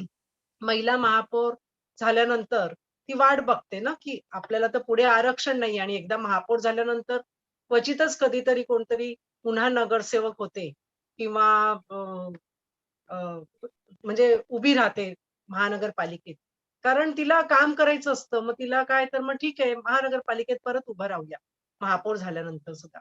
परंतु जर तिचं पुढे आरक्षण असतं तर नक्कीच तिला तिथे संधी मिळाली असती, हे मात्र खरं आहे. आणि पुरुष महत्वाकांक्षी असतो, महापौर झाल्यानंतर तो बांधणी सुरू करतो की अरे आपल्याला आता आजूबाजूचं आपलं सगळं आहे तिथे लक्ष देऊया आणि विधानसभेला उभं राहूया, आणि त्याला तर ती संधी दिली पण जाते. आता हे सगळं कधीच सुधारेल जेव्हा खरंच त्या महिलेला विधानसभेमध्ये आरक्षण मिळालं, तर मला वाटते नक्कीच महिला महापौरांना पुढची संधी पटकन मिळेल. मुंबईच्या भूतपूर्व महापौर शुभा राऊळ यांनी अशी इच्छा व्यक्त केलेली आहे की जसं स्थानिक पातळीवरती आरक्षण आहे तसंच ते आरक्षण पुढे सुद्धा राहिलं पाहिजे. मग आपल्याला खऱ्या अर्थाने म्हणता येईल सक्षम होगी, साक्षर होगी, निर्णय काबिल नारी होगी. तर आता आपण कल्पनाताईंना विचारूया. कल्पनाताई आता आपल्या या संवादात सहभागी झालेल्या आहेत, तर मी कल्पनाताईंना विचारते की तुम्ही ज्या जागेवर निवडून आलात तिथे पण आरक्षण होतं का? तुम्ही कशा निवडून आलात? उभं राहायचा निर्णय कसा घेतलात आणि सरपंच कशा झालात? कल्पनाताई. नमस्कार मॅडम. मी म्हणजे जनरल जागेमधून निवडून आलेले आहे, पण ह्या पाठीमाग लोकांचा खूप सहभाग होता.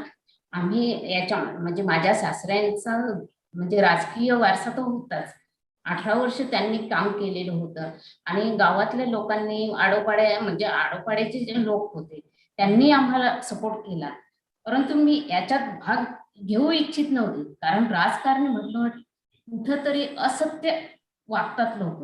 त्याच्यामुळं आम्ही पारमार्थिक लोक असल्यामुळं ह्या गोष्टी करू शकत नव्हते. परंतु गावातल्या लोकांनी सांगितलं नाही तुम्हाला भाग घ्यावाच लागेल. त्यांनी घरी येऊन फॉर्म भरून घेऊन गेले आणि बिनविरोध सदस्य म्हणून निवडून दिले.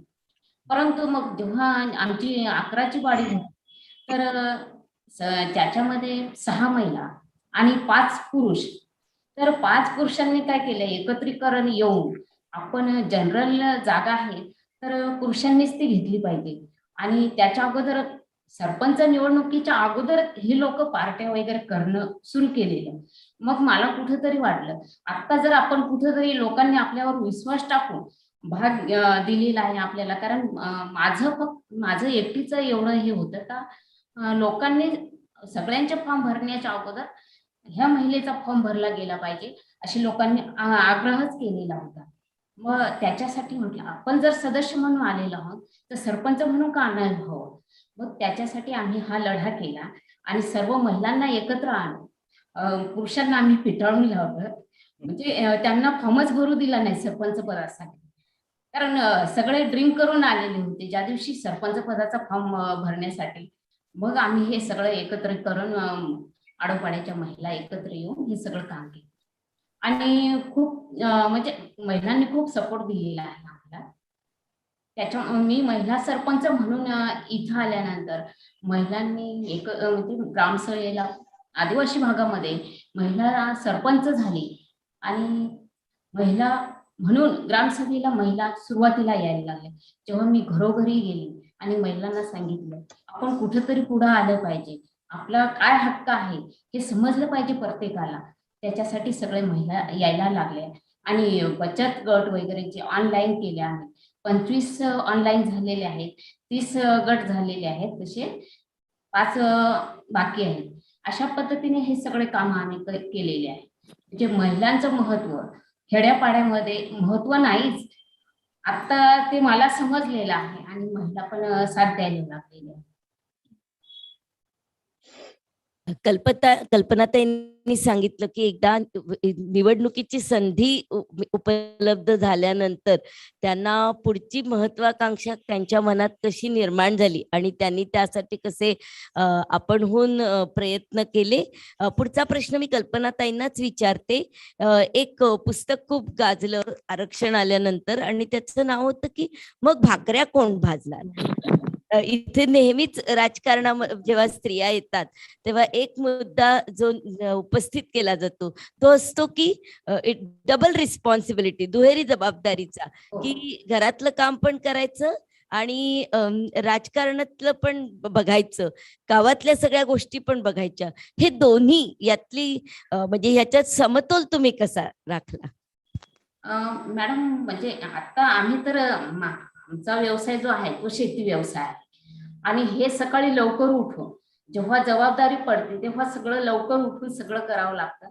मजूर लोक असतात शेतामध्ये, हे सगळं निभावून आणि आपण पंचायतचा सुद्धा कारभार करू शकतो हे मला ह्या 5 वर्षात जाणवलं. म्हणजे मी ते करू शकले आणि त्याच्यासाठी माझ्या मिस्टरांचा खूप सपोर्ट होता आणि सासऱ्यांचा पण खूप सपोर्ट होता. आपण पहिल्यांदाच असं बघितलं की खरोखरच महाराष्ट्र या बाबतीत खूपच भाग्यवान आहे की कायमच ह्या ज्या स्त्री पुरुष समानतेचा हा जो लढा आहे याच्यामध्ये पुरुषांनी कायम साथ दिलेली आहे. कल्पनाताई सुद्धा हे सगळं करू शकतात. त्याला 2 घटक आहेत. एक म्हणजे त्या कष्टाळू आहेत, पुढची गावातली कामं करण्यासाठी पहाटे उठून आधी आपली कामं पूर्ण करणं हे त्या करतात आणि दुसरी गोष्ट म्हणजे घरातल्यांचा पाठिंबा आहे म्हणूनच हे करणं त्यांना शक्य होतं. खूप छान तुम्ही अनुभव सांगितलात कल्पनाताई. पुढचा जो प्रश्न आहे माझा तो भीम रासकर सरांना आहे. Now almost 3 decades of reservation has been completed. Now when you look at the women now, do you think that they are more empowered today? And do you feel satisfied that you could contribute somewhat empowerment? Yes, thank you. खरं तर काय म्हणायचं, एखादा डोंगर आपण चढायला लागलो की सुरुवातीची आपली गती जरा चांगली असते आणि हळूहळू लक्षात यायला लागलं की चढण जरा अधिक कष्टदायक आहे, तर तिथे दमायला होतं. आणि ते दमण्याचं कारण म्हणजे आज महाराष्ट्रामध्ये सांदी कोपऱ्यात राहायचं नाही, राज्य करायला भ्यायचं नाही असं म्हणणाऱ्या 30-35 हजार महिला आहेत. त्यांची एक संघटना तयार झाली आणि त्या हा अजेंडा घेऊन पुढे चालल्यात. हा त्यातला महत्वाचा भाग. पण दुसरी मी अडचणी सांगताना, अडथळे सांगताना किंवा आता मध्यावर गेल्यावर काय दिसतं, तर असं ABCDE अशा अडचणी दिसतात. एक तर ताईंनी जे सांगितलं, कल्पना ताईंनी, त्यांचं लकी आहेत त्या.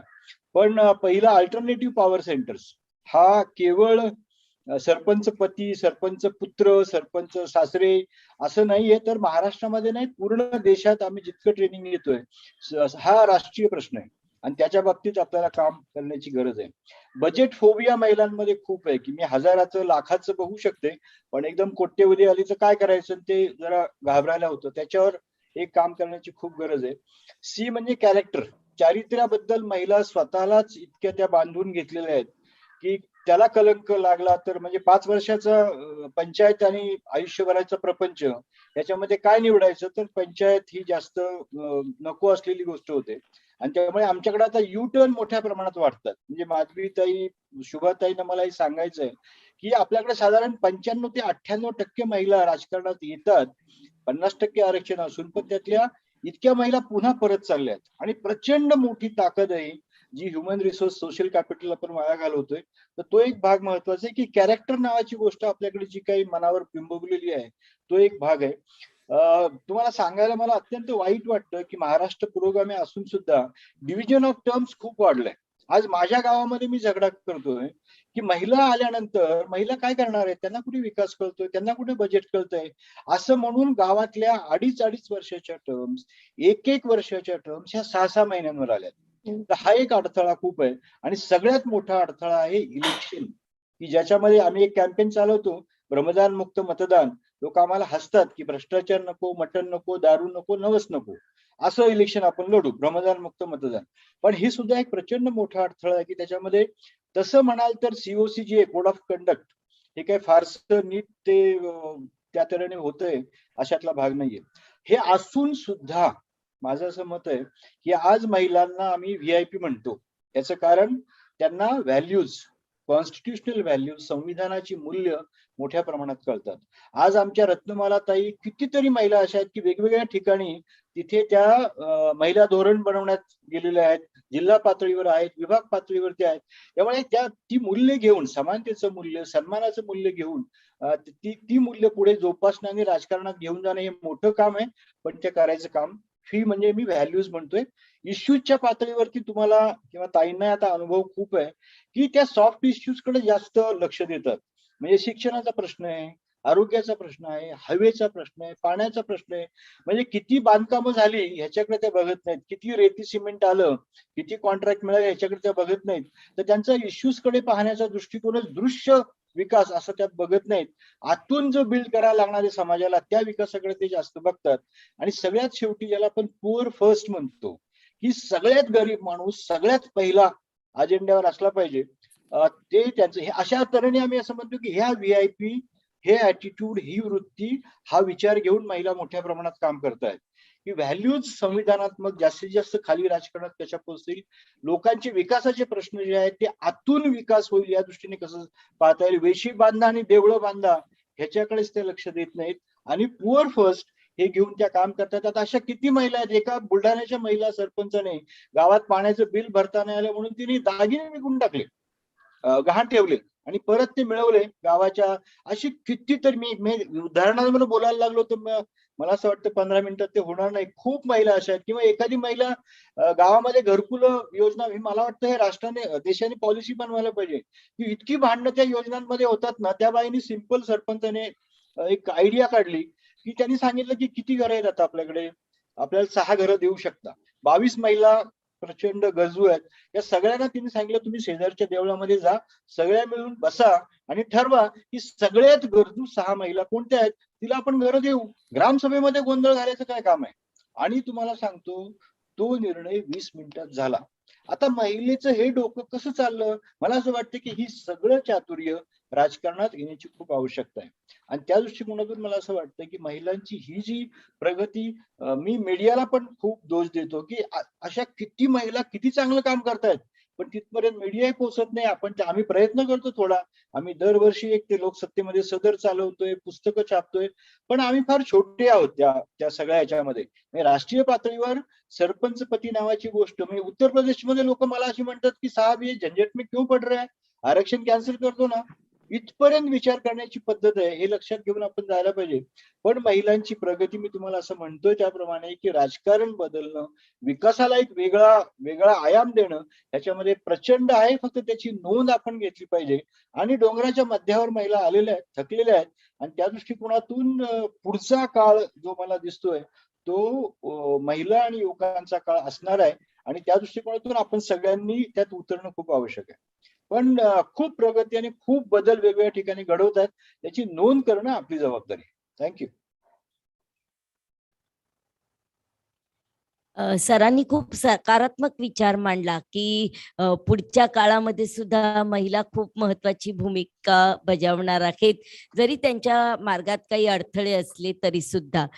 पुढचा प्रश्न मी माधवी नाईक मॅडमना विचारते की तुम्ही आता जवळजवळ 25 वर्ष राजकारणामध्ये आहात, तर ज्या तरुण मुलींना राजकारणात यायचंय तर त्यांच्यासाठी तुम्ही काय सांगाल? आत्ताच खरं तर भीम सरांनी जे सांगितलं, मला वाटतं या उद्घाटनाच्या सत्रापासून आतापर्यंत सगळेच जण एकूणच पुरुषी मानसिकता या विषयावरती खूप प्रभाव टाकतायत. आणि त्या दृष्टीने समाज म्हणून आपल्याला सगळ्यांनाच आपापल्या लेवलला काही ना काहीतरी करावं लागणार आहे. पण तो अर्थात तो प्रभाव राजकीय क्षेत्रामध्ये आपल्याला अधिक जाणवतो, कारण सत्तेशी संपर्क येतो, थेट सत्ता हातामध्ये घ्यायची असते. त्यामुळे इथे पुरुषी वर्चस्वाचा सगळ्यात मोठा फटका महिलांना बसतो. अर्थात मला असं वाटतं, पण ह्याच्या पुढे जाऊनही आपण आज सकाळपासूनच्या चर्चेतला हा एक महत्वाचा मुद्दा होताच की संधी देण्यामध्ये त्यांना कुठेतरी कमी पडते, किंवा त्या संधीचं नंतर पुढे उपयोग करून घेण्याच्या दृष्टीने देखील त्यांच्यामध्ये अडथळे आहेत. पण मला असं वाटतं ना, लेट्स टॉक अबाउट की ग्लास पूर्ण भरलेला म्हणजे अर्धा रिकामा आहे की अर्धा भरलेला आहे. त्यामुळे जर तो अर्धा भरलेला आपल्याला दिसत असेल, म्हणजे लेट्स डेव्हलप दॅट ॲटिट्यूड की आता तरी माझ्याकडे एक संधी आहे, अर्धा ग्लास मला भरलेला दिसतोय, एक संधी आलेली आहे माझ्याकडे, तर त्या संधीतून मला पुढची संधी कशी मिळेल याचा मी विचार केला पाहिजे. सगळ्यात महत्वाची गोष्ट म्हणजे मी असं म्हणेन की आता एकूणच या क्षेत्रामध्ये येणाऱ्या तरुण मुलींची संख्या बघितली तर ती खूप आशादायी आहे. सगळ्याच स्तरावरती, म्हणजे अगदी ग्रामपंचायतीपासून ते महानगरपालिकेच्या निवडणुकांपर्यंत किंवा अगदी आमदार खासदारांची देखील उदाहरणं बघा तुम्ही, खूप तरुण वयातल्या मुली आता या क्षेत्रामध्ये यायला लागलेल्या आहेत. तर मला असं वाटतं की त्यांनी ह्याच्याकडे एक करिअर म्हणूनही पाहिलं पाहिजे. आणि मग जेव्हा तुम्ही करिअर म्हणून पाहता त्यावेळेला त्याच्यातल्या काही गोष्टी तुम्ही शिकल्या पाहिजेत, जाणीवपूर्वक त्याच्याकडे तुम्ही लक्ष दिलं पाहिजे. सगळ्यात महत्वाचं म्हणजे मला असं वाटतं की पक्षाची निवड करताना देखील या पक्षामध्ये मला माझ्या करिअरला पूर्ण संधी मिळणार आहे, न्याय मिळणार आहे. आणि जसं माझ्या बाबतीमध्ये झालं की मी एक निवडणूक जेव्हा मी हरले त्यावेळेला मी थांबले, विचार केला, काही चुका झाल्या होत्या त्या समजून घेण्याचा प्रयत्न केला, त्याच्यातनं शहाणपण शिकले आणि आता मला काय केलं पाहिजे याचा मी त्यावेळेला विचार केला. कारण मध्ये 5 वर्षांची गॅप होती दुसऱ्या निवडणुकीसाठी. तेवढा काळ न थांबता मी ऑर्गनायझेशनल कामामध्ये स्वतःला गुंतवून घेतलं, पक्षानेही ती संधी दिली.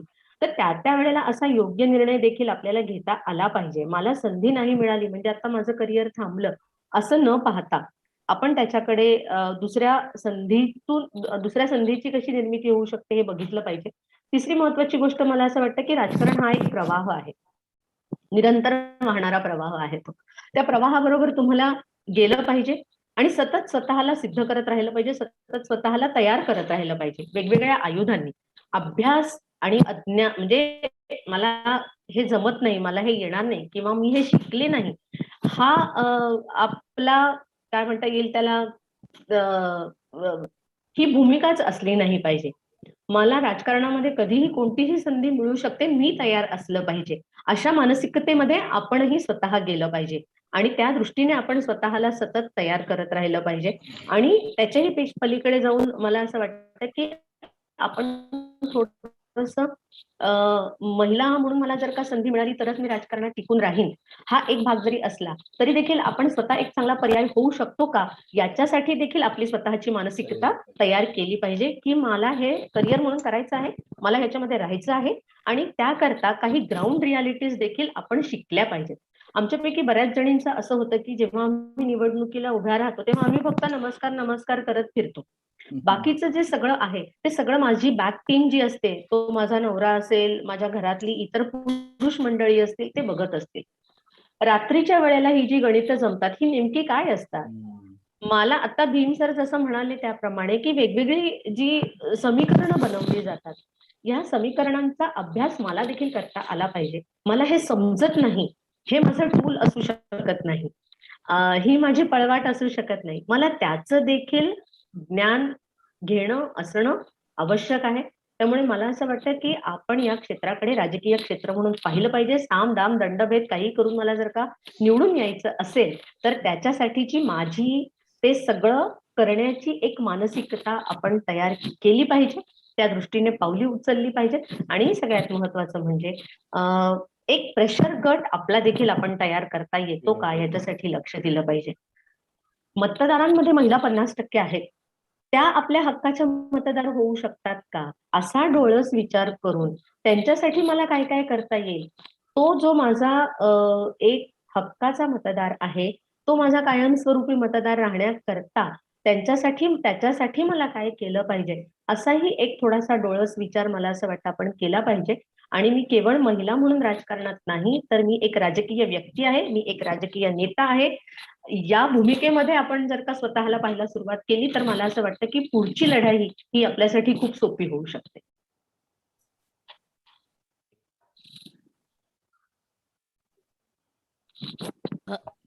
माधवी मॅडमनी खूपच छान आणि एक अतिशय महत्वाचा विचार मांडला. सांगितलं होतं की पुढचा काळ त्यांना स्त्रियांसाठी अतिशय भविष्य खूप चांगलं दिसतंय, जास्तीत जास्त जणी राजकारणात येतील असं त्यांनी भविष्य वर्तवलं. आणि त्याच वेळी माधवी नाईक मॅडमनी असं सांगितलं की परंतु म्हणजे प्रत्येक करिअरचा जेव्हा आपण विचार करतो तर त्या करिअर मधले काही डूज अँड डोंट्स असतात, त्या करिअर मधले काही गोष्टी असतात जी त्या स्किल्स असतात की जी आवश्यकच असतात. मग त्या ठिकाणी तुम्हाला डबल माइंडेड राहून चालणार नाही. तुम्हाला जर का त्या ठिकाणी जायचं असेल तर तुम्हाला ती सगळी स्किल्स जी आहेत ती आत्मसात करता आलीच पाहिजेत. हा एक अतिशय महत्वाचा विचार मॅडमनी मांडला. जर का पुढे स्त्रियांनी तर त्यासाठी आरक्षण आवश्यक आहे असं शुभा राऊळ मॅडम यांना वाटतं. तर कल्पनाताईंनी असं सांगितलं की जरी निवडणूक लढवण्याची संधी त्यांना मिळाली घरच्या वातावरणामुळे, तरी सुद्धा सरपंच होण्याची महत्वाकांक्षा मात्र त्यांच्या मनात निर्माण झाली. तर तेव्हा जरी आपण कोणाच्या तरी मदतीने राजकारणात आलो तरी सुद्धा आता याच्या पुढची लढाई जी आहे ती आपली एकटीचीच आहे आणि ती आपल्यालाच लढायची. सगळ्यांनी साधारणपणे हे एक महत्वाचं सूत्र मात्र सांगितलं आणि हे ज्यांना कळेल त्याच पुढे जाऊ शकतात असा एक विचार पुढे आला. तुमच्या सगळ्यांशी गप्पा मारताना खूप मजा आली आणि खरं सांगायचं तर काढून ठेवलेल्या प्रश्नांपैकी अजून 1-2 प्रश्न विचारायचे राहूनच गेलेले आहेत, परंतु वेळ मर्यादेमुळे आपल्याला इथे थांबायला लागते. आपल्या सर्वांना मी धन्यवाद देते आणि हा संवाद इथे थांबवते. धन्यवाद. Thank you, madam. Am I audible? Yes. Am I audible? Yes, very much. I'm sure that you all would agree with me that this has been a fruitful session across fertilization of ideas, a glimpse of the various innovative initiatives undertaken by our eminent panelists in their distinct arena of work.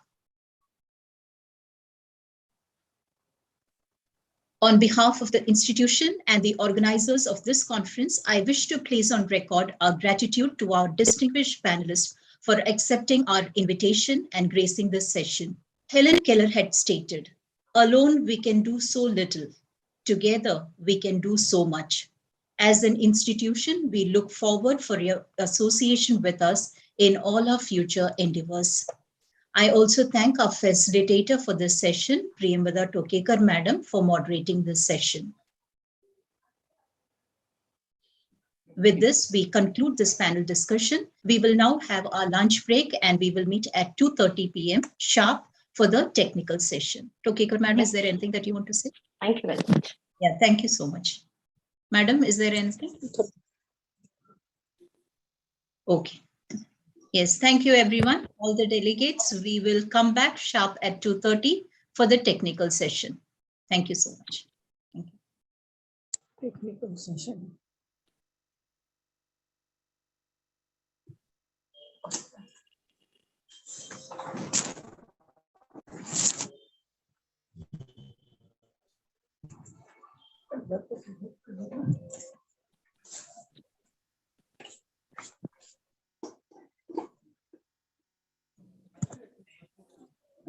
No, honestly.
त्या by आता जरा उघडा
पण संध्याकाळी उपयोग 6:30 वाजता वरती हे सगळं टेस्टिंग केलं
तुम्ही जेवल्या का? पण जेवा ना.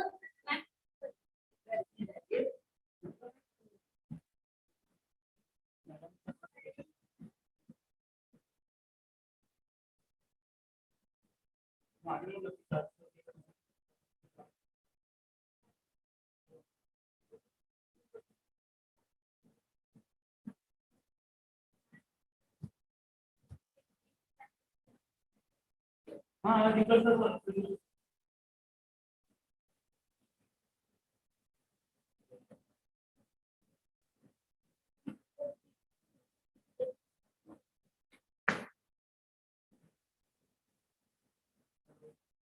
हाँ आता पण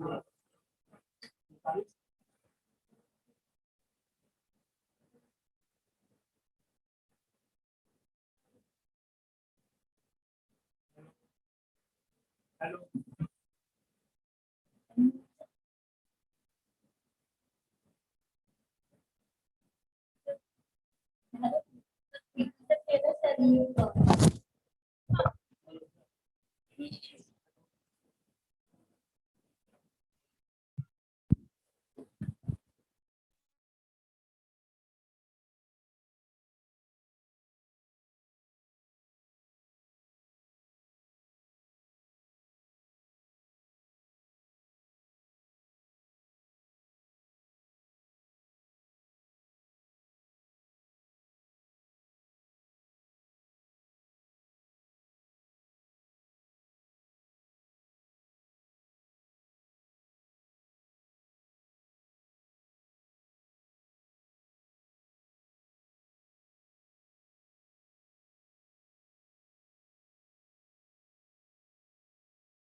Good afternoon. May I know anybody from there, from the organizers side?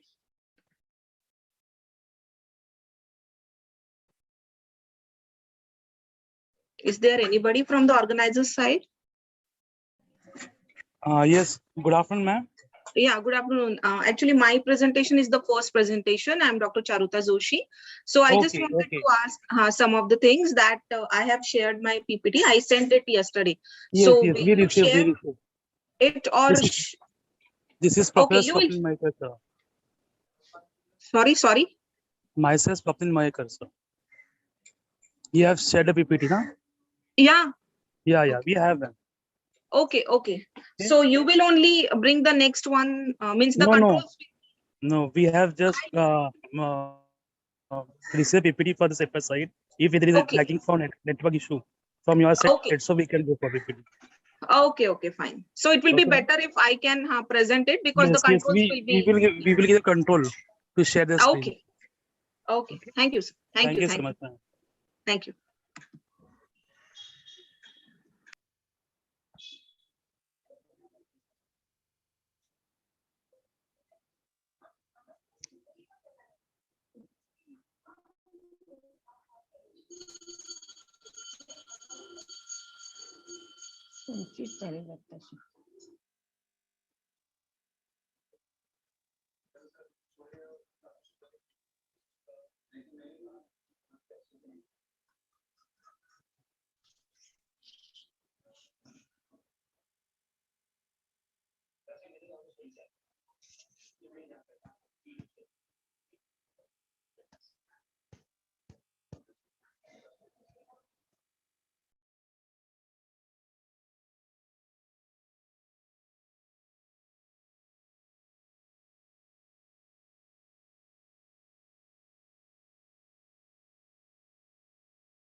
Divya Sharma, Manisha Pandey, Shreyas Mohite, Balbir Singh,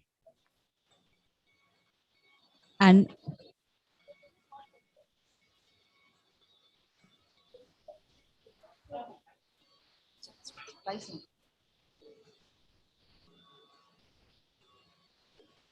good afternoon, everybody.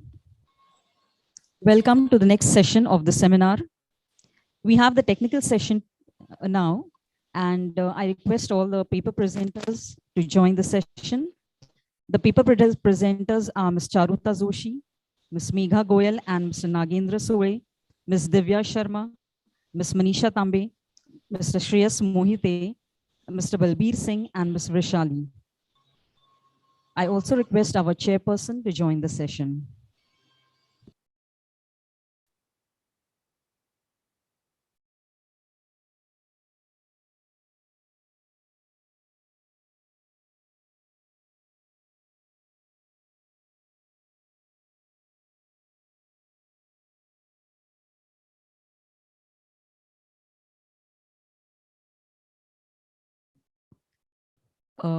Mrudul sir, should we start the session? Sir, you are on mute. Oh, sorry. Yeah. Yes, madam. Please. I think okay. we can begin. Our first paper presenter is Ms. Charuta Joshi. Madam, Yes, you may madam. start. Yes, madam, may I share my slides? Yes, yes.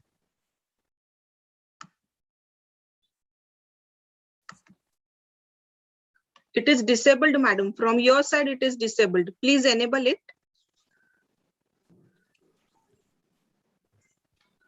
Excuse me, madam. I would like to introduce our chairperson for the session, Dr. Mrudul Nile. Dr. Mrudul Nile is Professor, Department of Civics and Politics, University of Mumbai. He is member of the Senate, University of Mumbai. He is an officer on special duty, Institute of Democracy and Elections for Good Governance. He is a former director, Students' Welfare, University of Mumbai. He was also the director of Dr. Babasaheb Ambedkar International Center for Social Justice, and was also the coordinator for the MA Honors Public Policy in the Department of Civics and Politics, University of Mumbai. He has attended a program, Fulbright Scholar, sponsored by the US Department of State under the Fulbright-Hays Act of 1961 at the United States Institute on US National Security Policy Making. He was a part of the think tank delegation invited by the China Foreign Affairs University at Beijing, China. He was selected for International Seminar on Economic Development for Young Scholars, Chinese Academy of Social Sciences, and the Graduate School, Chinese Academy of Social Sciences, Beijing, People's Republic of China. He has presented a major research project, Governance Issues and Democratization of Health, a study of Indian Council of Social Science Research, New Delhi. Recently, the Tribal Development Department of the Government of Maharashtra has assigned a major project entitled Mapping the Food Habits Amongst the Tribals, an interventionist strategy of nutritious food amongst the select tribal communities in Maharashtra and the study of the convergence in service delivery to improve nutritional outcomes. His publications include many international and national publications. Recently, Tailspin, The Politics of India-China Economic Relations, is a book edited by Arvind Yelleri and Mrudul Nile. He has also authored a book, Right to Information and Intervention Towards Participatory Governance in Maharashtra. So with this introduction, I request Sir to go on with the presentation, and our first paper presenter will present the papers. Before that, I would like to give an instruction to the paper presenter. The time given to them is 6 minutes and an additional 2 minutes. So after 6 minutes, they will be given a warning and they have to stop at 8 minutes. Ms. Charuta Joshi. Yeah. Madam, please enable me to share my slides. I'm unable to share it. I request Ms. Charuta Joshi to start. Yeah. Okay. Good afternoon. The title of my paper is Comparison Between the Perception of Men and Women Electorate Towards Female Political Leaders in Urban India, a case study of Nagpur city. As we know that the participation of women in electoral politics as voters has seen a steep increase. As compared to that, their representation in the central as well as state legislature, it represents a very dismal picture. In Lok Sabha, out of the total candidates, only 40% were women. And in Vidhan Sabha, in the recently 2019 election, out of the total MLAs, present MLAs, only 8% are women. As far as Nagpur is concerned, from Nagpur constituency up now, since the first election, since way back from 1952 till date, only one woman could make it to Lok Sabha. She was Srimati Anusaya Bai Kale. After her, no woman could reach to Lok Sabha. As far as Vidhan Sabha is concerned, up till now, only 2 women could make it to Vidhan Sabha. And the saddest part is that in the recent 2019 Lok Sabha as well as Vidhan Sabha election, no woman was fielded as a contestant from Nagpur by any of the leading national parties. So the major barriers many a times which is pointed out for underrepresentation of women, or why the national parties do not give them the ticket, why they are not given the candidature, is the prevalent societal prejudices, because of which there is a low political ambition among women as compared to men. And as a solution, reservation or quota for women is often selected, because of which it would be possible for women to get the exposure of elective offices, and some formation of favorable environment with due change in the mindset of voters would be possible. Now, as far as Nagpur is concerned, the reservation which was granted in 1993, that was increased to 50% of seats in 2012. But still, though there is a cohort of municipal corporation experienced women, but still none of the corporators till date could reach either to the Lok Sabha or to the Vidhan Sabha. In this background, or at this backdrop, this study was taken up with 3 objectives. Number 1, to find out whether the perception of men and women voters towards female leadership is responsible for this gender exclusion. Number 2, to find out and report the reasons that act as barriers in the effectual representations of women in elective offices. And number 3, to suggest the solutions. Now, the limitation of this study is that this study basically deals only with the voters in urban areas. The review of literature, earlier literature, shows that on the basis of the experience of female leaders at local level, there are 2 types of views which are often put forth. Number 1 is the one which shows the role model effect, while the another one is the one which shows the totally contradictory view, which is the backlash effect. The role model effect is also shown by many of the scholars, and many of the scholars have also put forth that there is a role model effect on other field of progress also. While those who support the backlash effect, they say that in fact, after the exposure of female leadership, there is a significant decline in the share of new woman candidate in the next election. So in this context, we wanted to test what exactly is the position in Nagpur. So that's why the study was taken up. It was a descriptive research based on field survey. The nature of data was primary data, which was collected through surveys. The tools for the data collection was structured a questionnaire, which was and responses were taken on a 5-point Likert scale from strongly disagree to strongly agree. The sample unit were male and female electorate from Nagpur city. Total sample 101 female electorate and 45 male electorates were interviewed, and sample technique was convenient sampling. Now we come to actual data analysis and findings. Now, firstly, we tried to analyze whether there is any gender specific or gender priority in the voting behavior of the urban voters. So we asked the male as well as the female electorate the very first question: what are the major reasons for your preference to female over male candidate? There were total 10 attributes which are mentioned here. In all of the attributes, the T value is higher, and that is why all other are accepted except one, that is number 10, which was asked only to the female electorates. The question was, being a woman, I must vote to a female candidate. Do you agree? most of the female candidates did not accept it. It shows the very first finding of this research is that in urban areas, or specifically in Nagpur city, the voting behavior is not gender specific. Secondly, we asked them the major reasons for your preference to male over female candidates. The attributes were total Hello, madam. 8, out of which Yeah. out of which, may I continue? Out of which only in the number 3, that women are basically focused on issues which are soft issues. This was one parameter, one attribute which was accepted to most of the women.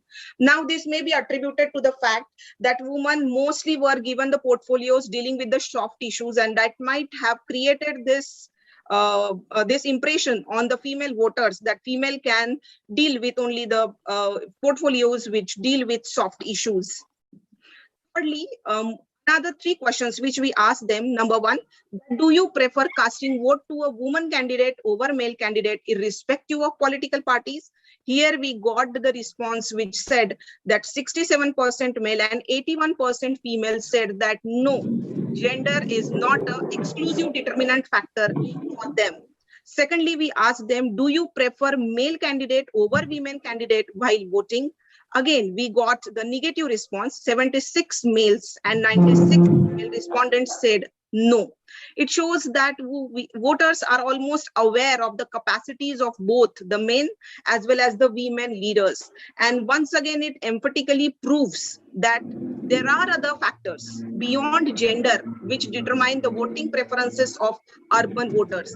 And lastly, third question which we asked that, do you support the bill which ensures 33% reservation of women to parliament and state assemblies?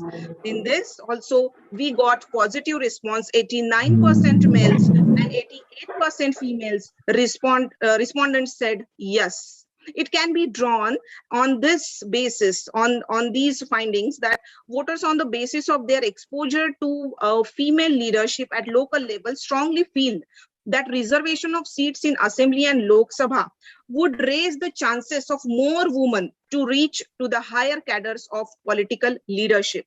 So out of these findings, we conclude that number 1, perceptions of urban voters, both women as well as men, towards female leadership is very positive. Secondly, Nagpur sent women representatives to Lok Sabha and Vidhan Sabha even before their exposures to the female leadership, which was later on encouraged through reservation at local level. So that's why it shows that the voters have indiscriminative approach, and a level of maturity is high of the urban voters who do not prefer voting only on the basis of gender. Thirdly, political parties, specifically national level, have definitely shown exclusionist policy following the gender exclusionist approach. So lastly, we conclude and we suggest that the favorable change in the attitude of the party elites to promote more female leadership blended with the positive perception of urban voters can bring much needed change in the current picture of women's underrepresentation. Thank you very much. Thank you. I hope I have completed within the stipulated time period, madam. Yeah, thank you very much. Thank you, sir. What we'll do, we'll go in the end. I will have my remarks, right, on all papers, right? Yes, yes, yes. In the end, sir. In the end, our next presenter is Megha Goyal, Miss Megha Goyal. Yes, from shall I? Yes, Miss Megha Goyal. Madam, you may start. Good afternoon, everyone. My name is Megha Goyal, and I am a research scholar from Central University of Rajasthan of Department Public Policy, Law and Governance. And hereby, I will be presenting my study on the impact of women political leadership and their political representation on the self-governing local institutions and grassroots democracy of Ajmer division in Rajasthan. So, a short disclaimer I'd like to give. I recently conducted. So I'm extremely sorry if any inconvenience you all face from my side during the presentation. So please bear with it for some minutes. For this study, I have used a qualitative research methodology, and through judgmental sampling, I took some women counselors of Ajmer division in Rajasthan, and through the help of an interview schedule, I collected the data and analyzed it thematically and reached to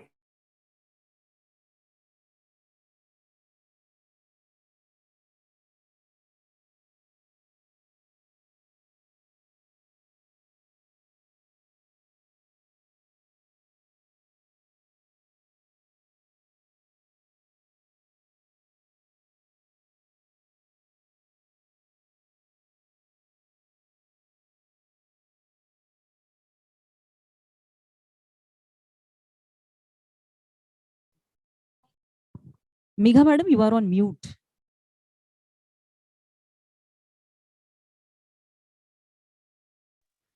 Oh, sorry. Yes, yes. Was I mute from the starting only? Yeah, you may continue. Now we can. Now we can hear you. Shall I start from the initial only? You were not able to hear anything? Just the last part where you have stopped a minute ago. Okay. So I like to quote Swami Vivekanand, as today is his Jayanti, which is celebrated as a Youth Day.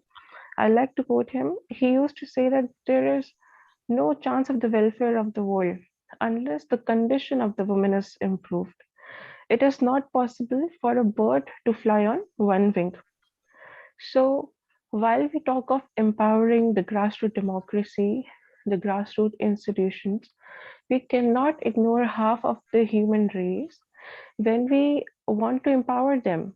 So including women's perspectives and experiences into the structures of power and policy making, from policy making to the policy implementation, through women's representation, participation, and leadership in decision-making institutions, make the democratic structures accountable and legitimate, or the democratic governance more democratic.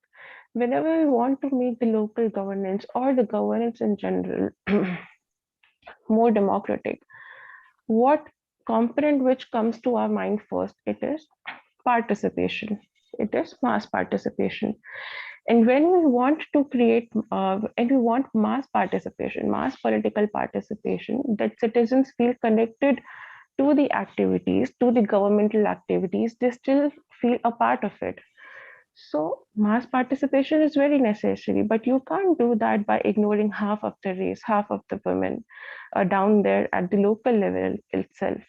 So including their perspectives also is very necessary, for which the 74th Constitutional Amendment Act 1993, that played a major role to include women in the governmental activities through a little bit of power at decision making in local governmental institutions.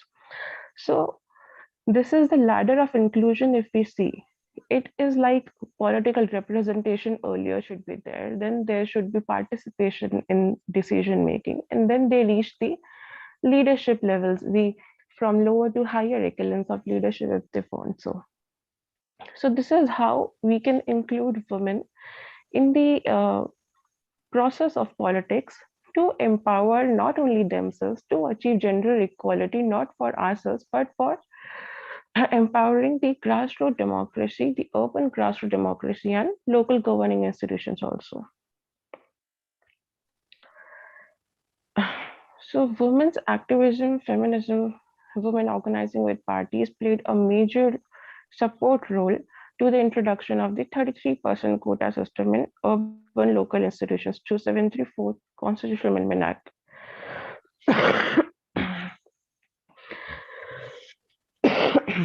As in the local issues like education, sanitation, childcare, waste disposal, women are found to have more expertise, experiences, and relevance. As women are the most worst sufferers in the absence of these basic services. It has been also observed that main motivation for women to enter politics is not the feeling of self-advancement or something. It has been the social transformation, feeling of social transformation. And only those women are coming forward which have previously been working in the public sector or the non-profit organization or the politically elite women who already had very strong networks and family background relating to the politics in particular. And most of the underrepresented and unrepresented women were even reluctant to contest local elections because of many factors. We can say sexism within the councils or the sexual slurs the councillors or the fellow other officials use for them, the misogyny against women politicians, the cultural and societal gender attitudes, domestic obligations, inequality of education, lack of political awareness, less networks in a male dominated sphere like politics. So all of these led to that, which made the political reservation, giving the political reservation to women very imperative. One of the theoretical basis to understand how women leaders face many constraints in the ladder of political recruitment is Model of Supply and Demand and Political Representation by Lewandowski and Norris, where supply side problem arises as lack of qualified and politically aware women willing to stand as candidates. While demand side problems are the preferences of male candidates by political parties, sidelining the women from mainstreaming into politics altogether. So traditionally, women's interests and issues are not well represented in politics. Thus, to initiate the step towards gender equality, increasing political representation of women through reservation was mandatory. Fulfilling women's interest and addressing their issues is crucial to meet the sustainable development at grassroots. And as a success to some extent, after implementation of 74th Constitutional Amendment Act, first time we could see a large number of women entering into politics. So ability of urban local bodies to perform functions like socio-economic development, poverty eradication, sanitation, roads, environmental concerns, safeguarding the interests of the marginalized and the vulnerable section of the people, urban planning. All of that depends on the composition of these institutions also, as these representatives will later on influence and alter the decision making regarding the policies and the projects. So where political representation through reservation has made a substantial difference. Despite the demand of political representation of women has been a success to some extent, still the women empowerment, especially in the decision-making process, has not been met yet, and it is kind of a vague, I'll say. The reasons could be many, which women representatives in local institutions face, like lack of proper cooperation from fellow municipal councils, the sexism within the institutions, lack of political awareness, the domineering role played by the male members, ignorance of the proper implementation of the municipal acts and rules, factionalism, etc. So all of this just nullifies the major improvement which political representation of women had for the women empowerment in real terms. And secondly, my study was based on to see the impact of what leadership style these women councillors have to empower the grassroots democracy and the institutions per se. So the findings suggest if the urban women leaders are not merely politically represented, but also have the active political participation and leadership roles in local decision-making institutions, they can alter the quality of grassroots democracy in a very positive way. The urban women leaders in relation to their male counterparts are very much transformational and democratic in Disturb their madam. leadership styles. Hello. It's the time is up, madam. Just you could wind up in a minute. Okay, ma'am. So, according to the findings and the suggestions, focusing more on having women in leadership positions with more transformational, exclusive, cooperative, responsive, peacemaking, less corruptive, participative leadership styles and decision-making institutions, from just giving and focusing on lately the mere political representation of women in these local governing institutions, majorly through quota system, will not only accentuate the process of reducing gender inequality from grassroots to meet the SDG targets by 2030, but also will simultaneously empower the grassroots democracies by imbibing more inclusivity and balance of masculine and feminine perspectives, investments on more priority welfare-oriented developmental projects, and thus ensuring a better public service delivery by improving the grassroots democracy for the better. All the local governments and political parties should put more efforts towards fast-tracking politics to be more inclusive and accommodative of women, for them to play a more constructive and the transformational role for which they are there. They are not there for self-advancement, they are Madam. there for social transformation.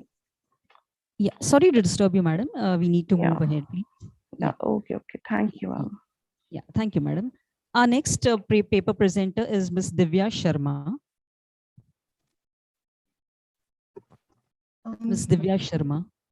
Good afternoon, ma'am. Am I audible? Yes, yes. Just a minute, ma'am.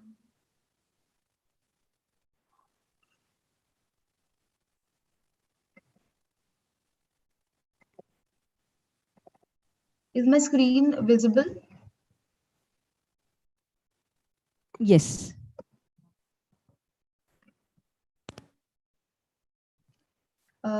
So good afternoon, everyone, to all my respected teachers and the fellow presenters. My name is Divya Sharma, and I am from Central University of Rajasthan, a research scholar in Department of Public Policy, Law and Governance. Today, I'm going to present my paper titled as "A Study of Women Political Leadership for Climate Change and Environment Protection in South Asia." The objectives of my study. Just a minute, ma'am. The objectives of my study is, study aims to find out whether women political representation can work as a substantive tool to check the problem of climate change and environmental degradation, to establish the interlinkage between women's vulnerability and climate change in South Asia, to highlight the impact of women's political empowerment on women's ability to take environment-friendly decisions, and as a solution, I want to give a framework for environment protection through women political representation. The methodology which I have used is qualitative. It is based on secondary data, that is extensive literature review. For this purpose, I have used advanced keyword-based research. Review of both generic and peer-reviewed literature is undertaken by using the scientific database like Google Scholar, Scopus, PubMed, Pringerlink, ScienceDirect. I have used an infographic for depicting the framework for environment protection through women political representation. And the paper uses a deductive approach. It moves from a wider perspective, focusing on the similar studies worldwide to narrow one to the countries in South Asia. And finally, it ends with a case study of India. So climate change, as we all know, is becoming the 21st century's biggest problem. According to United Nations Environment Program, the South Asian countries, they are most vulnerable as far as the climate change is concerned. The impacts of climate change, they are attributed to two kinds of factors, that are anthropogenic forces and social processes. In anthropogenic, we put burning of fossil fuels, changes in lifestyle, heating and cooling devices, agriculture and industrial production. While in social processes, we include poverty, food insecurity, inequalities based on gender, caste, class, age, income, and geographical location. These social processes, they have the potential to exacerbate the already existing vulnerabilities of people to the climate change. the countries in South Asia, which includes like countries like India, Pakistan, Bangladesh, Nepal, Maldives, they are prone to so many kind of disasters like cyclones, floods, glacial lake outbursts, floods, drying up of natural resources of water, and droughts. Climate change is increasing and increasing the frequency and intensity of these events. Now, gender inequalities, they are also widespread in the South Asian societies, and gender inequalities are responsible for lower status of women as compared to men, and it is reflected in illiteracy, less ownership of assets, lower health status, restriction on mobility, and so on. Now, climate change and environment degradation have the potential to increase these already unequal status of women in these societies. Climate events interacting with factors of inequality render women as worst affected victims of climate change. It leads to make the women the more sufferer in the events of climatic disasters, and it leads to their higher mortality, livelihood insecurity, compromised health and hygiene of women. Women's physical and mental well-being is also compromised. Their sexual exploitation, gender-based violence, increased workload. Pregnant women and migrant women, they are the vulnerable among vulnerables. So the study wants to highlight the impact of political empowerment of women on environmental protection. So from my literature review, I have found out that politicians' gender identity may have implication for policy outcomes. When females come to power, they work more for protection of climate, environment, and other women-related issues like health, education, improvement of governance. Two examples from South Asian countries are Vidya Devi Bhandari, who is the president of Nepal, Radha Wangle, first women secretary of Nepal, Hira Wajahat from Pakistan. And the European studies have also highlighted a different perception of women when it comes to climate change and its impact. Studies have shown that there is a positive relationship between a degree of women's representation in the country's parliament and the stance taken by those countries on climate change policies. When women gain political rights, they urge the government for stricter environmental regulation, better environmental performance, more effective climate change policies, climate-friendly lifestyle, and they are more eager to ratify environmental treaties.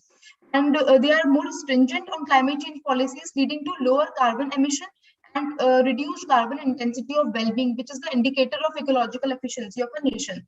Now, political empowerment of women, the civil liberties, and participation in civil society and political arena is negatively and significantly correlated to index of vulnerability to climate change. The solution part, I have given here the framework of environment protection through political empowerment of women.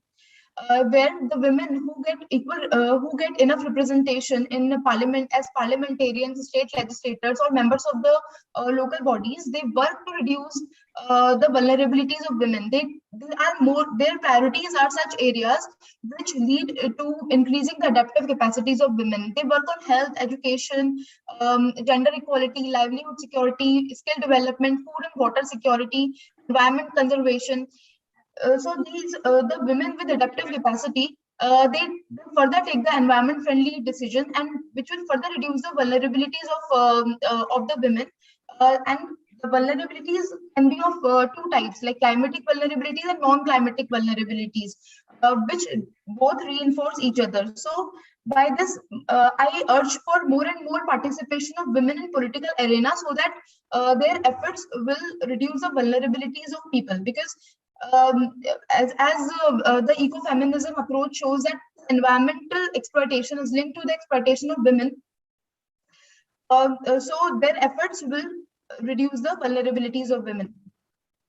Now, Indian case study, like women have played a greater role in raising awareness of people on the environment and climate issues than men through civil societies, NGOs, and local movements. We have some famous examples here like Vandana Shiva, Medha Patkar, Menaka Gandhi, Sugata Kumari, Nita Narayan, Amrita Patel. And they tend to focus on strict environment regulation and improved environment performance. Like our first Prime Minister, Srimati Indira Gandhi, gave enough significance to environmental issues. Major legacies are Project Tiger 1973, Forest Conservation Act 1980, Wildlife Protection Act, Forest Conservation Act, Water and Air Prevention and Control of Pollution Act. Then we have Menaka Gandhi, who is an activist for animal rights and environmental protection, who went to the extent of blaming rising prices of essential commodities to environmental degradation. She is now chairing the jury of International Energy Globe Foundation, which awards the best energy innovations annually.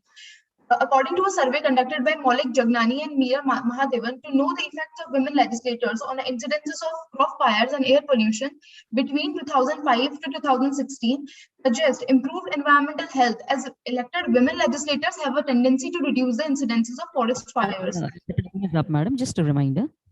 Okay, ma'am. And women work for community toilets, smokeless chulhas, and with the increasing women's representation, there is reduction in neonatal mortality.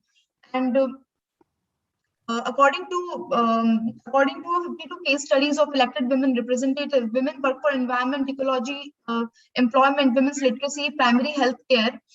They are the example of Mukta Tilak, Nanda Jichkar, and Sujata Sonik, the mayor and principal secretary of financial reforms in the state of Maharashtra, who have worked on different aspects which are affecting environment adversely.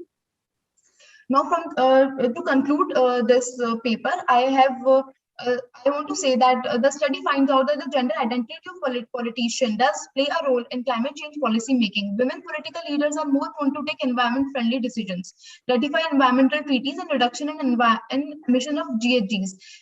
To check this ever-perpetuating cycles of vulnerabilities, I have given a framework which aims to politically empower women in order to build their adaptive capacities to check environmental degradation. Except environmental protection, women leaders also take the proactive decision for welfare, health, education, skill development. We can say that political empowerment of women is still an underutilized tool for mitigation and adaptation of climate change. However, the role of age, ethnicity, intersectionalities, they cannot be ruled out. So more and more research is needed to gain deeper insight into this relationship. Thank you. Thank you, madam. Our next reader is Ms. Manisha Pandey. Ms. Manisha Pandey.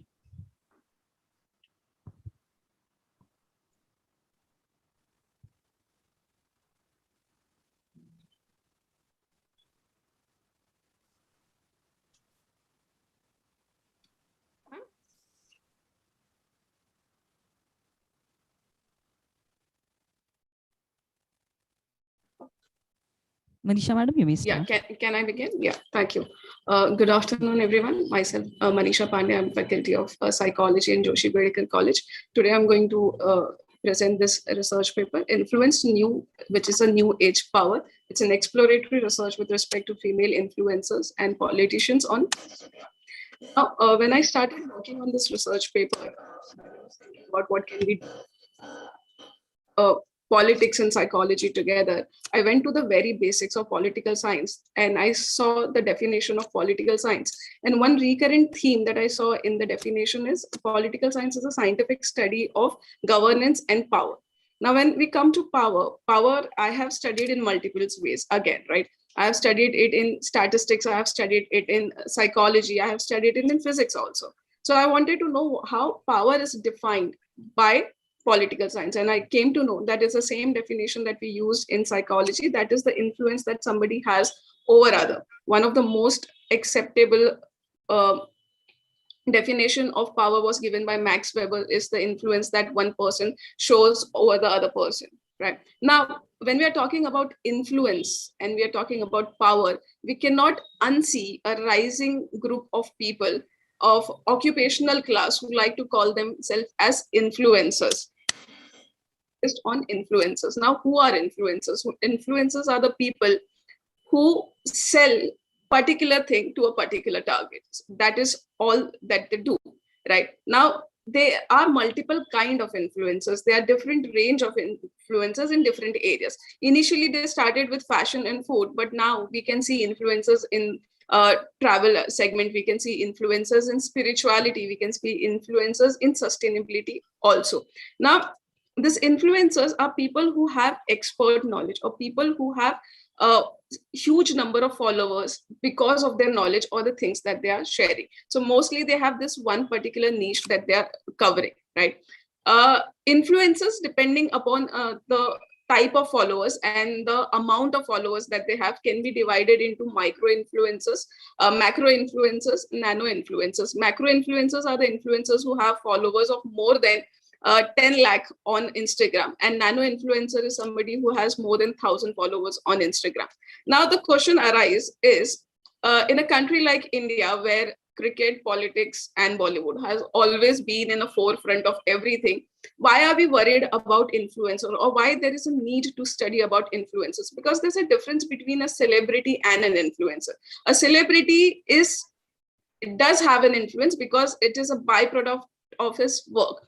But an influencer is just sustaining on its influence only. That is the primary earning source that the influencer has. It's not something that has happened because of the work or the talent that they have. It is because they are promoting it. It is because they're spending all their time on influencing people that they are earning money. Now, next thing is, celebrity has made their base over the period of time. Like Amitabh Bachchan has a fan base over a period of years. These influencers were nowhere in the scene before 2 years back. As soon as the mobile data became very cheap and multiple people came online, the surge of influencers was also seen. Now, reason for taking this research was last year the influence marketing budget was 900 crores. This is how much zeros are there in 900 crores. And this is expected to go by 2,200 crores into 2025. Another reason of talking about influencers and politicians at this time is there are upcoming elections in 5 states next month. But the problem of the study was to understand the popularity and the reach of influencers and to compare it with the popularity of the politicians among young female. So is it really that the influencers are popular, or it is just a digital numbers showcasing something? The hypothesis goes like female influencers enjoy more popularity in comparison to female politicians. A research type is an exploratory study using statistical analysis. Also, there wasn't much literature which was available on comparison of influencers and politicians, but there were a lot of different newspaper articles which was used for the study. Data collection method was survey feedback that was collected with the help of a self-made questionnaire. There was interview of 1 or 2 participants to understand what idea they have about influence and leadership. And then there was Instagram search, which was done. 15 females in the age group of 18 to 21 were randomly selected from the pool of 75 participants.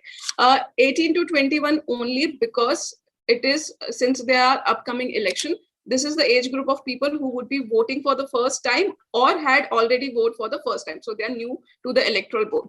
The data analysis method used was descriptive statistics and non-parametric analysis. The result that we found. So there were 9 influencers and 9 political females leader that we have taken, and we went to the participant asking them if you know them, who they are, and the participant has to give the answer in yes and no. And we can see that out of all the participants, 72% of the participants were aware about the influencers, but only 44% of the participants were about who the politicians are. List of politicians and the influencers that we have taken. There's also, they are arranged by the number of respondents that were known to them and also by the Instagram followers. So the maximum number of Instagram follower out of all this 9 people somebody has is 39 million. That is 3 crores 90 lakh followers that a person has. Her name is Zanit Zubair. And the maximum amount of follower that politicians has on Instagram is 1.1 million. That is for Smita Irani. Now, 1.1 million is 10 lakhs, 11 lakhs. That's the huge difference that we are seeing between the popularity of an influencer and of a politician. Beside this, there were ancillary questions which were asked to the participant, analyzed using chi-square, the difference between them. It was found to be significant at 0.05 level. There were ancillary questions which were asked, and one question which was asked was, what qualities do you correlate with a leader? And all the participants repeatedly, so there were 3 qualities that were asked, and empathy was stated as a most important quality that the female participant look forward in their leader. It was more important than being intelligent. So empathy, being brave, confident, and independent. Those are the qualities that they want to see in their leaders. At the same time, we also asked them if there's a similarity between politicians and leaders. And out of 50, 44 participants said they are not similar. They are different things. Just because somebody is a politician doesn't make them a leader. Now, what is the reason behind this trending people? The first thing is parasocial relation and relatableness. Most of the people who are influencers have come from a very medium, from the masses. They're like people who are like us. So there's huge level of relatability with them. Then they are very authentic. Now, since they are on camera most of the time, they are showcasing their life 24/7, that this is what we are doing, this kind of salt we are eating, this kind of protein shakes we are drinking. Everything is online. People perceive them to be very authentic. Time is up. You may just wrap Okay, up. conclude. Okay. There is engagement and democracy. The person have power to follow them and not follow them. In conclusion, I would like to say the alternative hypothesis is supported, but there are certain questions that increase with this research paper. That is, how long can a person be influencer? If somebody is is an influencer on a one-day basis, so how long that they can continue with their influence power, and how long can we keep influencers from taking political stand? Interpretation of the study. And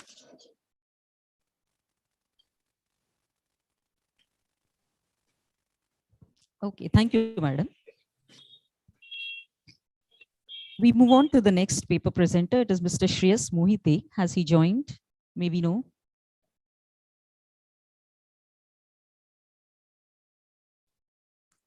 I think Mr. Shreyas Mohite has not joined. We move to the next speaker, that is Mr. Balbir Singh. Mr. Balbir Singh. Yeah, so I will just share my screen. Okay. Yeah, you may start, please. Okay, one second.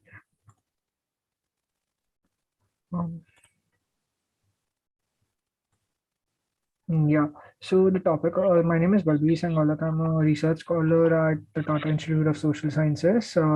The paper presentation that for today's is covering on the issue of proxy leadership phenomenon. This has been evidently discussed in the context of elected women representatives, and I will be specifically focusing it in the context of Maharashtra. This is a paper that is co-authored with Bhim Raskar, who's a trustee with the Resource and Support Center for Development, RSCD. So there's some small note of background that, as everybody is aware, that reservations to local bodies came after the 73rd and 74th constitutional amendments in urban and rural local bodies. While some states have started with the 33% reservation for women, some have extended it over time to 50% reservation. Maharashtra is one of them. While reservations to women have been a major part of the policy landscape, there's also the burden of proxy leadership that has come to dominate this sphere. The various studies have shown that despite the challenge that women leaders might face in terms of education and experience, they work more on socio-political issues affecting village and increasing the aspirations of political interest in young girls and their parents in rural areas. So while also past studies contribute to understanding strategies, motivation, and challenges women leaders face while contesting election, running office, there is limited evidence to understand the specific conditions under which proxy leadership, like for example, any form of male dominance, for example, can be located and addressed.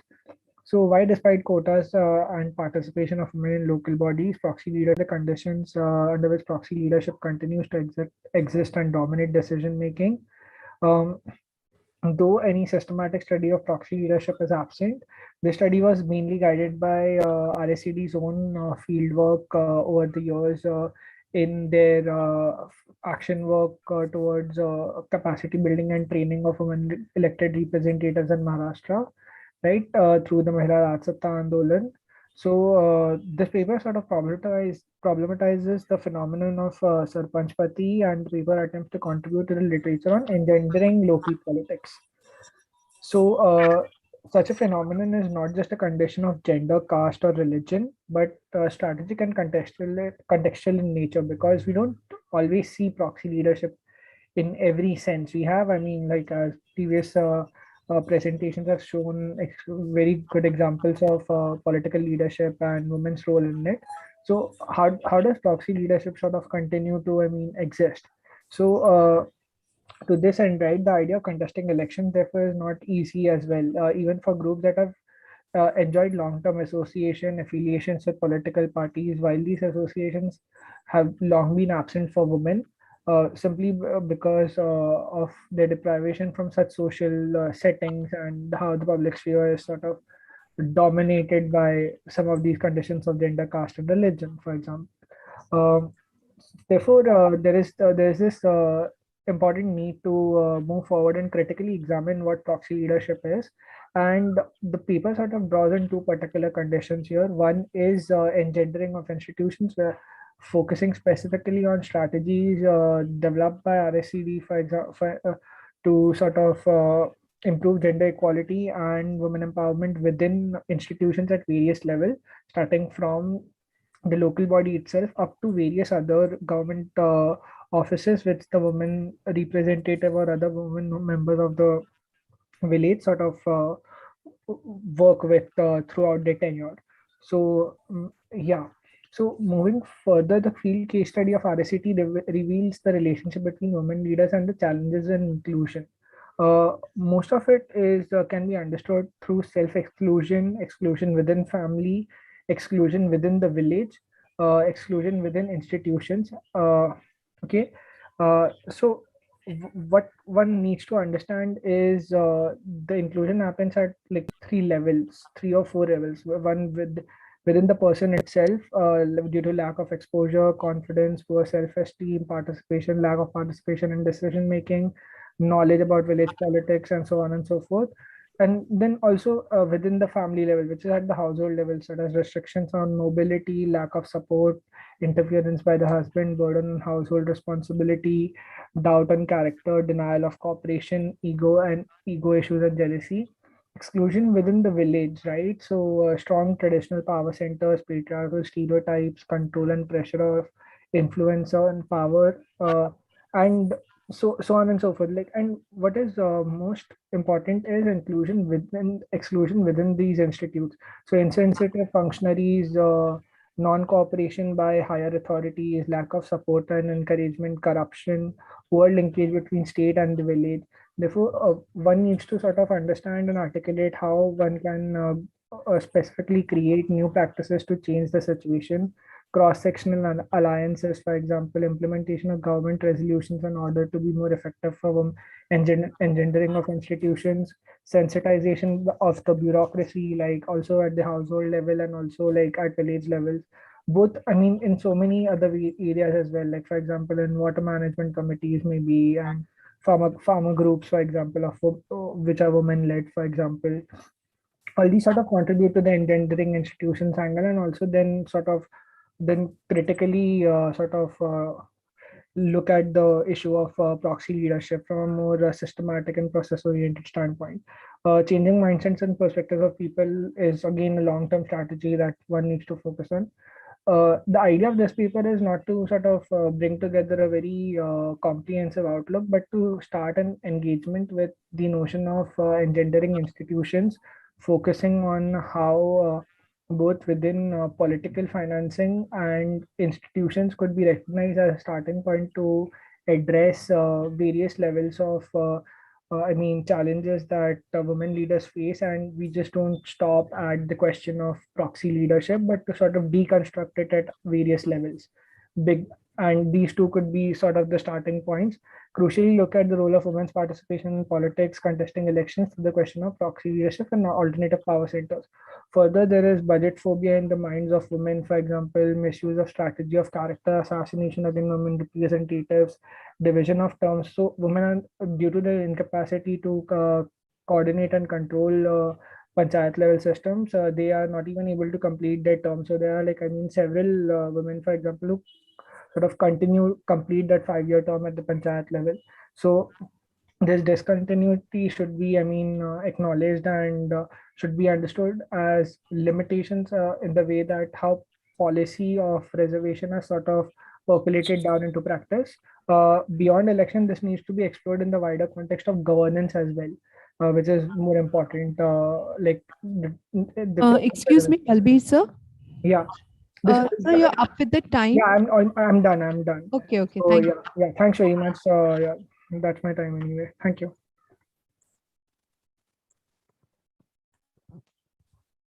Yeah. The next speaker is Ms. Vishali.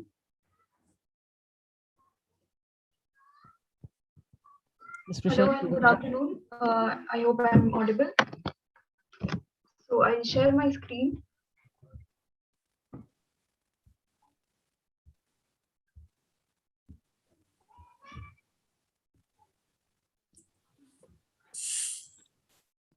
The 73rd Amendment sure came as an epithet to many and as a medicinal respite to some others. Now, in a revolutionary move, 1/3 of the seats were reserved for women in local bodies. However, a gap between policy and practice has been argued for, like in several other instances, in this case too, by several scholars who believe that this silent revolution will justify its merit not just with political empowerment with reservations, but also when conditions enabling and encouraging the participation of women are ensured. So this paper has been culled out of an ethnographical study conducted on the EWRs in Maharashtra, while the focus is on the women's voices. Responses of a few NGO workers and other stakeholders have also been recorded. Now, when we talk about the nature of challenges faced, responses have shown how there is this general atmosphere of trust deficit when it comes to women candidates waiting to contest elections. The interviewed women, however, were able to challenge such givens successfully, often so with the moral and emotional support of self-help groups, with the help of education and an increased awareness of their socio-political and economic rights, and sometimes with the support of their husbands and families. Now, one of the respondents said that women are still not adequately aware of their constitutional rights. At the same time, she talks about engineering popular support, especially from women. It is crucial that women recognize their own rights instead of depending on charity or sympathy. She also emphasizes the need for changes in symbols and the resulting message around them. So the government benefit campaigns and digitalized awareness programs, which often show cues of male voters and singular instances of women appearing in the midst, along with the slogan "Ek vote hamara bhi."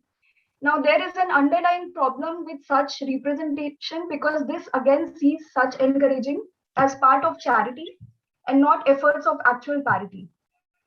Women have as much right to vote and to get elected as men, but the inequality commences here in the articulation and understanding of the problem itself. Now, another respondent feels that there has been a drastic change in people's attitudes towards women in the village. She was also able to garner the support of political activists and social workers as pressure groups to combat the insensitivity and non-understanding of bank officials and government officials. Thus, economically, the bargaining capacities of EWRs have shown marked increase from the previous times. These represent hope for a brighter future. The question here then becomes more about when will this future become the present. The respondent argues that women can best work for the betterment of the society since they can deal with psychosocial upliftment of the society at a more personal level. So these are some other impediments that women face in their empowerment. As Balbir also mentioned, the proxy phenomenon is a major impediment till date, and there are other societal and institutional impediments in emancipation and empowerment, where women are used as scapegoats and political buffoons and puppets. So there seems to be a paradox in how, despite having surface level support from family and cross-caste alliances, a lower caste EWR essentially visualizes herself as a lone wolf, fighting on her own and for others like her. This shows more clearly in the statements they have made on the nature of their work as EWRs and their focus areas, which are independent and real women empowerment instead of putting up in emotional and financial codependency especially with the men. So an older upper caste female respondent who is currently an elected woman sarpanch was earlier a member of the NCP but switched to Shiv Sena once she felt that her own voices were not being heard in the former. Women should rethink their avoiding of politics out of fear of subjugation and should actively take the center stage while helping each other grow, is what she says. Giving an instance of an implicit compliance of the bureaucracy in furthering patriarchal control by letting the edifices remain untouched, she also talks about how the male deputy sarpanch of her village filled 2 buses of men without informing her and came to her only at the last moment for her signature. She says that she turned these thieves into the police by including them in the various committees and making them work for the betterment of the village together. She placed the demand that since she was an EWR, the GBO should also be a female who she thought she would be more comfortable working with. Today, she proudly claims that her efforts bore fruit since almost all the houses in the village have names of the married couples which inhabit them, and the name usually starts from the female's name. Also, every year on 8th March, which is celebrated as International Women's Day, the village celebrates MRA's Chulha Mukti Abhiyan. The whole village gets in a festive mode and there is a deliberate switching of stereotypical gendered roles for at least a day. This gives a sense of empowerment to women, even if just for the namesake.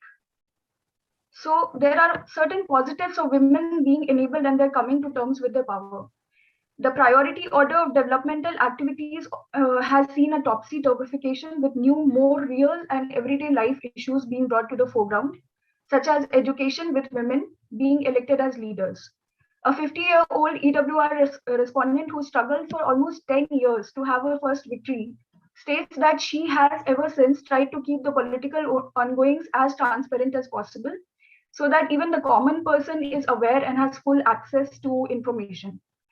She has also made concerted efforts to better the caste and gender equations and equal the power asymmetries. She tries to ensure that power does not get concentrated in the hands of a single upper caste man. So, of late, several reports from the field attest to the practice that the growing dealing between women and panchayats is being rectified to some extent. So, as Meenal Bopia discusses in a book, Equity, pressure put on the higher ups to ensure equity by socially conscious leaders is one of the best ways to ensure diversity and inclusiveness, which inevitably follow. Ensuring equity is the first step towards change, though, and change is a process, not a sprint. As the entrenching of these biases took time, so will their eradication. This ensures that same opportunities be given to all to thrive and to eradicate systemic bias by creating structures that accommodate differences. Instead of just melding their views of the EWRs with their stereotypes about them, the government and civil society organizations must be willing to speak and, more importantly, to listen to what they have to say. For effective policy intervention, this includes a systemic approach to change in recognizing more than one way of doing things, accepting vulnerabilities of women, and doing away with the ideal notion of a leader who is typically imagined in a male stereotype. At the same time, privileges need to be acknowledged by those concerned. Merely electing women into leadership roles without creating enabling conditions to meet their needs and expecting policies to succeed is wishful thinking. The aim is to make equity effortless. So curbing negative stereotyping, ensuring women networking and effective communication is one way to do that. The seeds of a value-based politics are already being laid by women in local governments who challenge ever-existing but never question problematics in the villages. Innovation and inventiveness have also become a major part of the planning. So women of late have been facing newer constraints, and this change in the nature of their problems needs to be researched more actively. So there are two sides of the same coin. As a policy, success depends both on its acceptance and its implementation, and equally so. So the voices of the women leaders at the grassroots levels need to be brought out essentially on a priority basis for their own upliftment, as these may act as decisive inputs for the future of EWRs. Excuse me, The ma'am. narrative- It's almost time up. Yeah. Their narratives show not just an awareness of the current problems plaguing the women in the society, but also the dilemma that they are faced with on a regular basis. So the focus, as has been repeated in several responses, should be on capacity building programs and ending evil practices such as the proxy system, in order to ensure that political emancipation of women translates successfully into intended real and societal emancipation. Thank you. Thank you, madam. Our next paper presenter is Mr. Shreyas Mohite. He has joined with us.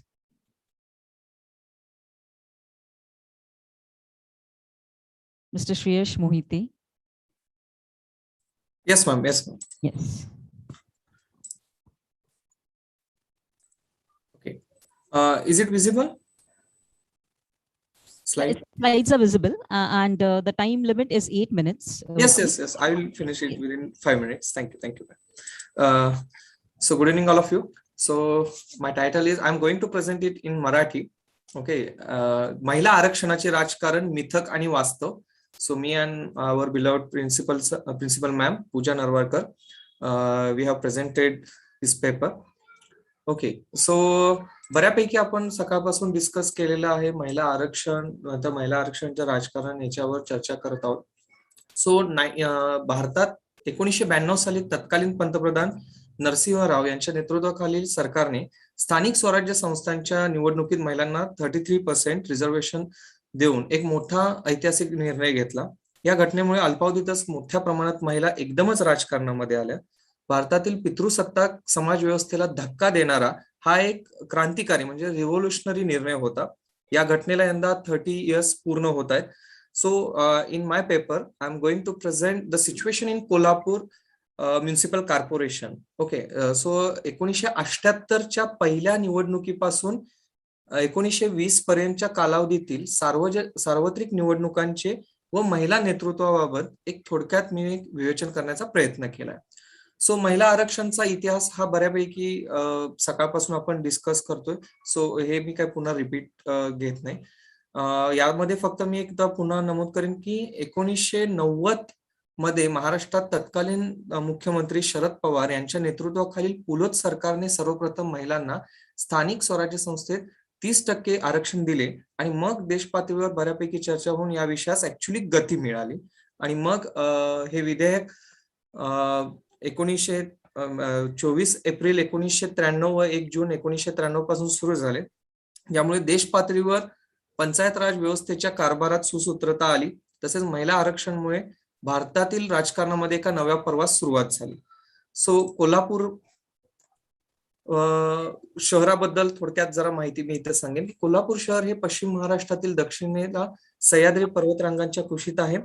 Okay. साधारणतः 2001च्या जनगणनेनुसार कोल्हापूर शहराची लोकसंख्या ही 5,49,236 इतकी आहे आणि राष्ट्रीय पातळीवर कोल्हापूर हे प्रामुख्याने महालक्ष्मी मंदिर, ओके, छत्रपती शाहू महाराजांची कर्म व जन्मभूमी आणि तसेच कोल्हापुरी चपला, कुस्ती, गुळ, फाउंड्री उद्योग, साज व चांदीच्या कलाकुसरींच्या वस्तूसाठी ओळखलं जातं.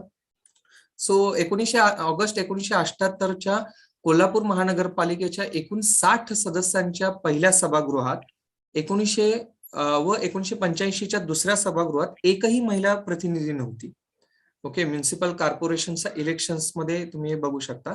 त्यानंतर 1990 मध्ये तत्कालीन मुख्यमंत्री शरद पवारांनी 30% आरक्षण देण्याचा निर्णय घेतला आणि त्यानंतर पहिली इलेक्शन ही कोल्हापूर म्युनिसिपल कॉर्पोरेशनची लागली होती आणि त्यावेळी 30% रिझर्वेशन हे दिलं गेलं. त्यावेळी 60 सदस्य असणाऱ्या सभागृहात 1990 ते 1995च्या दरम्यान तब्बल 18 महिला प्रतिनिधी निवडून आल्या वन टाइम, म्हणजे पहिल्यांदाच एकदम इतक्या पद्धतीनं.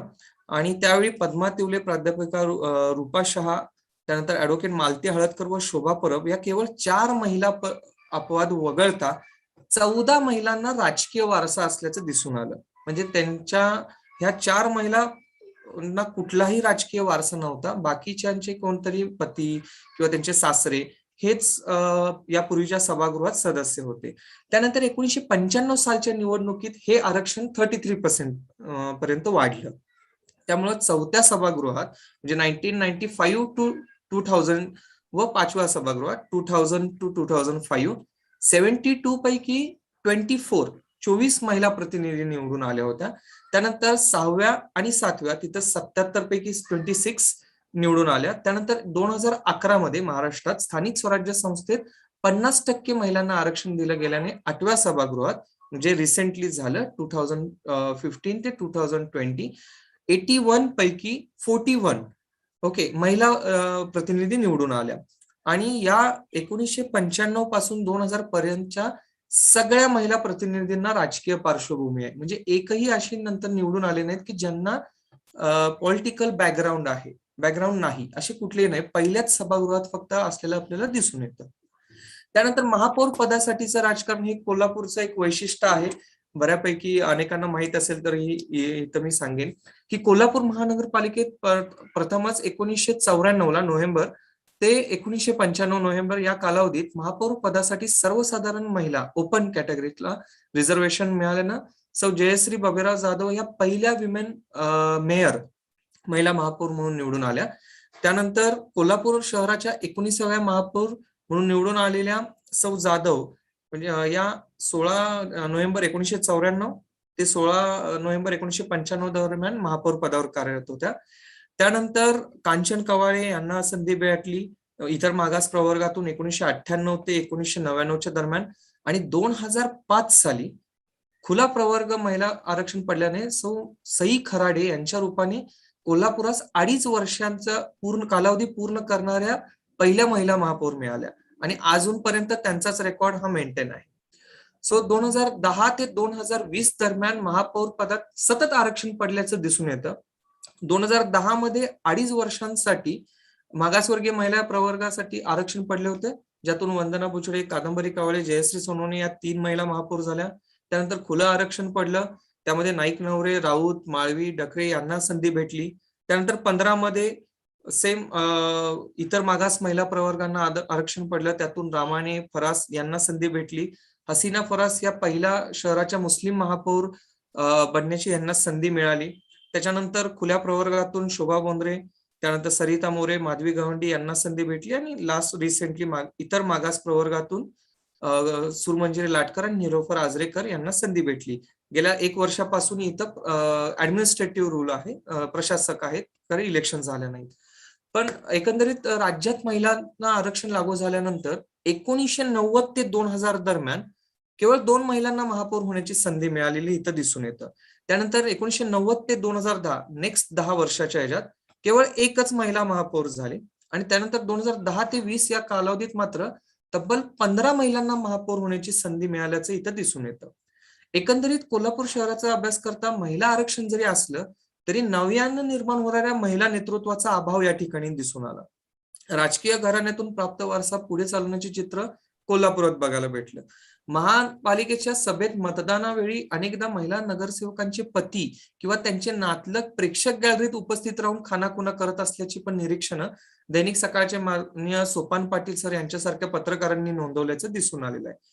कोल्हापूर महानगरपालिकेत गेल्या 42 वर्षात तब्बल 50 महापौर निवडून आले, त्यात 18 महिला महापौरांचा समावेश आहे. आणि या सर्व महिलांना राजकीय पार्श्वभूमी असल्याचं दिसून आलंय. सौ सई अजित खराडे यांचा अपवाद वगळता एकाही महिला महापौरास 2.5 वर्षाचा कालावधी सुद्धा पूर्ण करता आला नाही. आणि सर्वात कमी कालावधी म्हणजे केवळ 3 महिन्यांसाठी सुरमंजिरी लाटकर जे रिसेंटली सेकंड लास्ट मेयर बनल्या होत्या त्यांनी हे महापौर पद भूषवलं. कोल्हापुरातील अनेक महिला प्रतिनिधींनी सार्वजनिक जीवनात एकदाही भाषण सुद्धा केलं नसल्याचं पण दिसून आले अनेक महापौरांनी. तसेच महापौर पदावर काम केलेल्या अनेक सार्वजनिक कार्यक्रमात भाषण न करण्याच्या अटीवर उपस्थिती दर्शवल्याचं दिसून आलं. त्याचबरोबर म्हणजे कुठलाही एक्सपिरियन्स नसताना वयाच्या 25व्या 21व्या वर्षी सुद्धा महापौर बनण्याचं म्हणजे काय म्हणतात त्या पदावर बसून बाकीच्यांनी लाभ उठवल्याचं आपल्याला दिसून येतं. डायरेक्ट समअप करेन. की ऑब्व्हियसली कुठलीही क्रांती एका रात्रीत होत नाही, त्यासाठी काही वेळ दिला म्हणजे दिला गेला पाहिजे.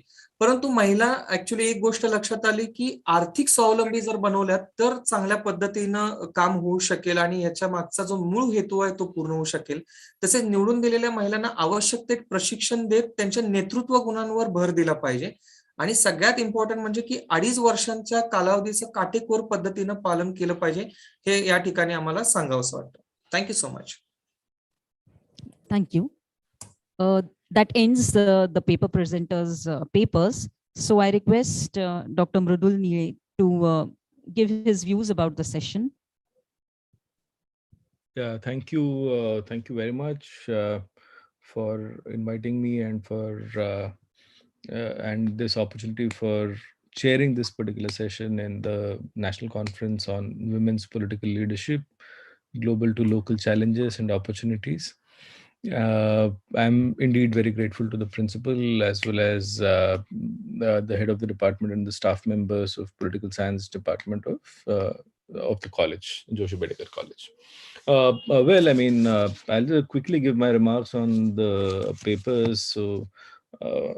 So largely we have about 7 papers that were read in this particular session. And if you look at these particular papers, all the papers are basically, they're talking in terms of that nothing much has been happened in the last 30 years of the passing of the 73rd and 74th Constitutional Amendment. And that is quite a fact. Basically, just to I'll first talk about each and every paper, and then I'll come to my remarks and certain other things. The first paper was presented by Charuta Joshi, if I'm not wrong. That was on women's representation in Nagpur. In Nagpur city, basically, where she came with a very important data on the kind of representation that women have in Lok Sabha or Vidhan Sabha, or have or don't have their representation in Lok Sabha and Vidhan Sabha, and what is the condition of women's representatives in the local bodies in that particular state, in that particular city. Also, a very important research methodology that was used to try to understand whether people are really biased in the way and the manner in which these people prefer their representatives, and it was quite an interesting paper.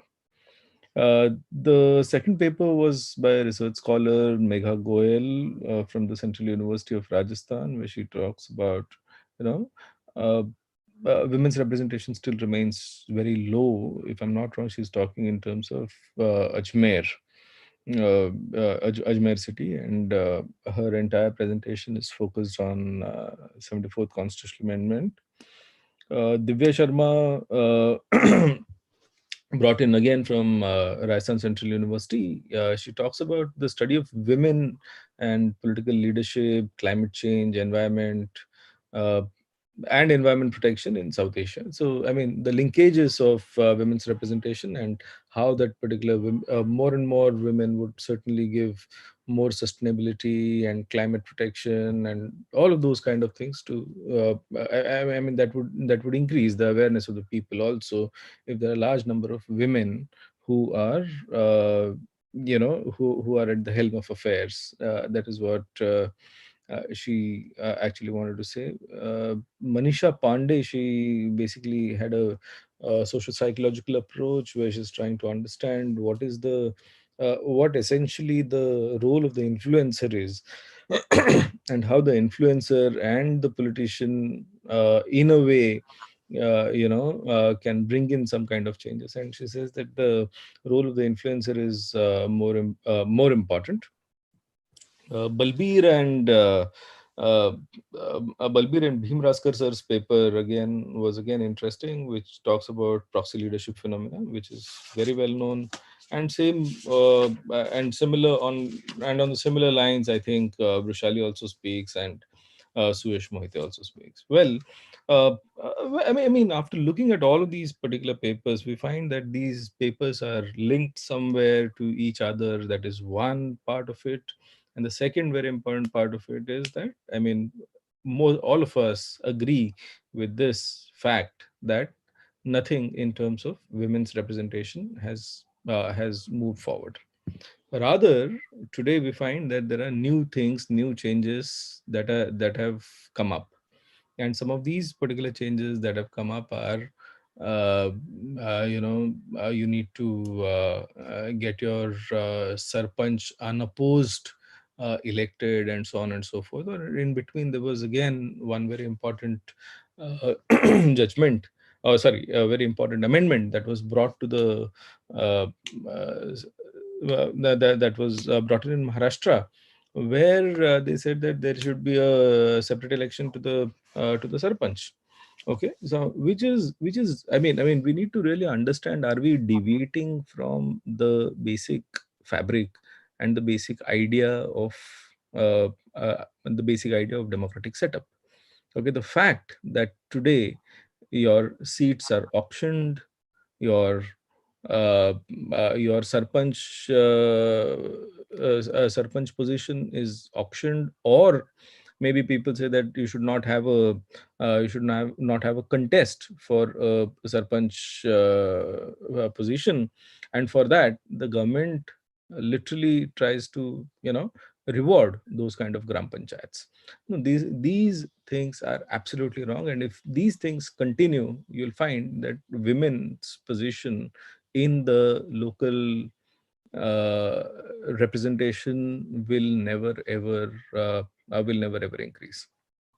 Okay, we have seen some statistics. Everybody was talking about certain statistics that the women who are contesting these particular positions are having some kind of political political background, or their family members belong to some of these particular political parties, and that is the only reason because of which these women are able to win the elections and are able to sustain themselves in the political process. And this particular political process essentially is the local level.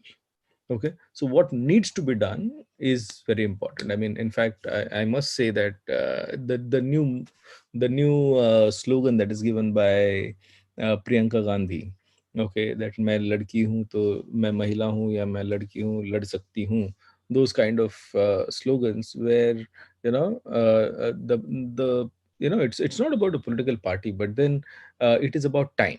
Okay, after 30 years, if supposing say we feel that now it is essential that not only 33% reservation but 50% reservation and more should also be given. I think that is a cleansing process to which we should undergo. Okay, that is first thing. Secondly, see, we are talking this particular conference being conducted in a place called from a place called Thane. Adjoining Thane, we have certain areas like Shahpur, Palghar. Earlier, this used to be a Thane district, but then now again we have a new district called Palghar district. But then in Thane district, or the Thane rural, largely is tribal. The tribal society itself per se is a very equal society, and in this equal society also we find that certain political representation that these women should get. Okay, we are not able to give that kind of a representation. So can there be some kind of capacity building programs that can be taken up, wherein women without any other identity of family identity, they come and participate in the political process. I agree with this particular paper on sustainability and environment, where the author is saying that probably if supposing say there are more number of women who come into politics, probably there will be sustainability issues will be taken care of. And it is not just the environmental sustainability, but then I feel that the democratic sustainability also will be taken care to a large extent. When I'm talking about democratic sustainability, what essentially I mean is that the the basic fabric of democratic process, okay, that our country is known for, or sustaining the constitution and constitutional constitutional norms and parameters that are essential to be respected by the elected representatives, have to be that will be taken up by these particular women much more efficiently than that of men, or so-called male politicians, so-called male politicians. So from see, there have been a lot of studies that have been conducted by various election commissions. In fact, the State Election Commission of Maharashtra also conducts some of these particular studies. And there's another a very important NGO or an organization called as ISHAD, International Society for Human Awakening and Development. Now, this particular organizations, they are also investing a lot and trying to connect to these particular people who are for the sustenance of local democratic process. Now we need to understand the whole process in a largely in a very global context also. Now, unfortunately, what's happening is, today a lot of it is, nowadays people look at democracy in a very, very macro form, and this particular macro aspects would bring in issues of international integration, issues of a big economy. They will bring in issues of large scale production and so on and so forth. Now what happens is, along with all of these particular macro indicators, it is also very essential for us to understand the micro indicators. I'm talking about these particular micro indicators from the perspective of, let's say, the Sustainable Development Goals, where people are talking about issues of hunger. I mean, the issues of hunger, issues of poverty. Okay, these are taken up by global organizations like the like the United Nations, and the state are supposed to work towards it, that the world should be hunger free by 2030 and so on and so forth. But unfortunately, unless and until there is an equal participation by the local governmental institutions, I don't think so that these things can be achieved. Now the question is, are people in India, or are, let's say, people somewhere in one of those panchayats in Gadchiroli, do these people, or do these local representatives know that there are such kind of programs that they need to engage with? So unfortunately, these things do not happen, and therefore the government for a very long time have been trying to trying to bring in some kind of experiments under the GPDP, Gram Panchayat Development Programs. So when you're talking about Gram Panchayat Development Programs, also these where do these particular GPDP, and how does this particular GPDP come? That also is very important. See, today in this 21st century, and when we are living in this virtual world, it is very important for us to bring in some kind of innovations, and these innovations should be at the grassroots levels of the democratic process. Okay, so unless and until if we are able to bring in these particular innovations at the grassroots level, I don't think so that we'll be able to really strengthen the democratic process, and especially the grassroots democratic processes in the country. And in order to sustain the larger democratic democratic fabric of our country, it is essential that we need to make our grassroots level organizations more and more strong. Okay, with this, I thank the organizers for having me here. Thank you very much, and congratulations to all the presenters. Thank you, sir. Thank you so much for having chaired this session, and also having shared your views about the session. Thank you very much, sir. Thank you. we'll have a very short tea break of about 2 to 3 minutes, and we will immediately continue with the valedictory session. So I request all the participants to join back immediately. We will be continuing with the valedictory session in a few minutes. Nilay sir, thank you for madam, joining. please, thank you very much, madam. Yes, namaste. thank you. My tabiyat very nahi hai, sorry. Okay. Take care, sir. Thank you. You joined in spite of that. No. Anytime. Yeah, thanks. And Nilay sir, you are requested to continue for the valedictory session also. Sure. Thank you. Nilay sir, can I make a mention of one correction, sir? Oh, please. In one PPT, Mr. Shresh Mohite, त्याच्यामध्ये शरद पवार सरांच्या 1990 सालच्या पुलोचा उल्लेख आहे. माझ्या मते ते बहुतेक काँग्रेस प्रणित सरकार होतं आणि आणीबाणीच्या काळात ते पुलोत सरकार होतं. बरोबर. If I am not wrong. Correct. You are correct, sir. Thank you sir. Thank you. मी ते लिहून घेतलेलं. चेंज करून. येस. Thank you sir. थँक्स.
अपने पति को कि 5 साल तक तुम्हारा वादा छूट।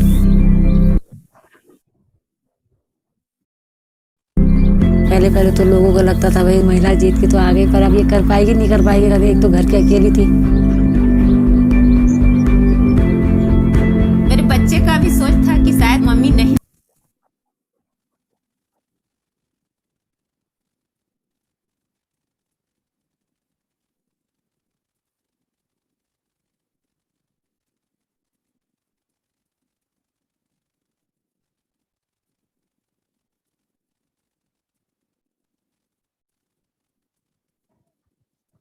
Hello.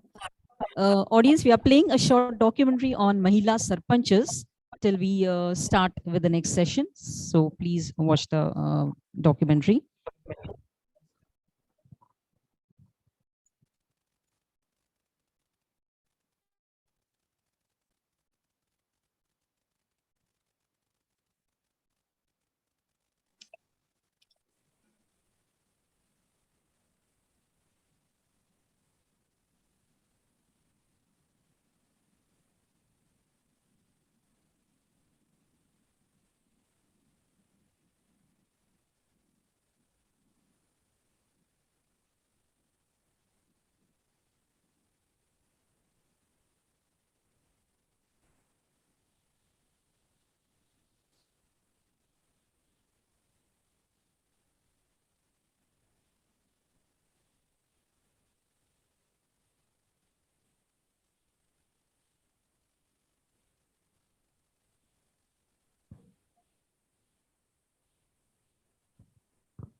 Dr. Gore, madam, welcome to this seminar.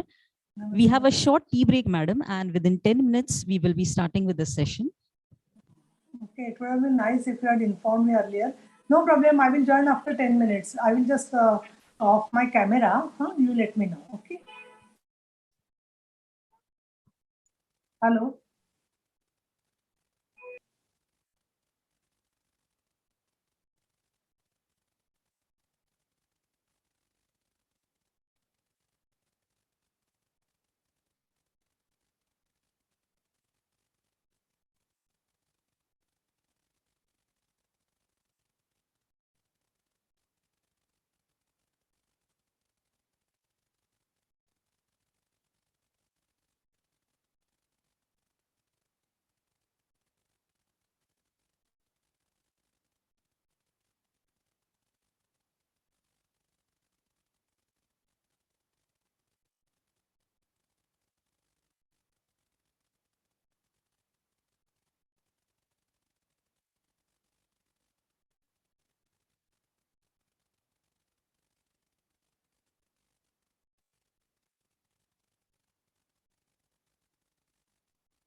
अरे क्या आवाज, हेलो क्या आवाज है ना, आवाज आएगा,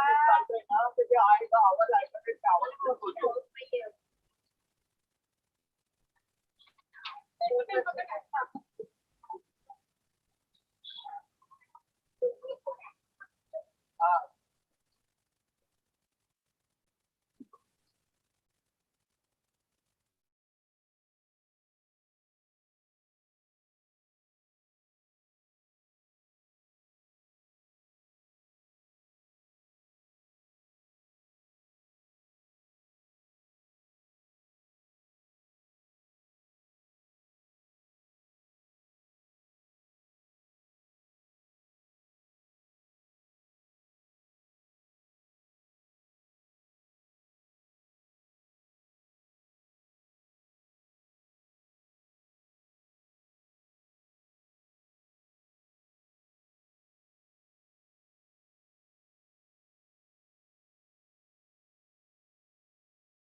डॉक्टर गोरेंनी पोद्दार आयुर्वेदिक महाविद्यालय मुंबई विद्यापीठ येथून पदवी मिळवली.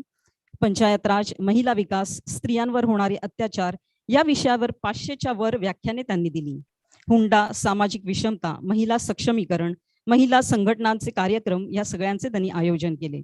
सामाजिक क्षेत्रातून राजकारणात गेलेले लोकही समाजकारणाकडे पाठ फिरवतात, परंतु नीलम गोऱ्हे यांनी स्त्रियांचे प्रश्न हाच आपल्या कामाचा केंद्रबिंदू ठेवला आणि त्यासाठी सातत्याने चांद्यापासून बांद्यापर्यंत धावपळ करीत राहिल्या. विधान परिषद सदस्या या नात्याने विधिमंडळाच्या महिला तदर्थ समिती, आश्वासन समिती, महिलांचे हक्क कल्याण समिती इत्यादींवर सदस्य म्हणून त्यांनी काम पाहिले. महाराष्ट्रातील पोलीस अधिकारी कर्मचारी यांच्यासाठी महिलांच्या कायद्याविषयी संवेदनशीलता वाढवण्याच्या हेतूने 100 पेक्षा अधिक कृती सत्रांचे त्यांनी आयोजन केले. महिला न्यायाधीशांच्या करिता संवेदनशीलता वाढवून लवकर निकाल लागावेत यासाठी UNDP आयोजित परिषदेत सहभाग घेतला. 2015 UN विमेन आंतरराष्ट्रीय परिषदेत न्यूयॉर्क येथे झालेल्या महिला परिषदेत त्यांनी सहभाग घेतला. विधिमंडळाच्या राष्ट्रकुल संसदीय समितीतर्फे विधान परिषदेतील उत्कृष्ट भाषण पुरस्कार हा राष्ट्रपती प्रतिभाताई पाटील यांच्या हस्ते त्यांना मिळाला आहे. मनोहर, संवाद, मिळून साऱ्या जणी, घोषणा या चळवळीच्या पाक्षिक मासिकातून त्यांनी लेखनास सुरुवात केली. So doctor Neelam Gorhe, Deputy Chairman of Maharashtra Legislative Council, Deputy Leader of Shiv Sena, elected to the Maharashtra Legislative Council for 4 consecutive terms. She is the founder of Stree Aadhar Kendra. She has provided active cooperation and assistance to women in getting justice to Stree Aadhar Kendra. She has authored more than 21 books. So I am really privileged and we are all very eager to listen to you, madam, and your speech. Over to you, Gorhe madam.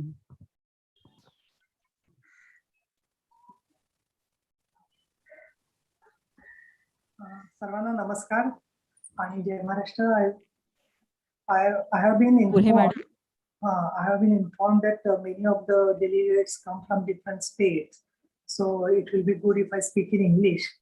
So, however, if I come to know approximately what is the profile and percentage of Marathi people who understand Marathi vis-a-vis people who do not understand Marathi, so accordingly I will divide my speech. Excuse me, madam, जरा camera on करता येईल का तुम्हाला? Camera on नाही आहे? नाही. Yes. नमस्कार. Yes. थोडं मला सांगा तुम्ही की मराठी आणि इंग्लिश दोन्हीचं कॉम्बिनेशन. मॅडम अगदी चालेल, काहीच हरकत नाही. आपण feel free to express. Language is not an issue.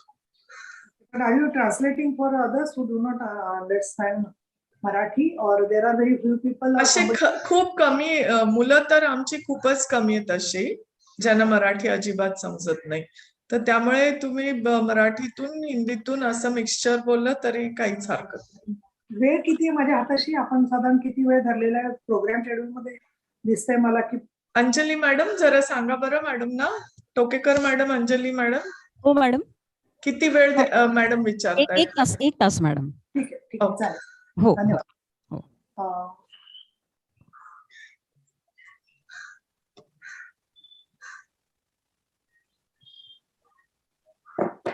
सगळ्यात प्रथम VPM KG Joshi college of arts आणि NG Bedekar college of commerce Thane यांचं डिपार्टमेंट ऑफ पॉलिटिकल सायन्स आणि तसंच रामभाऊ म्हाळगी प्रबोधिनी यांनी जो राष्ट्रीय परिषद स्त्रियांच्या राजकीय सहभाग विशेषतः सूक्ष्म स्तरापासून ते वैश्विक स्तरापर्यंत असणारी आव्हानं आणि त्याच्यामध्ये असणाऱ्या सुसंधी याच्यावरती मला बोलण्यासाठी निमंत्रित केलं, त्याच्याबद्दल मी आपले मनापासून आभार मानते आहे. रामभाऊ म्हाळगी प्रबोधिनीचे श्री रवींद्र साठे, त्याच बरोबर श्री देवेंद्र पै यांनी माझ्याशी संपर्क केलेला आहे. तसेच आपले महेश पाटील आणि सर्व बाकीचे मान्यवर आपल्या कॉलेजचे यांनीही मला निमंत्रित केलं. आपल्या महाविद्यालयामध्ये माझी मावस बहीण मुग्धा केसकर याही प्राध्यापक म्हणून काम करतात. त्यामुळे कॉलेजचं नाव मी अनेक वर्ष ऐकून येते होते, परंतु आपल्यामुळे या राष्ट्रीय परिषदेमध्ये, आणि राजकारण हा माझा तसा आवडीचा विषय, त्याच्यावरती बोलण्यासाठी आपण बोलावलं, त्याच्याबद्दल मी आपली मनपूर्वक आभारी आहे. आजच्या दिवसभराच्या कार्यक्रमामध्ये ज्या अनेक मान्यवरांनी अभ्यासकांनी विचार मांडलेले आहेत आणि त्याच्यामध्ये आपण आजच्या कॉन्फरन्समध्ये अनेक थीम्स वरती वेगवेगळे पेपर्स मागवलेले आहेत. अशा प्रकारच्या परिषदा या अतिशय विचाराचं आदान प्रदान होतच, पण त्याचबरोबर राजकारण म्हणजे एक ठराविक जी प्रतिमा राजकारणाची आपल्या डोळ्यासमोर आहे, ती जी चित्रपट माध्यमातून उभी राहिलेली असते, त्याच्या पलीकडे जाऊन आपण जवळजवळ 11 थीम्स वरती पेपर्स मागवलेले आहेत आणि त्याच्यामध्ये आरक्षणाचा विषय आहे, त्याचं बरोबर लेजिस्लेटिव्ह असेंब्लीचा विषय आहे, विमेन चीफ मिनिस्टरचा विषय आहे, पार्लमेंट म्हणजे संसदेचा विषय आहे, कॉन्स्टिट्युएंट असेंब्लीतल्या महिलांचा विषय आहे. अर्थात मी विधान परिषदेची उपसभापती आहे, त्यामुळे मला लेजिस्लेटिव्ह काउन्सिल हा पण विषय असता तर कधीतरी आवडला असता आपल्या कॉन्फरन्समध्ये, कारण हे अपर हाऊस म्हणजे राज्यसभेप्रमाणे मानलं जातं आणि त्यामुळे त्याच्यामध्ये सुद्धा बरेचसे सदस्य जरी संख्या कमी असली, त्याच्यामध्ये 78 सदस्य असतात, पण बरेचसे महत्वाचे धोरणात्मक विषय आणि चर्चा या सभागृहामध्ये होत असते. आणि आताच आपण जसं माझं प्रास्ताविकामध्ये उल्लेख केला, जवळजवळ 20 वर्ष मी या सभागृहामध्ये आहे. स्त्रियांच्या राजकीय सहभागाच्या बद्दल आपण बोलायला लागलो की अगदी मूळचा प्रश्न येतो की खरोखर स्त्रियांचं स्थान समाजामध्ये दुय्यम का आहे, आणि त्यामध्ये आपण जर का समजून घेतलं वेगवेगळी कारणं, त्याच्यात एक म्हणजे status of women committee report 1975 ला आला. त्याच्यानंतर तुमचे बऱ्याच जणांचा जन्म त्यानंतर असते, कारण तुम्ही सगळे तरुण मुलं मुली या कार्यक्रमामध्ये सहभागी झालेले आहेत. परंतु त्यावेळेला बरंचसं याच्यावरती डॉक्टर वीणा मुजुमदार आणि त्यांच्या सगळ्या सहकारी, ज्याच्यामध्ये पद्मा सेठ होत्या, लुतिका सरकार होत्या, प्रमिला दंडवते होत्या आपल्या राज्यामधल्या, त्यांनी एक त्याच्याबद्दलचा विचार मंथनामध्ये मुद्दा आला की स्त्रियांचं राजकारणामधलं स्थान जे आहे ते दुय्यम का आहे, आणि का त्याच्या मुळापाशी गेल्यावरती 3 कारणं समोर आली की जी आज सुद्धा इतकी वर्ष झाल्यानंतर व्हॅलिड आहेत कारणं. आणि ती म्हणजे एक तर मनी पॉवर, धनसत्तेचा प्रश्न असतो की स्त्रियांना राजकारणामध्ये कार्यक्रमासाठी किंवा कार्यक्रमाला पोहोचण्यासाठी जो पैसा खर्च करावा लागतो तेवढा त्यांच्याकडे नसतो, आणि त्यामुळे लष्करच्या भाकऱ्या भाजून राजकारण कशाला करायचं हा प्रश्नाचं उत्तर बऱ्याच जणींना कुटुंबामध्ये द्यावं लागत होतं. आज ज्यांच्याकडे आर्थिक परिस्थिती चांगली आहे अशा बऱ्याच स्त्रिया राजकारणामध्ये आलेल्या आहेत, परंतु प्रत्येकीची परिस्थिती आर्थिकदृष्ट्या चांगली असेल, राजकारणात खर्च करण्यासाठी तिच्याकडे पैसे असतील अशातला भाग मात्र अजिबात नाहीये. त्यामुळे एक धनसत्ता, दुसरी जी आहे ती मसल पॉवर, की ज्याला आपण म्हणू बाहुबलींची सत्ता, की नंबरचा गेम असतो. बऱ्याचशा वेळेला किती माणसं तुमच्या कार्यक्रमाला येत आहेत आणि मग ती माणसांची संख्या जी आहे ती जास्त असेल लोक तर तुमच्या पाठीमध्ये जास्त जनाधार आहे, तुम्ही ज्याला आपण म्हणतो की मास लिडरशिप आहे तुमची, आणि म्हणून मग तुमचा सन्मान समाजामध्ये वाढताना दिसतो. आणि ही माणसं जमा करण्यासाठी काही वेळेला त्यांची कामं तर करावीच लागतात, परंतु त्यांना आणण्या नेण्याची व्यवस्था काही वेळेला केली जाते, तर काही वेळेला ते यावेत म्हणून त्यांना प्रोत्साहन दिलं जातं.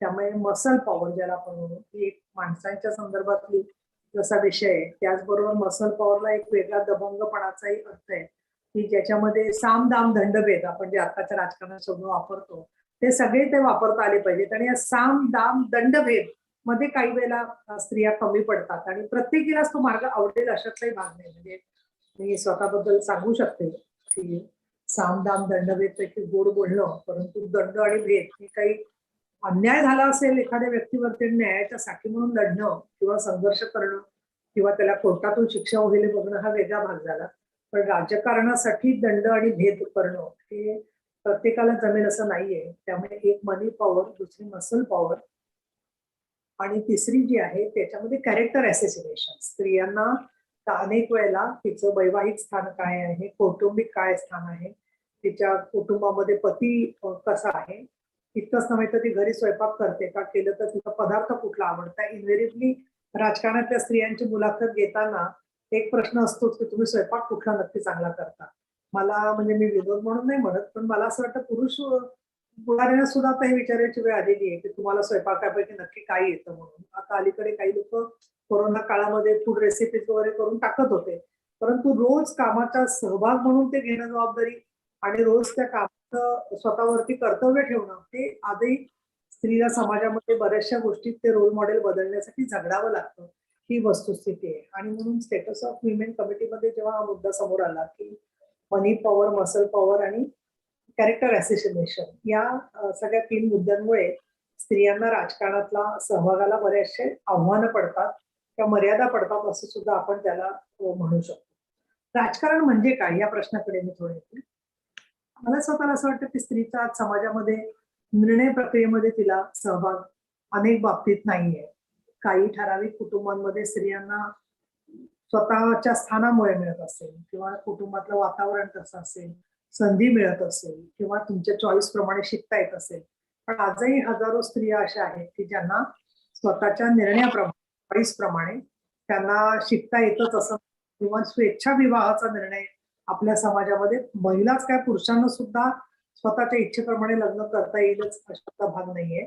त्यामुळे स्वतःच्या आयुष्याबद्दलचे निर्णय घेण्याचा अधिकार, स्वतःच्या गावामध्ये कशा पद्धतीचा विकास व्हावा याचा अधिकार, आपल्या जिल्ह्यामध्ये आपल्या राज्यामध्ये कोणाची सत्ता असावी याच्याबद्दलचा निर्णय घेण्याचा अधिकार आणि आपल्या राष्ट्रामध्ये काय धोरणं असतील याच्याबद्दलचे अधिकार आणि जबाबदाऱ्या हे निभावण्याचा अधिकार. मग या प्रत्येक अधिकाराबरोबर येणारी जबाबदारी आली आणि यासाठी म्हणून सगळं जे काम करायचं असतं त्या कामाच्यासाठी मिळणारी वेळ, संधी, अवसर म्हणजे अपॉर्च्युनिटी, स्पेस या सुद्धा दोन्ही गोष्टी आवश्यक आहेत. आणि त्यावेळेला स्त्री विविध प्रकारच्या निर्णय प्रक्रियामध्ये सहभागी होऊ शकते. त्यामुळे जर का थोडंसं आपण वेगळ्या भाषेत सांगायचं झालं तर to get opportunity to decide. त्यामुळे याच मुद्द्यावरती आपण विचार करायला लागलो तर स्त्रीला स्वतःच्या आयुष्याबद्दलचे निर्णय घेण्याचं स्वातंत्र्य आणि तो अधिकार प्राप्त झालाय का हे जर का आपण आसपासचं चित्र पाहायला लागलो तर आपल्याला त्याच्यामध्ये एक संमिश्र चित्र दिसेल. एका बाजूला स्त्रिया मोठ्या प्रमाणामध्ये आरक्षण त्यांना मिळालेलं आहे, पण त्याच वेळेला आपल्याला असंही दिसतं की काही गोष्टी बदलण्याची आवश्यकता आहे आणि या कुठल्या गोष्टी राजकारणामध्ये बदलल्या पाहिजे किंवा समाजकारणामध्ये त्या गोष्टी बदलणं आवश्यक आहे. तर त्याचा मी ज्याला विचार करते त्यावेळेला मला 5 गोष्टी आवश्यक वाटतात की त्याच्यामध्ये बदल होणं गरजेचं आहे. आणि पहिलं म्हणजे लोकांमध्ये पर्स्पेक्टिव्ह, लोकांचे जो बघण्याचा दृष्टिकोन आहे त्या बघण्याच्या दृष्टिकोनातून बरीचशी स्त्रियांची शक्ती, तो लोकांचा दृष्टिकोन काय आहे याला उत्तर देण्यामध्ये जाताना आपल्याला देताना दिसते. तुम्ही बाहेर रात्रीच्या वेळेला बैठकीला गेले लोक काय म्हणतील, मग लोकांची धारणा कधी बदलणार. म्हणजे एका अर्थाने अंड आधी का कोंबडी आधी असाच फरक आहे. जेव्हा स्त्रिया निर्भयपणाने बाहेर वावरायला लागतात त्यावेळेला आपोआपच आपल्याला दिसतं की समाजाचा दृष्टिकोन तिच्याबद्दल बदललेला असतो. परंतु लोकांचा सहभाग जो आहे त्याच्यामध्ये प्रश्न असतील लोकांचे, समजा त्यांच्या घरांचे प्रश्न आहेत किंवा पाण्याचे प्रश्न आहेत, तर तिथे स्त्री कार्यकर्ती पोचली तर तिचं स्वागत होतं. पण एखाद्या वस्तीमध्ये किंवा एखाद्या सोसायटीमध्ये राहत असताना एकटी स्त्री जेव्हा उठून कामाच्यासाठी किंवा अन्य तिची आवड असेल एखादी तरी की तिला जायचंय फिरायला गेली ती, तर त्याच वेळेला ती का गेली याच्याबद्दलची आन्सरेबिलिटी का त्याचं उत्तरदायित्व हे त्याच्यावरती मोठ्या प्रमाणामध्ये असतं. त्यामुळे लोकांचं म्हणणं काय आहे हा एक भाग असतो. दुसरा महत्वाचा भाग आहे पॅट्रिआर्की. आपला समाज जो आहे तो अजूनही पुरुष प्रधान व्यवस्था आहे आणि पुरुष प्रधान म्हणजे मी सगळे पुरुष व्यक्ती म्हणून म्हणत नाहीये, तर पुरुषी वर्चस्वाची भावना. म्हणजे अगदी रस्त्यामध्ये आपण उदाहरण बघतो की आजही जोक केला जातो, गाडी बंद पडली तर बहुतेक कोणी म्हणतं की बाई गाडी चालवत असेल असं सहजगत्या लोक म्हणताना दिसतात. किंवा स्त्रियांच्या साहित्यावरती जो सूर आपल्याला दिसून येतो त्याच्यामध्ये कुठेतरी थोडीशी हेटाळणी किंवा ते बाजूला टाकणं अशा पद्धतीने तो विचार केला जातो. आणि पुरुष प्रधान वर्चस्वाची जी मूल्य आहेत त्या मूल्यांमध्ये राजकारण तर हा एक असं क्षेत्र आहे की ज्याच्यामध्ये अगदी माझ्या स्मरणाप्रमाणे सुझान अँथनीनी लिहिलेलं आहे, मेरी वुलस्टोन क्राफ्टनी लिहिलेलं आहे पूर्वी, की मी ज्यावेळेला एखादी गोष्ट मांडते मीटिंगमध्ये तर त्यावेळेला ही गोष्ट किंवा तो मुद्दा काही महत्वाचा नाही, तो बिनमहत्वाचा आहे असे बऱ्याचशा लोकांच्या चेहऱ्यावर भाव असतात. आणि बऱ्याच वेळेला I am the first to express myself, सुरुवातीलाच मी माझं मत मांडते पण त्याच्याकडे ते मी जणू काही बोललेच नाही, मी भिंतीशी बोलले अशा पद्धतीने लोक ते इग्नोर करतात. आणि तेच मत जेव्हा एखादा पुरुष मांडतो त्यावेळेला ते मत जे आहे ते स्वीकारलं जातं. तर अशा पद्धतीने हा 150-200 वर्षापासूनचा स्त्रीचा संघर्ष चाललेला आहे. आणि विशेषतः मला इथे उल्लेख करायला पाहिजे की आज जिजाऊ मासाहेब भोसले म्हणजे शिवाजी महाराज, छत्रपती शिवाजी महाराजांच्या मातुश्री यांचा जयंती दिवस आहे. आणि अशा वेळेला एखादी स्त्री तिने साधारणपणे मासघरामध्ये जाऊन सगळ्या गोष्टी बघायच्या किंवा फार तर शेतीचं किंवा बाकीचे व्यवहार बघायचे. त्याच्याऐवजी राज्यकारभार बघून शिवाजी महाराजांना पुत्राला गादीवरती बसवण्यासाठी एवढे परिश्रम करणं आणि एवढ्या प्रतिकूल परिस्थितीमध्ये लढायला लावणं हे एक वेगळं परिस्थिती जे आहे त्याच्यामध्ये एक आपण म्हणू की तो संघर्षच आहे, वेगळ्या प्रकारचा संघर्ष आहे. आणि म्हणून पॅट्रिआर्कल सिस्टीम मध्ये स्त्रीच्यासाठी वेगळा मापदंड असतो, पुरुषासाठी वेगळा मापदंड असतो. बऱ्याच वेळेला राजकारणामध्ये स्त्रियांनी यावं, पण कशा की ज्या कमी बोलतात, ज्या अम्बिशियस नाहीये, ज्या खूप वेळ देतील पण कुठली अपेक्षा धरणार नाही. म्हणजे थोडक्यात सेवेच्या काम करून स्त्रीनी राजकारणामध्ये यावं असं तिच्याकडून बऱ्याच वेळेला पाहिलं जातं. तर राजकारणी स्त्री म्हणजे अशी बटबटीत बोलणारी, त्याचबरोबर कुठेतरी भांडण करणारी किंवा कुठेतरी जाऊन भांडणं पण पुरेसं नाही तर डोळ्यातून तिच्या पाणी आलं तर ती स्त्री, अशी एक टिपिकल चित्र स्त्रीच्या संदर्भातलं व्यवस्थेत जसं आहे तसं स्त्री काहीतरी बुद्धीने काम करू शकते, डोक्याने काम करू शकते. याच्यापेक्षा सुद्धा स्त्रियांची संख्या जोडण्यासाठी, स्त्रियांचा नंबर आपल्या पक्षाला जोडण्यासाठी स्त्रीचं काम किंवा महिला आघाडी एवढ्या पुरती मर्यादित व्याख्या काही कार्यकर्त्यांच्या मनामध्ये असते. आणि ती जी चौकट तिच्या कामाला पडते त्याच्यामुळे बऱ्याचशा मर्यादा त्या कामाला तिच्या तयार होतात असं पॅट्रिआर्कल सिस्टीम मध्ये म्हणू शकतो. त्याखेरीज ग्रामीण भागातल्या बायका सांगतात बऱ्याच वेळेला की निर्णयाच्या वेळेला आम्हाला डावलतात, मग ते महत्वाचे निर्णय असतात ते आम्हाला कळवतच नाही. आम्हाला नंतरच कळतं की गावाचे पैसे निधी आणायला आम्ही शिष्टमंडळामध्ये गेलो होतो कलेक्टरांकडे किंवा तहसीलदारांकडे, पण जे गावात निधी आला त्यावेळेला आम्हाला तो पैसा कसा वापरायचा याच्यासाठी विचारात घेतलं जात नाही. अशा प्रकारची एक अदृश्य पुरुष प्रधानता सुद्धा आपल्याला दिसून येते. शिष्टमंडळांमध्ये जात असताना महिलांना जेवढी संधी त्या असायला पाहिजे तेवढी नसते, काही वेळेला त्यांना नेलंच जात नाही किंवा कळवलं जात नाही. अर्थात माझे अनुभव मी शेवटी माझ्या बोलत असताना येईन आपल्या समोर, पण ही पुरुष प्रधानता अशी एक मोठं आपलं जसं एक गोल वर्तुळाकार असं एक मोठं हे असावं, चक्र असावं. याच्यामध्ये जसा एक सापळा असतो सर्फस मध्ये आणि त्यात मोठ्याच्या मोठ्या सापळ्यामध्ये माणूस फिरत असतो, तसं प्रत्येक समाजाच्या टप्प्यावरती पुरुषी वर्चस्व भावनेचा स्त्रीला अनुभव येतो. इथपर्यंत येतो की अगदी आम्ही भूकंपाच्या वेळेला किंवा पुराच्या वेळेला पाहिलेलं की जेव्हा अन्नधान्याचं वाटप समजा घरोघर पोच झालं नाही तर ते अन्नधान्याचं वाटप होताना सुद्धा काही वेळेला जो पटकन धावू शकतो आणि धावत येऊन ते अन्नाचे पुढे उचलू शकतो त्याच्यापर्यंत ते धान्य पोचतं, पण जी लेकुरवाळी बाई आहे किंवा जी म्हातारी बाई आहे तर तिला काही पटकन वेगाने जाता येत नाही तर त्यांची उपासमार होते असं सुद्धा निदर्शनाला आलेले आहे. आणि त्यामुळे रेस्क्यू आणि रिहॅबिलिटेशनच्या निकषांमध्ये वाटप करताना घरोघर जाऊन वाटप करण्याचा निकष शेवटी त्याच्यामध्ये आपल्याला अंतर्भाव करायला लागलेला आहे. आणि म्हणून काय बदलल्या पाहिजेत गोष्टी त्याच्यामध्ये एक लोकांचा दृष्टिकोन, पॅट्रिआर्क पुरुषी वर्चस्वाची भावना, त्याचबरोबर पॉलिसीज ज्या आहेत त्या बदलणं फार गरजेचं आहे. कारण काही पॉलिसीज आपल्या अशा आहेत की ज्याच्यामध्ये घरकाम आणखी मुलांची जबाबदारी संगोपन सांभाळून ती कसा राजकारणासाठी वेळ देणार.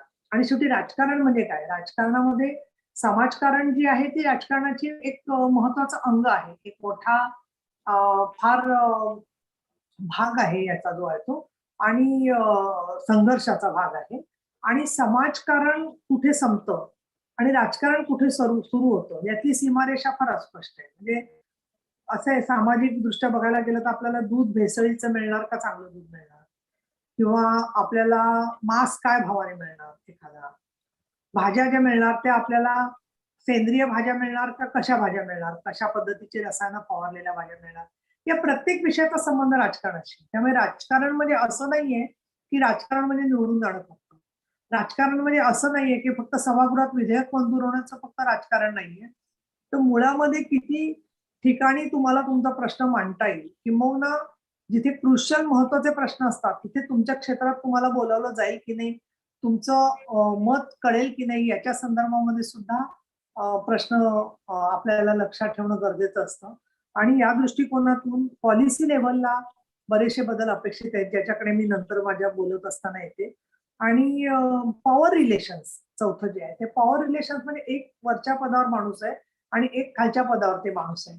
आणि त्या दृष्टिकोनातून वेगवेगळ्या प्रकारचे जे बदल आहेत त्या बदलामध्ये सुद्धा आपल्याला असं दिसतं की पॉवर रिलेशन्स मध्ये पुरुष जर का बॉस असेल आणि स्त्री सबऑर्डिनेट असेल तर वेगळ्या प्रकारचे संबंध असतात. स्त्री बॉस असेल आणि पुरुष तिचा सबऑर्डिनेट असेल तर तिथे तुम्हाला वेगळे संबंध दिसतील.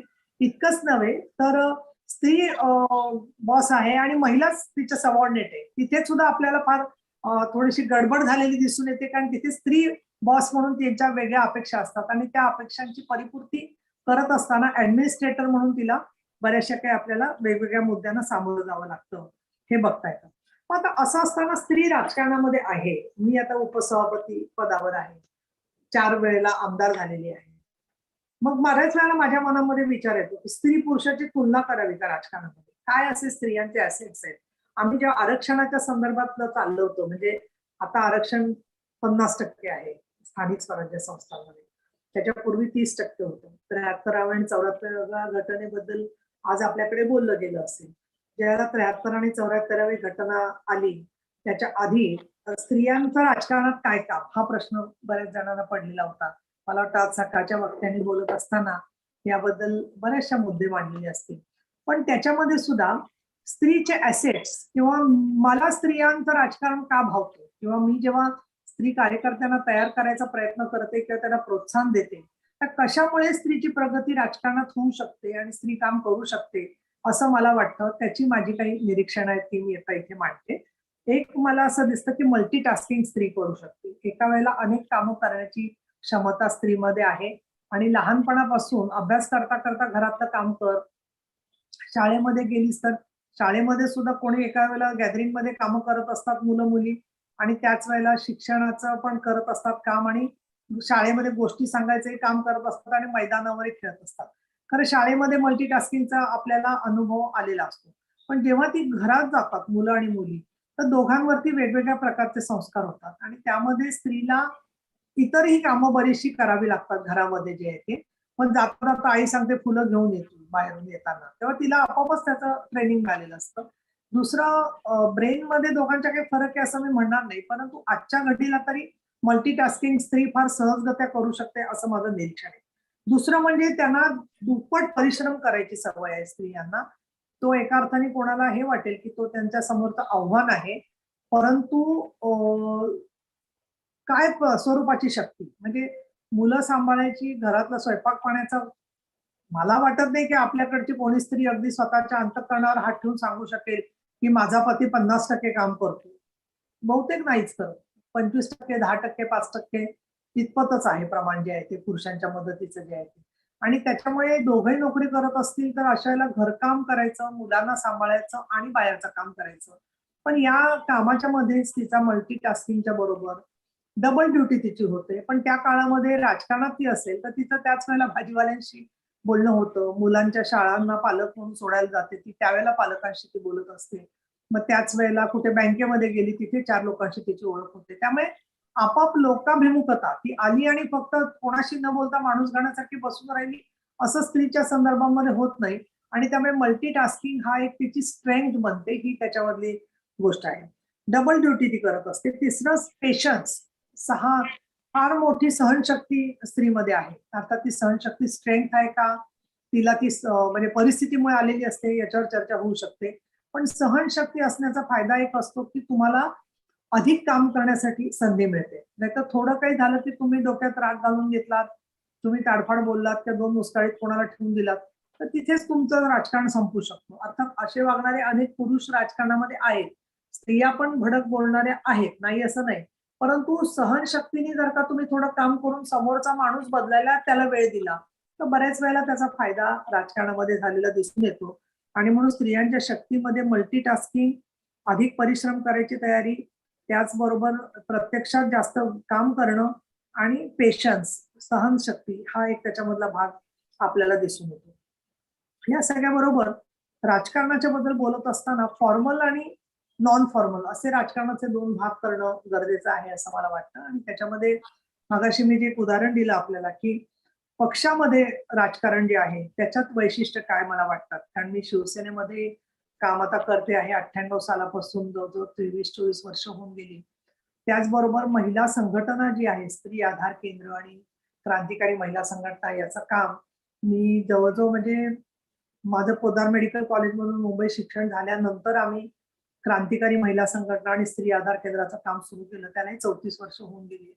आणि त्या कामामधलं वैशिष्ट्य असं की स्त्रियांना बोलतं करणं, स्त्रियांना त्यांच्या अत्याचाराच्या संदर्भामध्ये कायद्याची माहिती देऊन त्याच्याबद्दल दाद मागायला शिकवणं, त्यांच्यासाठी कायदाविषयक शिबिरं घेणं, मुलगा मुलगी कसं ठरतं याच्या संदर्भातली वैज्ञानिक माहिती सांगणं, हे अत्यंत ज्याला आपण म्हणू बेसिक स्वरूपाचं प्राथमिक स्वरूपाचं कामही आम्ही बराच काळ करत होतो. आणि त्याच्यात आमच्या लक्षात आलं की स्त्री जेव्हा स्वतःचा प्रश्न 4 चौघांमध्ये मांडायला लागते की माझ्या गावात पाणी येत नाही किंवा मला पोलीस स्टेशनला गेल्यावरती तक्रार द्यायची आहे किंवा शाळेमध्ये ती जाते मुला मुलींना सोडायला, त्यावेळेला तिच्या शाळेच्या वेळेला बस नाही, तर या प्रश्न जेव्हा ती मांडायला लागते त्याला आपोआपच तिला एक विजिबिलिटी मिळते, तिचा प्रश्न दृश्य होतो. आणि कोण हा प्रश्न मांडतोय तो दृश्य प्रश्न झाल्यावरती आपोआपच त्या प्रश्नाला एक प्रतिष्ठा आपल्याला मिळालेली दिसून येते. आणि त्याच्यामुळे असं घडतं की हे प्रश्न मांडत असताना त्यामध्ये मला जाणवलं की स्त्रियांना त्यांचे प्रश्न दृश्य झाले पाहिजेत याची जाणीव साधारणपणे 80 ते 90च्या दरम्यान अधिकाधिक प्रमाणामध्ये व्हायला लागली. आणि दुसरा प्रश्न त्याच्यातून जो त्यांचे कौटुंबिक हिंसाचाराचे प्रश्न होते, त्याचबरोबर छेडछाडीचे प्रश्न होते, तर या प्रश्नांवर कायदेविषयक बदल झाले पाहिजेत हे स्त्रियांना जाणवायला लागलं. आणि हे स्त्रियांना जाणवायला लागल्यावरती हे कायदेविषयक बदल कुठे होऊ शकतात? कायदेविषयक बदल होतात ते लोकसभा, राज्यसभा, विधानसभा, विधान परिषद इथे होतात. मग तिथपर्यंत आपण म्हणणं मांडलं पाहिजे, तिथे आपण निवेदनं दिली पाहिजेत. मग पूर्वीच्या काळातला मृणाल गोऱ्यांचा लाटणं मोर्चा असेल की ज्याच्यात आम्ही पण तरुण मुली असताना सहभागी होतो. त्याचबरोबर एक परित्यक्तांचा मोर्चा मोठाच्या मोठा मुंबईमध्ये, तुम्हाला आश्चर्य वाटेल काहींनी वाचलं असेल अभ्यासकांनी नक्की, 30 ते 40 हजार एकल बायका सर्वजणी एक मोठ्या ज्या आहेत मोर्चा घेऊन आम्ही आझाद मैदानला गेलो होतो. आणि त्याला मागणी काय होती की ज्या स्त्रियांना पती स्वतःला पैसे देत नाही अशा ज्या स्त्रिया आहेत तर त्या स्त्रियांना पोटगीचा अधिकार मिळाला पाहिजे. आता हा राजकारणाचा प्रश्न आहे का नाहीये? आहे. कारण असं की कायदा बदलायसाठी स्त्रीचा प्रश्न कायदे बनवणाऱ्या लोकांच्या समोर दृश्य करणं हे ते राजकारण आहे. आणि हे राजकारण कोशाच्या आधाराने चाललंय तर जी स्त्री स्वतः याचा त्रास काढते आहे, जिचं आयुष्य या सगळ्या पोटगी न मिळाल्यामुळे उद्ध्वस्त होत आहे, जिला कायद्याच्या मध्ये विलंब लागतो आहे, अशा स्त्रीला पोटगी विषयक कायद्याच्या बदलासाठी मोर्चा जेव्हा आम्ही काढला आणि त्याच्यामध्ये आम्ही ज्याला तत्कालीन मुख्यमंत्र्यांना भेटलो आणि त्यातून कायदा बदलण्यासाठी त्यांनी एक समिती तयार केली. शरदराव पवार मुख्यमंत्री होते त्यावेळेला. आणि त्यांनी ती कमिटी केली आणि आम्ही जो मसुदा करून दिला सरकारला, तो मसुदा कालांतराने एक त्याला काळ लागला, एक 4 ते 5 वर्षांनी. नंतर लीलाधर डाके कायदा मंत्री असताना तो कायदा मंजूर झाला, ज्याच्यानुसार पूर्वी तर पोटगीची मर्यादा 500 रुपयाची होती, ती 1,500 वर आली. आता ती कर अजून वाढवली गेली पाहिजे. 1 टाइम सेटलमेंट सुद्धा होऊ शकते, एक्स पार्टी निकाल लागू शकतो. अशा काही मुद्द्यांच्या वरती तो मोठा मोर्चा निघालेला होता. तर माझा त्यातला पॉइंट असा आहे सगळा की स्त्रियांचे प्रश्न जे आहेत ते गाव पातळीपासून ते देश पातळीपर्यंत दृश्य बनवणं हे काम महिला चळवळीने केलेलं आहे. आणि त्याच्यामध्ये मला इथे सांगायला पाहिजे की मृणाल गोरे असतील, जयवंतीबेन नेता असतील, प्रमिला दंडवते असतील, तारा रेड्डी असतील, अशा खूप कार्यकर्त्या की ज्या मी हा सगळा संघटन करत असताना एका बाजूला स्त्रीचे सामाजिक प्रश्न राजकारणामध्ये दृश्य बनवण्याचं काम केलं. आणि हे दृश्य बनवल्यामुळे झालं काय की एक तर स्त्रियांचा जो क्रिटिकल मास ऑफ विमेन म्हणतो तो जागृत झाला. दुसरीकडे धोरणकर्ते जे लोक होते त्यांच्या लक्षामध्ये आलं की या स्त्रिया हे ज्या मागणी करतायत त्यांची आम्ही दखल सरकारमध्ये आणि विधिमंडळामध्ये घेतली पाहिजे, ही जाणीव झाली. तिसरं, पॉलिसी मेकिंग मध्ये जे पोलीस अधिकारी किंवा न्यायसंस्थेतले अधिकारी होते किंवा विधी आणि न्याय विभागातले अधिकारी होते त्यांनाही जाणीव झाली की या गोष्टी आम्ही स्वीकारल्या पाहिजेत. आणि त्यामुळे अप्रत्यक्षरित्या जरी स्त्रिया प्रत्यक्ष विधानसभा लोकसभेत संख्येने कमी असतील तरी सुद्धा त्यांची जाणीव ही राजकीय पटलावरती दृश्य व्हायला लागली, त्याचे तडे बसायला लागले, त्याच्यामधून जो काही दबाव जाणवायला लागला. आणि मग आपल्याला दिसतं की 90च्या नंतर 73 आणि 74व्या घटना दुरुस्तीच्या दृष्टिकोनातून स्त्रियांना राजकारणामध्ये आरक्षण मिळावं अशा प्रकारची चर्चा सुरू झालेल्या त्याचं प्रत्यक्षातलं फलित पंचायत राज मधल्या दुरुस्त्यांच्या संदर्भामध्ये आपल्याला दिसलं. पण मला इथे नमूद करायला पाहिजे की 89 सालापासून या सगळ्याबद्दल राष्ट्रीय स्तरावरती सगळी चर्चा चाललेली होती. आणि त्याच्यामध्ये तुमचा आजचा जो विषय आहे की चॅलेंजेस काय, आणखीन अपॉर्च्युनिटीज काय. तर अपॉर्च्युनिटीच्या दृष्टिकोनातून मी विचार करते हा की स्त्रियांच्या मधला अनरेस्ट किंवा स्त्रियांच्या मधला असंतोष जसा व्यक्त होत गेला, तसं केंद्र सरकारलाही वाटायला लागलं की नॅशनल पर्स्पेक्टिव्ह प्लॅन, म्हणजे त्यावेळेला स्वर्गीय राजीव गांधी पंतप्रधान होते, तर त्यावेळेला 86-87च्या सुमाराला या नॅशनल पर्स्पेक्टिव्ह प्लॅनच्या संदर्भात निपसेड म्हणून जी दिल्लीला संस्था आहे, तिथे सगळ्याच्या संदर्भात अभ्यास सुरू झाला आणि आपण काय काय त्याच्यामध्ये बदल करू शकतो या बद्दल एक कुठेतरी नोंद घेणं आणि त्याच्यानुसार बदलाला सुरुवात झालेली आपल्याला दिसली. 73 आणि 74व्या घटना दुरुस्तीच्या अगोदर मोठं एक सिम्पोजियम दिल्लीला झालं होतं आणि त्यावेळेला बऱ्याचशा स्त्रियांच्या चळवळीतल्या मोठ्या नेत्याही त्या मीटिंगमध्ये होत्या. आम्ही होतो काही कार्यकर्त्या त्या मीटिंगमध्ये. आणि तिथे असा प्रश्न निघाला की एक रेकमेंडेशन होती, डॉक्टर भीमा दांडेकरांच्या समितीची होती रेकमेंडेशन, की सगळ्या ग्रामपंचायतीचा जो कारभार आहे तो महिलांवरती सोपावा आणि जिल्हा परिषदा आणि वरिष्ठ स्तरावरती ज्या स्थानिक स्वराज्य संस्था आहेत त्याच्यामध्ये काही आरक्षण ठेवू नये. परंतु आम्ही त्याला विरोध केला. आम्ही म्हणलं असं नाही की महिला मग फक्त ग्रामपंचायतीपुरत्या मर्यादित राहतील आणि त्याच्यामुळे स्त्रियांना आरक्षण सर्व स्तरावर असलं पाहिजे. लोकसभा, विधानसभा, आणखीन राज्यसभा आणि विधान परिषद याच्याबद्दलही चर्चा झाली, पण त्याच्यामध्ये काही जुन्या महिला कार्यकर्त्यांचं असं म्हणणं होतं की मग तो एक कायमचा पांघरुगाडा असल्यासारखा स्त्रियांना होईल आणि स्त्रियांना स्वतःच्या मेरिटवरती त्या निवडून आल्यामुळे जे त्यांना पाहिजे समाजामध्ये ते त्यांना स्थान आणि तो आदर मिळणार नाही एखाद वेळेला. आणि म्हणून आता फक्त आपण पहिला टप्पा म्हणून स्थानिक स्वराज्य संस्थातलं आरक्षण स्वीकारावं. आम्हाला त्याला याची कल्पना नव्हती की आरक्षण आजचं आपण स्टॉपगॅप म्हणून स्वीकारल्यानंतर स्थानिक स्वराज्य संस्थांचं आरक्षणावरतीच तो स्वल्पविराम पूर्णविराम झाल्यासारखं 100 वर्ष राहील. असं वाटत होतं एक 10-15 वर्षाच्या अनुभवानंतर याला वेग येईल आणि लोकसभा आणि विधानसभा आणि इतरही आरक्षणांना काही वेग मिळू शकेल. परंतु प्रत्यक्षामध्ये ओबीसी मध्ये असणारं महिलांना आरक्षण आणि मुस्लिम महिलांना असणारं आरक्षण आणि दलित महिलांना असणारं आरक्षण, ओबीसी आणि दलित महिलांच्यासाठी असणारा जो कोटा होता त्याला मान्यता मिळाली, परंतु मुस्लिम महिलांच्या आरक्षणावरती ते विधेयक जी आहेत ती दोन्ही सभागृहांमध्ये अडली आणि एक आपण म्हणू कोइन्सिडन्स म्हणूया आपण 12 सप्टेंबर 1996ला पार्लमेंटमध्ये जे महिलांच्या लोकसभेचं आरक्षण हे झालं होतं, इंट्रोड्यूस झालं होतं, ते तसंच नंतर मग काही वेळेला फाडलं गेलं. काही वेळेला राज्यसभेत सुद्धा केंद्र सरकारने प्रयत्न केले की ते विधेयक मंजूर करावं, पण 12 सप्टेंबर 1996ला ते विधेयक गेलं.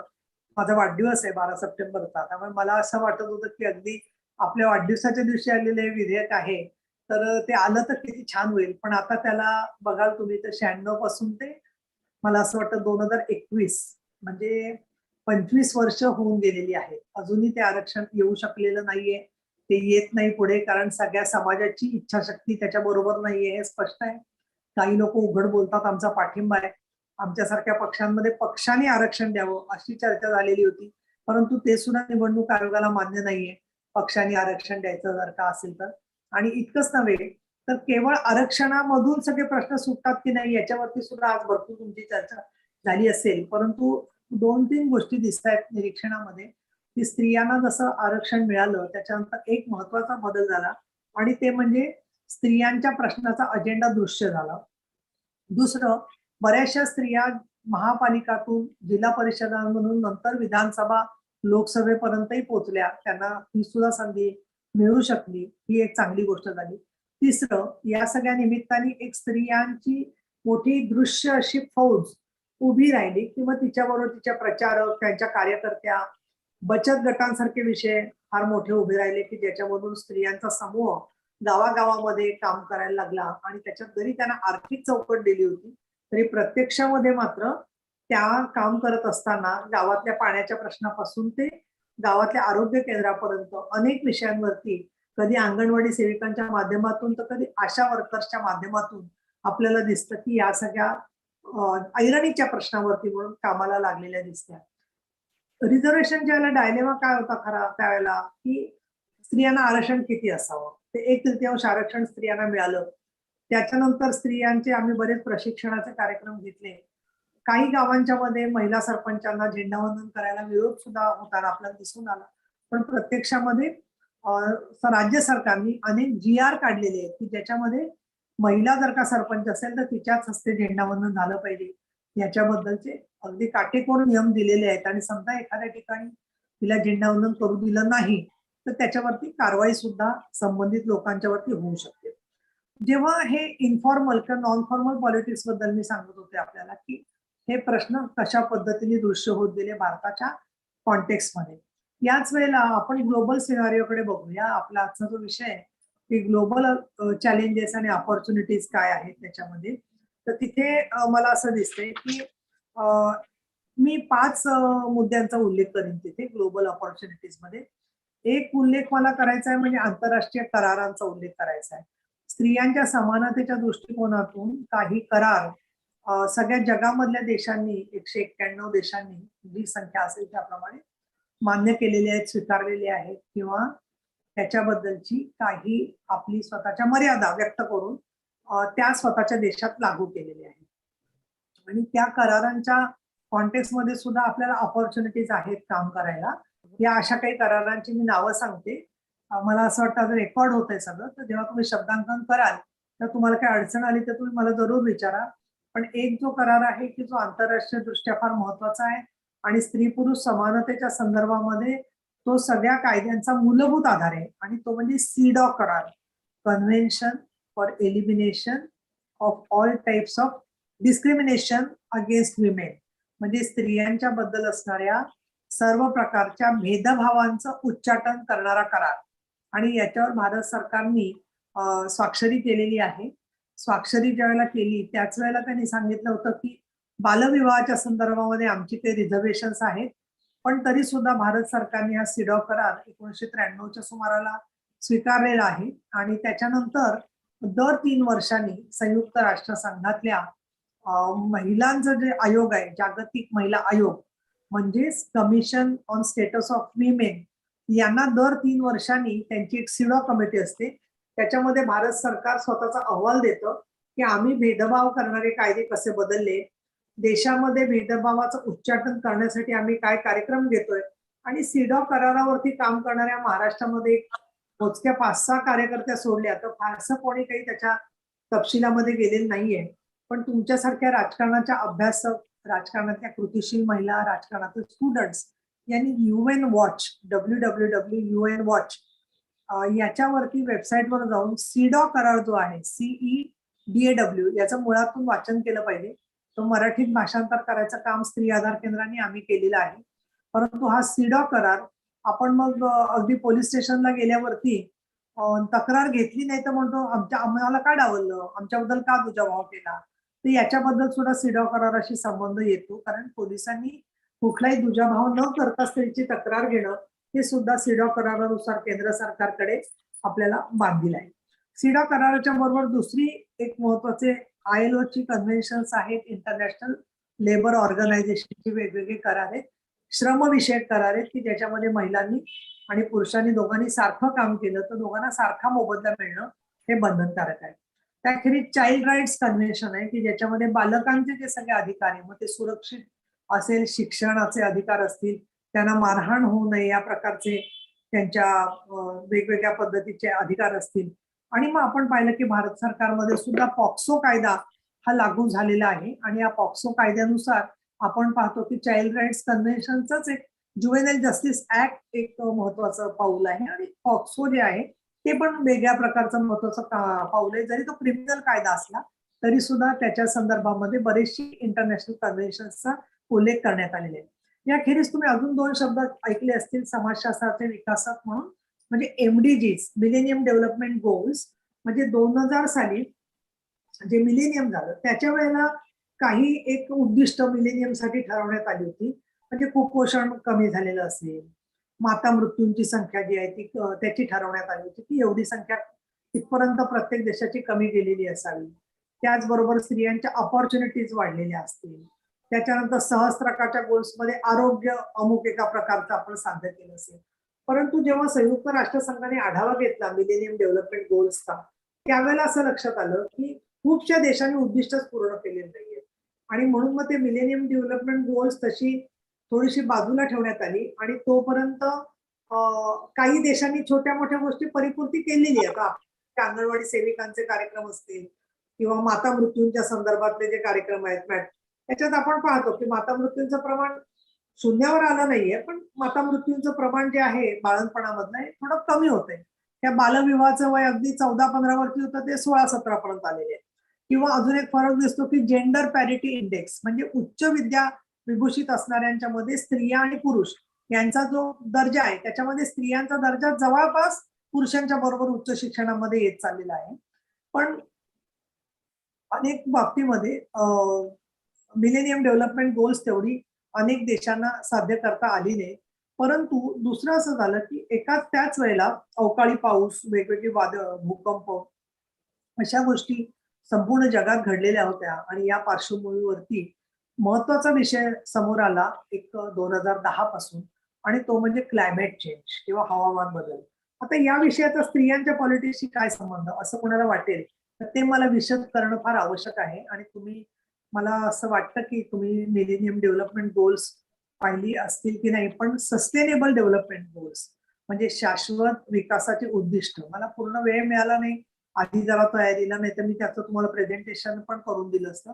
पण SDGs या नावाने ट्विटरवरती आणि सर्व समाज माध्यमांवरती शाश्वत विकास उद्दिष्ट 17 आहे आणि शाश्वत विकास उद्दिष्ट ही जी 17 आहेत त्याच्यामध्ये हवामान बदलाच्या बरोबर सर्वांना शिक्षणाचा अधिकार, सुरक्षित घरांचा अधिकार, उद्योग विषयक अधिकार, हॅबिटॅट म्हणजे जंगल विषयक म्हणजे जे जीवन आहे त्या जीवनाच्या संदर्भातलं सुरक्षित म्हणजे प्राण्यांच्या संदर्भातलं त्यांचे जैवशास्त्रीय कशा पद्धतीने ते जीवन समृद्ध होऊ शकेल, स्वच्छ पाणी प्रत्येकाला मिळालं पाहिजे. त्याचबरोबर 5वा नंबरचं जे गोल आहे जेंडर इक्वॅलिटीचं गोल आहे, कृषी आणि हवामान बदल याच्या संदर्भातलं काम, अशी 17 उद्दिष्ट त्याच्यामध्ये नेमलेली आहेत. आणि 2015 मध्ये तुम्ही काही लोकांनी वाचलं असेल पॅरिसला हवामान बदलाच्या संदर्भामध्ये स्वतः आपले माननीय पंतप्रधान नरेंद्र मोदी सर त्याला गेले होते आणि तिथे हवामान बदल विषयक करारावरती सही करण्यात आलेली आहे. आज सकाळी विनय सहस्त्रबुद्धेजींनी एखाद्या उल्लेख केलाय का मला माहित नाहीये, पण शाश्वत विकास उद्दिष्टांनुसार आपलं केंद्रीय आणि राज्यस्तरीय विकासाचा आराखडा आपण ठरवणं हे आपण स्वीकारलेलं आहे. ते भारत सरकारवर बंधनकारक आहे. राजकारणातल्या किती महिला SDGs वर काम करतात त्याचा तुम्हाला आज दिवसभरात वेगवेगळी डेलिब्रेशन झाली त्याच्यामध्ये अंदाज आला असेल. पण जर का जेवढ्या मोठ्या प्रमाणामध्ये मांडली गेली नसतील तर माझी रामभाऊ म्हाळगी प्रबोधिनी आणि बेडेकर कॉलेजला विनंती आहे की शाश्वत विकासाच्या उद्दिष्टांच्या संदर्भामध्ये empowerment of women in context of sustainable development goals 2015 ची संयुक्त राष्ट्र संघाची जी अधिवेशन झालं त्याची थीमच ही होती आणि त्याच्यामध्ये अनेक उद्दिष्टांनुसार त्यांनी ते डिव्हाइड केलेलं होतं. म्हणजे क्रिसक्रॉस करून बीजिंगच्या विश्व महिला संमेलन जे 95 ला झालं तेव्हा त्यांनी 12 उद्दिष्ट ठरवलेली होती आणि ही शाश्वत विकासाची 17 उद्दिष्ट असं सगळ्यांच्या मध्ये मिळून महिला आणि माध्यमं, महिला आणि शिक्षण, महिला आणि बालिकांचे अधिकार, स्त्रिया आणखीन अर्थकारण, स्त्रिया आणि कायदा, स्त्रिया आणखीन अंमलबजावणीच्या यंत्रणा असे सगळे विषय त्याच्यामध्ये घेऊन परत क्लायमेट चेंजच्या संदर्भामध्ये अवकाळी पाऊस आहे, भूकंप आहे, अशा वेगवेगळ्या आपत्तींमुळे स्त्रियांवर काय परिणाम होतो आहे, त्याचबरोबर जीवशास्त्रावर काय परिणाम होतोय, असं मोठं काम सगळीकडे चाललेलं आहे. आणि मला दुसरं नमूद करायला पाहिजे की विशेषतः स्कॅन्डिनेव्हियन कंट्रीजमध्ये मग ग्रीन पार्टी असेल किंवा अनेक ज्या महिला आज पंतप्रधान आपल्याला नॉर्वे किंवा अनेक देशांच्या मध्ये समोर दिसतात, या सगळ्यांनी हवामान बदल आणि या संदर्भामध्ये पर्यावरणाचं रक्षण याच्यावरती फार आपण त्यांनी फर्म स्टँड घेतलेले आहेत. इव्हन जेसिंडा आर्डन यांनी न्यूझीलंडच्या तुम्हाला दिसेल की पर्यावरण रक्षणासाठी खूप प्राधान्य दिलेलं आहे. आणि हा जो नवीन स्त्रियांचं नेतृत्व आहे उदयाला आलेलं, त्या सर्व जणींनी या प्रश्नांवरती खूप जागृती केलेली आहे. याची उद्दिष्ट ताबडतोबीची काय आहेत, तर एक तर म्हणजे कार्बनचं जे उत्सर्जन होतं ते कमी आणणं, त्याचबरोबर हवामान बदलामध्ये टेम्परेचर जे वाढेल असं वाटत होतं 2050 पर्यंत 2 डिग्रीने, तर ते कमी व्हावं, तसं ते वाढू नये या दृष्टीने आपलं पर्यावरणामधलं उत्सर्जन कमी होणं, प्रदूषण कमी होणं, त्यानुसार नॉर्म्स आपण आणणं प्रत्यक्षामध्ये. आणि त्याच्यासाठी नुकतीच COP26 ही ग्लासगोला परिषद झाली. पर्यावरण मंत्री, पर्यटन मंत्री आदित्यजी ठाकरे त्या परिषदेला गेले होते. माझाही या विषयाशी जवळून संबंध आहे, कारण मी स्वतः शाश्वत विकासाची उद्दिष्ट आणि महिला सक्षमीकरण याच्यावरती पुस्तक लिहिलेले जवळजवळ 200 पानी, आणि त्याच्यामध्ये केंद्र सरकारचे काही विषय आहेत आणि या 17 उद्दिष्टांपैकी काही विषय हे राज्य सरकारचे आहेत, विशेषतः शिक्षण, आरोग्य, उद्योग यासाठी. आणि मी हे सगळं का उलगडून म्हणते की महिलांच्या राजकारणाचा अजेंडा काय असावा, तो पुढच्या दशकाचा अजेंडा आपल्याला ठरवणं आवश्यक आहे. कारण 2030 पर्यंत काही घोषणा या सगळ्या महिला राजकारण्यांनी ग्लोबली दिलेल्या आहेत आणि त्याच्यासाठी 3 मोठ्या परिषदा गेल्या वर्षामध्ये व्हर्च्युअली झाल्या की ज्याचे सगळं रेकॉर्ड UN विमेनच्या वेबसाईटवरती आहे. एक व्हर्च्युअल कॉन्फरन्स झाली गेल्या वेळची CSW65 मार्च मध्ये, ज्याला स्त्री आधार केंद्र म्हणून आम्ही जोडले गेलो होतो. आणि कोविडचे परिणाम काय झाले वेगवेगळ्या कुटुंबांवरती, शासनावरती, आणि काय प्रकारनी सपोर्ट सर्व्हिसेस उभ्या राहिल्या याच्यावर आम्ही व्हर्च्युअल पॅरलल इव्हेंट स्त्री आधार केंद्राने घेतला होता. आणि त्याच्यात ग्लोबली बरेचसे लोक सामील झाले होते, चीन मधले, नेपाळ मधले, इतर देशांमधले. दुसरा इव्हेंट एक झाला 1 नोव्हेंबर आणि 2 नोव्हेंबरला, ज्याच्यामध्ये UN मध्ये त्यांनी कोविडचा संपूर्ण जगामध्ये प्रत्येक देशावर काय काय महिलांवर परिणाम झाला याचं मोठा स्टडी घेतलेला आहे. आणि त्याचे निष्कर्ष पाहिले तर फार भयंकर, ज्याला आपण अलार्मिंग अशा स्वरूपाचे निष्कर्ष आहेत की स्त्रियांवरचा व्हायलन्स वाढलेला आहे, कुटुंबातली कोंडी वाढलेली आहे, इन्फॉर्मल सेक्टरमध्ये स्त्रिया अधिक मोठ्या प्रमाणात ढकलल्या गेलेल्या आहेत, कामाचं बर्डन वाढलेलं आहे. इतकंच नव्हे तर कौटुंबिक हिंसाचाराबद्दल तक्रार करता येत नाही, म्हणून मेक्सिको सारख्या देशांमध्ये त्यांनी एक, मला वाटतं, एक कोडवर्ड ठरवला होता की एखाद्या बाईने प्रिस्क्रिप्शन सांगितलं आणि तो हॅशटॅग वापरून तो प्रिस्क्रिप्शन असेल तर समजून घ्यायचं यांनी केमिस्टने की हिला घरात मारहाण होते आहे आणि मदत पाहिजे, आणि मग ते पोलिसांना कळवलं आणि पोलीस अशा कुटुंबांची जाऊन स्वतःहून विचारपूस करत होते. आणि भारतामध्ये सुद्धा आपण पाहिलं बालविवाहाचं प्रमाण आपल्याला वाढलेलं दिसतं आहे, शाळा सोडण्याचं प्रमाण वाढलेलं दिसत आहे, मुलींचं अपहरण किंवा मुलींचं मिसिंग होण्याच्या कंप्लेंट्स ठिकठिकाणी वाढलेल्या आहेत. आणि दुसरीकडे कोर्ट बंद असल्यामुळे किंवा 18 महिने पोलीसच मुळे रस्त्यावरती मास्क तपासण्याचं काम करत असतील तर त्यांना बाकीच्या क्राईम कसे काय ते कंट्रोल करणार जाऊन. पण पुरुष वर्ग रस्त्यावरती फिरू शकत नव्हता, त्यामुळे बलात्कार कमी नोंदवले गेले, बलात्कार कमी झाले, ही त्यातली वस्तुस्थिती आहे. परंतु कोविडचे परिणाम जे काही झालेत कुटुंबामध्ये, त्याच्यामध्ये स्त्रीला बर्डन घरामध्ये कामाचं जास्त आलं. कोविड योद्धा म्हणून परत त्यांनी फार मोठं प्रचंड कॉन्ट्रीब्युशन स्त्रियांनी सगळ्या जगामध्ये, नर्सेस म्हणून किंवा अन्नाचे डबे पोहोचवणं असेल, आजारी माणसांची शुश्रूषा असेल, हे काम स्त्रियांनी फार मोठ्या प्रमाणामध्ये केलेले आहे. याच्याबद्दलचा हा दुसरा स्टडी युएननी मांडलेला आहे. आणि तिसरं जनरेशन इक्वॅलिटी, म्हणजे आज ठीक आहे, आज आम्ही काम करतोय, तुमच्यासारखे यंग लोक आम्हाला भेटतायत, परंतु पुढच्या पिढ्या हा स्त्री पुरुष समानतेचा लढा त्यांनी कसा पुढे न्यायचा राजकारणामध्ये, त्यांच्या देशातल्या डेमोक्रेसीमध्ये, त्यांच्या देशामध्ये अफगाणिस्तान सारख्या देशात तर हुकुमशाही आहे, तिथे त्यांनी कसं सर्व्हाइव्ह व्हायचं, याच्याबद्दल ह्या जनरेशन इक्वॅलिटी फोरम मेक्सिको आणि पॅरिसला झाला जुलै आणखी मार्च महिन्यामध्ये 2021ला, गेल्या वर्षी. आणि तुम्हाला आश्चर्य वाटेल, एखादे तुम्ही काही जण जॉईन झाले असाल तर मला आनंद होईल, कारण भारतातले काही लोक त्याला जॉईन झालेले होते. पण 70,000 जगातल्या बायका त्या जनरेशन इक्वॅलिटी फोरमला जोडल्या गेलेल्या होत्या. आणि या महिलांनी सगळ्यांनी सांगितलं की आम्ही लढणार. मग ते मी टूचा प्रश्न असेल, आम्ही कामाच्या ठिकाणी डायरेक्टर बोर्डावरती जास्त स्त्री आल्या पाहिजेत, नॉन फॉर्मल सेक्टरमध्ये महिलांचे श्रम एक्नॉलेज झाले पाहिजेत, स्त्रियांना सुरक्षित स्पेस मिळाल्या पाहिजेत, त्याच्यानंतर स्पेसिफिक त्यांना कामाच्या लवचिक वेळा मिळाल्या पाहिजेत, त्याच बरोबर आर्थिक दृष्ट्या त्यांना जास्त श्रमामध्ये त्यांना वाटा मिळाला पाहिजे, प्रॉपर्टी राईट्स त्यांची अंमलबजावणी झाली पाहिजे. हे सगळे मुद्दे परत परत परत परत येत आहेत. आणि अर्थातच तरुण मुलांचा सगळा सहभाग मुलींचा असल्यामुळे बायसेक्शुअलिटी असेल, होमोसेक्शुअलिटी असेल, नॉन सेक्शुअलिटी असेल, अशा अनेक प्रकारच्या सेक्शुअलिटीवरती पण मंथन तिथे चाललेलं आहे, 6-7 प्रकारच्या सेक्शुअलिटीवर. पण मला जनरेशन इक्वॅलिटी फोरमचं दृश्य बघून स्वतःला खूप समाधान याचं वाटलं की तरुण मुली अगदी प्रचंड आक्रमकपणे आणि इतक्या निर्भीडपणाने बोलत आहेत की काही वेळेला वाटायचं कसा महिला समानतेचा प्रश्न पुढे जाणार, पण जगामध्ये जर का एवढं मोठं जागृती होत असेल जनरेशन इक्वॅलिटीमध्ये पुढच्या तरुण महिलांच्या पिढीमध्ये आणि मुलगी त्याला मदत करण्यासाठी मोठ्या संख्येने येत असतील आणि बिल गेट्स फाउंडेशन किंवा अनेक फाउंडेशननी मोठी मदतही त्या विषयामध्ये तरुण मुला मुलींसाठी टाकलेली आहे, तर खरोखर पुढच्या पिढ्या या क्लायमेट चेंजच्या बाजूनी, त्याचबरोबर क्लायमेट चेंज रोखण्यासाठी काम करण्याच्यासाठी इंडस्ट्री आमची पर्यावरणपूरक अधिक व्हावी यासाठी म्हणून आमच्या देशाचं गव्हर्नन्स जे आहे ते SDGs साठी त्यांनी प्रत्येकाने केंद्रात आणि राज्यात प्लॅन आणावेत, याच्यासाठी म्हणून आपण डेडिकेट करणं खूप आवश्यक आहे. नवीन राजकारणाच्या दिशांचा ज्याला मी विचार करते त्याच्यात त्यांनी 2-3 घोषणा दिलेल्या आहेत.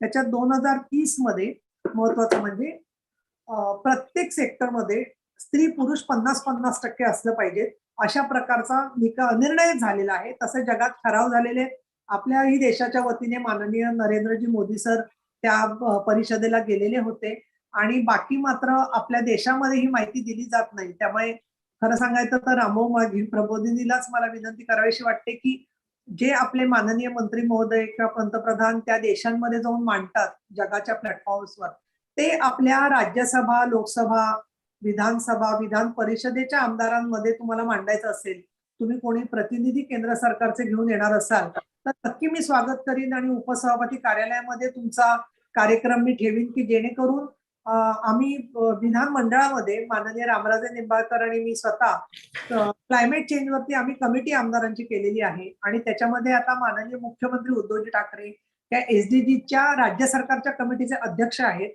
आणि आदित्य ठाकरे यांनी संपूर्णपणाने COP26 मध्ये जे त्यांनी मांडलं त्या आधाराने वसुंधरा ही एक मोहीम हाती घेऊन संपूर्णपणे महाराष्ट्रामध्ये कार्बन मुक्त आपल्याला राज्य कसं करता येईल, पाणी प्रदूषण, नद्यांचं प्रदूषण याच्यासाठी काय आराखडे करता येतील, कार्बनचं उत्सर्जन आपल्याला कसं कमी करता येईल याच्याबद्दल मुद्देवाईज असं प्लॅनिंग तयार केलेलं आहे आणि ते आम्हाला जास्तीत जास्त संघटना संस्थांबरोबर शेअर करायचे.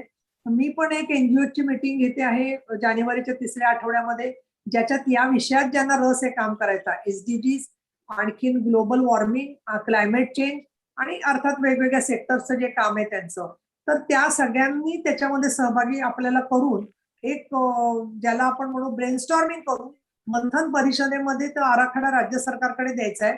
आणि इतकंच नव्हे तर 100 कोटी रुपये प्रत्येक जिल्ह्यामध्ये जिल्हा विकास आराखडा जो यावर्षीचा ठरेल तो innovative project for sustainable development goals हा असावा, असा विषय मी उपसभापती म्हणून सारखा फॉलोअप करतेय.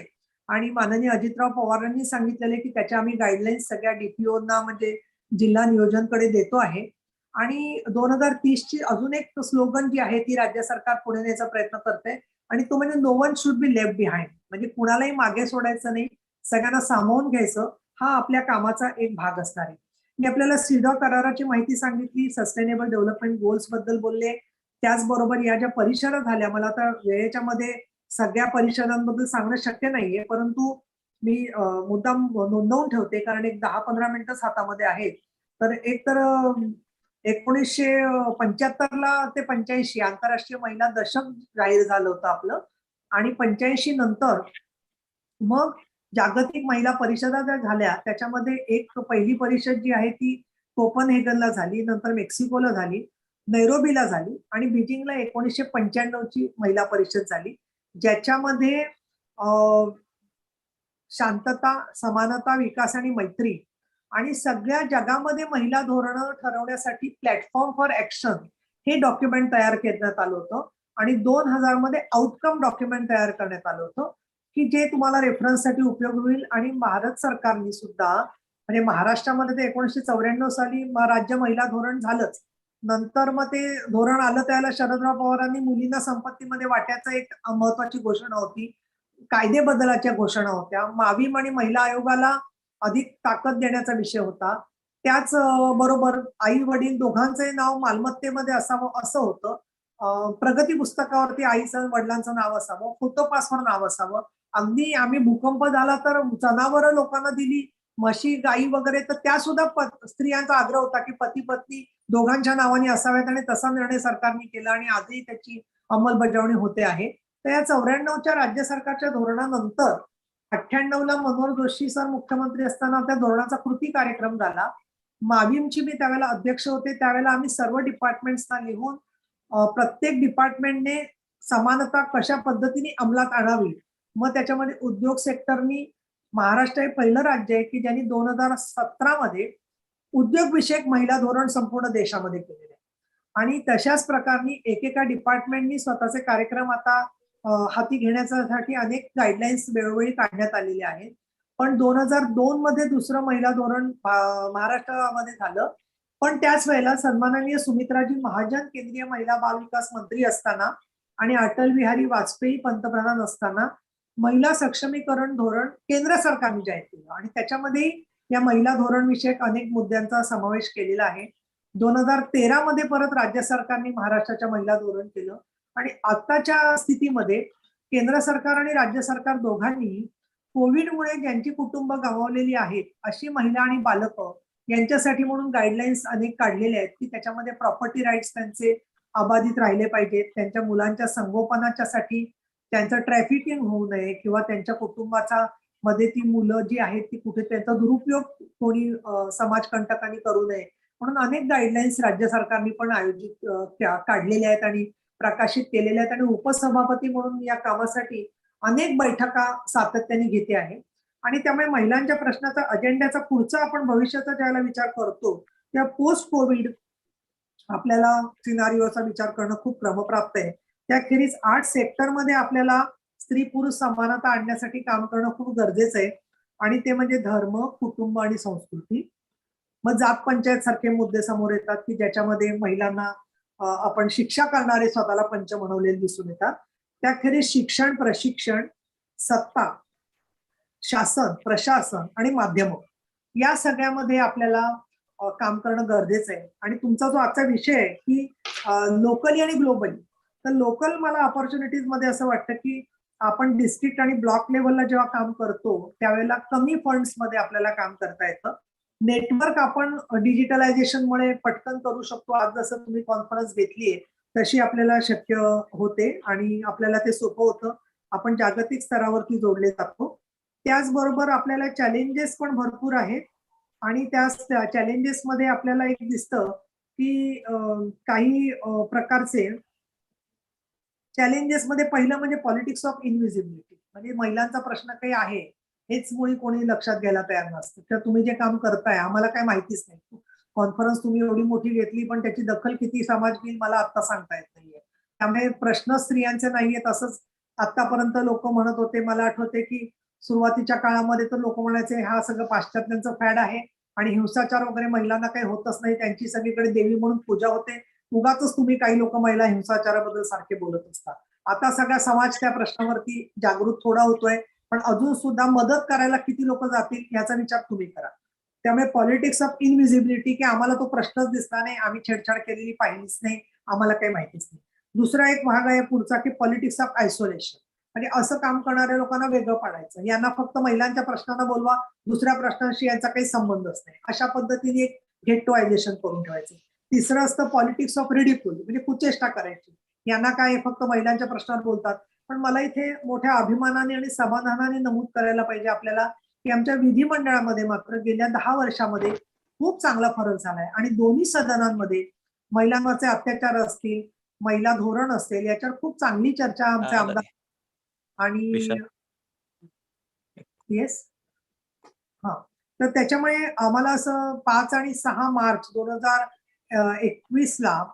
2020 मध्ये आम्ही दोन्ही सभागृहांमध्ये ठराव केले की शाश्वत विकासाची उद्दिष्ट आणि महिला सक्षमीकरण याच्यासाठी म्हणून आमची विधानसभा आणि विधान परिषद आम्ही इथे बांधील असल्याचा पुनरुच्चार करत आहोत आणि याच्यावर कृती कार्यक्रम ठरवत आहोत. आणि मला इथे अभिमान वाटतो सांगायला की बिझनेस ऍडव्हायझरी कमिटीमध्ये सभापती, अध्यक्ष, मुख्यमंत्री, विरोधी पक्षनेते या सगळ्यांनी एकमताने या ठरावांना मान्यता दिली आणि विधान परिषदेमध्ये मी तो ठराव सभापतींच्या चेअरवरून मांडला आणि अध्यक्षांनी विधानसभेत मांडला आणि 2 दिवस याच्यावरती बरंच विचार मंथन होऊन अनेक चांगले कार्यक्रम राज्य सरकारला सुचवले गेले. नुकतंच शक्ती विधेयक जेव्हा मांडलं गेलं त्यावेळेला सुद्धा सभागृहांनी माझ्यावरती प्रेमाने संधी दिली आणि ते शक्ती विधेयक माझ्या उपस्थितीत मंजूर केलं गेलं. म्हणजे आता कायदे करत असताना मला एक वाटतं की दुसऱ्यांनी कायदे मंजूर करण्याबरोबर आम्ही त्या कायदे बनवण्यामध्ये घडतोय आणि या दृष्टिकोनातून महिलांच्या ग्लोबल आणि लोकल ऑपॉर्च्युनिटीजचा मी विचार करते त्यावेळेला पंचायत राजमधल्या महिलांनी गडचिरोलीच्या घोषणा दिली होती आमच्याकडे की दिल्ली मुंबईत आमचं सरकार आणि आमच्या गावात आम्ही सरकार. आणि या पार्श्वभूमीवरती हे सगळे वेगवेगळे आव्हानं स्वीकारत असताना politics of invisibility, politics of isolation, politics of ridicule आणि पॉलिटिक्स ऑफ कोऑप्शन, म्हणजे एका बाजूला उपहास करायचा आणि नंतर म्हणायचं हे सगळं आम्हीच करत होतो आणि आम्हीच तुम्हाला शिकवलं आणि तुम्ही आमचेच आहात. ठीक आहे, आम्ही तुमचे आहात आणि तुम्ही आमचे आहात, पण प्रश्न कसा आहे, महिलांचा जो प्रश्न आहे किंवा स्त्री समानतेचा जो प्रश्न आहे तो सगळ्यांनी मिळून फक्त बोलण्याचा नाहीये, तो कृतीमध्ये आणण्याचा आहे. हे राजकारणामधलं खरं गमक आहे असं मला वाटतं. शिवसेनेमधून मी या राजकारणातून काय शिकले, शिवसेनेत मला खूप पदं मिळाली, खूप संधी मिळाली, ते सांगून मी थांबवणार आहे माझं भाषण जे आहे ते. आणि त्याच्यामध्ये शिवसेनेची पहिली महिला प्रतोद, शिवसेनेची पहिली महिला प्रवक्ता, शिवसेनेची उपनेता, शिवसेनेची आमदार तर 4 वेळेला मला जबाबदारी टाकलीच, आणि त्याचबरोबर शिवसेनेची पहिली महिला संपर्क प्रमुख म्हणजे जनरल पक्षाची मेन चीफ कोऑर्डिनेटर, अशी बरीच पदं पक्षाने मला दिली. आणि जो जबाबदारीने विश्वास टाकला ते मी फक्त महिला म्हणून नाही, सर्वसाधारण समाज आणि महिला याच्यामध्ये सामाजिक न्यायाचे प्रश्न घेत असताना मी काही पथ्य पाळली आणि काही काम केलं. बरेच लोक मला विचारतात, मी असं नाही म्हणणार की मी अगदी 100% यशस्वी आहे, पण मला चांगली कामाची संधी मिळाली. त्याच्यात एक पहिलं म्हणजे इन्फॉर्म लीडर्स, तुमचे जे नेते आहेत ज्यांच्याबरोबर तुम्ही काम करता त्यांना तुम्ही सर्व गोष्टींची माहिती दिली पाहिजे.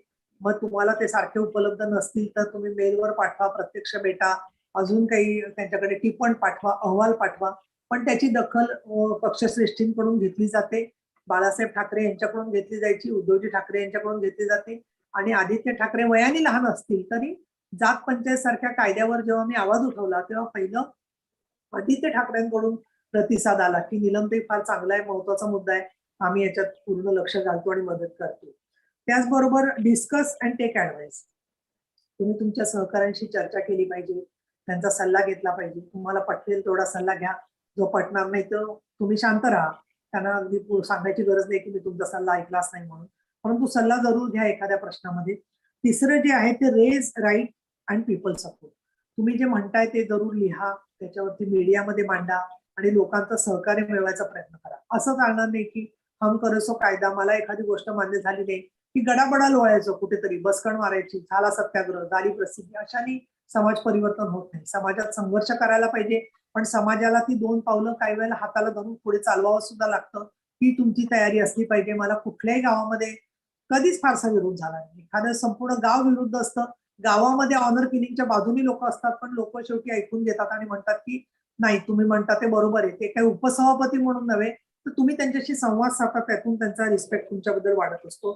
चौथं, मीडियाला तुम्ही सांगायला पाहिजे की आता समाजाला कसा फायदा आहे, समाजाला काय उपयोग होतोय, तर मीडिया सुद्धा त्याची दखल घेतो. आणि 5वं महत्वाचं की तुमच्या आसपासची माणसं बदलू शकतात याच्यावर तुम्ही विश्वास ठेवून सातत्याने तुम्ही काय करता त्याच्यावर त्यांचा संवाद साधून त्यांना पण एनकरेज केलं पाहिजे. आणि मला असं वाटत त्यांनी शेकडो महिला अत्याचाराच्या केसेस घेतल्या ज्याच्यामध्ये मुलींच्या पाठीमागे उभी राहिले, त्याच्यात महिला पोलीस अधिकारी होत्या, शिक्षिका होत्या, प्राध्यापिका होत्या, आहेत म्हणजे, आणि समोर जे होते ते धनदांडगे होते, मोठमोठे डीसीपीज होते, पोलीस ऑफिसर्स होते, एक तर न्यायाधीश होता. शेवटी त्या न्यायाधीशांनी त्या मुलीला फसवलं होतं, तर शेवटी कोर्टामध्ये शिक्षा दिली या न्यायाधीशाला, आणि ते न्यायाधीश महोदय सो कॉल्ड शेवटी जेलमध्ये आज खडी भोगतायत. पण या सगळ्या स्ट्रगलमध्ये मला चांगली माणसं भेटली, मदत करणारी. आणि एकदाही मला कधीही पक्षश्रेष्ठी उद्धवजी ठाकरे यांनी असं म्हटलं नाही की तुम्ही हे का करता. आणि मला खरोखर असं वाटतं की ज्या वेळेला एखाद्या प्रश्नाच्या पाठीमागे राजकीय पक्ष पूर्णपणाने उभा राहतो तेव्हा स्त्रीला काम करणं हे सोपं होत असतं. आपल्याकडे म्हणायची अशी पद्धत आहे की एखादा पुरुष जेव्हा यशस्वी होतो त्याला असं म्हटलं जातं की त्याच्या पाठीमागे एक स्त्री असते, पण जेव्हा एखादी स्त्री चांगलं काम करते तेव्हा तिला सहकार्य करणारे अनेक पुरुष असतात. मग ते सहकारी असतील, तुमचे सबऑर्डिनेट स्टाफ असेल, तुमचे बाकीचे मीडियामधले लोक असतील, न्यायाधीश असतील, वकील असतील, सगळ्या समाजामध्ये या गोष्टी पटत चालल्या आहेत. आणि म्हणून 2030 पर्यंतचं दशक जे आहे ते कृती दशक असं म्हणून संयुक्त राष्ट्रसंघाने जाहीर केलेलं आहे. आणि म्हणून माझी तुमच्यापैकी प्रत्येकाला विनंती आहे की तुम्ही एक स्वतःचा ऍक्शन प्लॅन ठरवा आणि स्वतःच्या सेक्टरमध्ये, मग ते 4 विद्यार्थ्यांबरोबर असेल, तुमच्या क्लासमध्ये असेल, तुमच्या लिखाणामध्ये असेल, तुम्ही स्वतः स्त्री पुरुष समानतावादी आहातच म्हणून आजच्या परिषदेला आलेले आहात. परंतु ज्या माणसाचा मनातल्या मनात विरोध असेल तर तो विरोध कसा बदलायचा याच्यासाठी जरूर काम करा. आणि जिथे अन्याय होतोय ढळढळीतपणाने, जिथे मुद्दामून एखाद्या गरीब स्त्रीला, सामान्य स्त्रीला तिचा अधिकार डावलला जातोय, तेव्हा तिच्याबरोबर उभ्या राहा. शेवटी स्त्रियांच्या न्यायाचे दूत म्हणून काम करणं हेच राजकारणातलं आपलं अंतिम ध्येय असलं पाहिजे, असं मला या ठिकाणी सांगावं असं वाटतं. आणि या कामामध्ये जसं डॉक्टर बाबासाहेब आंबेडकर सांगायचे की आम्ही अमुक एका समाजाच्या विरुद्ध नाही आहोत, तसं आम्ही पुरुषांच्या विरुद्ध नाही आहोत, पुरुषी वर्चस्वाच्या भावनेच्या विरुद्ध आहोत. आणि म्हणून याच्यात बरोबरीचे काम करणारे सहकारी आपल्याला महिला आणि पुरुष दोघंही पाहिजेत, एवढंच मी या ठिकाणी सांगते आणि माझं विवेचन पूर्ण करते. धन्यवाद. जय महाराष्ट्र. शुभेच्छा. धन्यवाद मॅडम. मॅडम, तुमचं कार्य, कष्ट आणि कळकळ ही तर दिसूनच आली. आणि दोन गोष्टी तुम्ही सांगितल्या, योग्य दृष्टिकोन आणि इच्छाशक्ती. तर हे मला वाटतं समाजाकडूनही आलं पाहिजे आणि खुद्द स्त्रियांमध्येही हा बदल दोन्ही गोष्टींवर झाला पाहिजे. धन्यवाद परत एकदा madam. Before we proceed, there is two requests. One is to the participants to fill in the feedback forms. The link is put in the chat box. Secondly, I request everybody to switch on their cameras for a photograph with our guest. Camera switch on करायचा आहे सगळ्यांनी.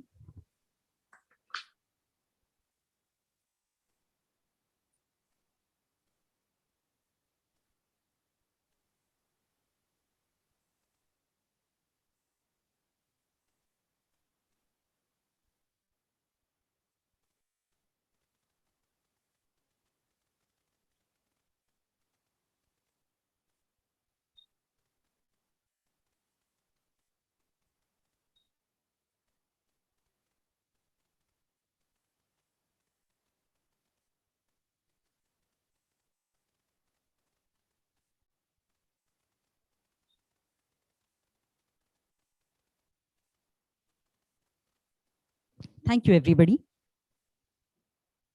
We now move forward. We have at this session, on behalf of the Rambhau Mahalgi Prabodhini, Shri Devendra Pai, who will be giving the concluding remarks later. But I would like to introduce Shri Ravindra Pai. He started his career as an intern with the Asian Age before moving on to Yuva. This was followed by a stint with independent MP Rajiv Chandrasekhar as a political analyst. Later, he donned the role of a social entrepreneur by starting a company called Asmi Career Connect.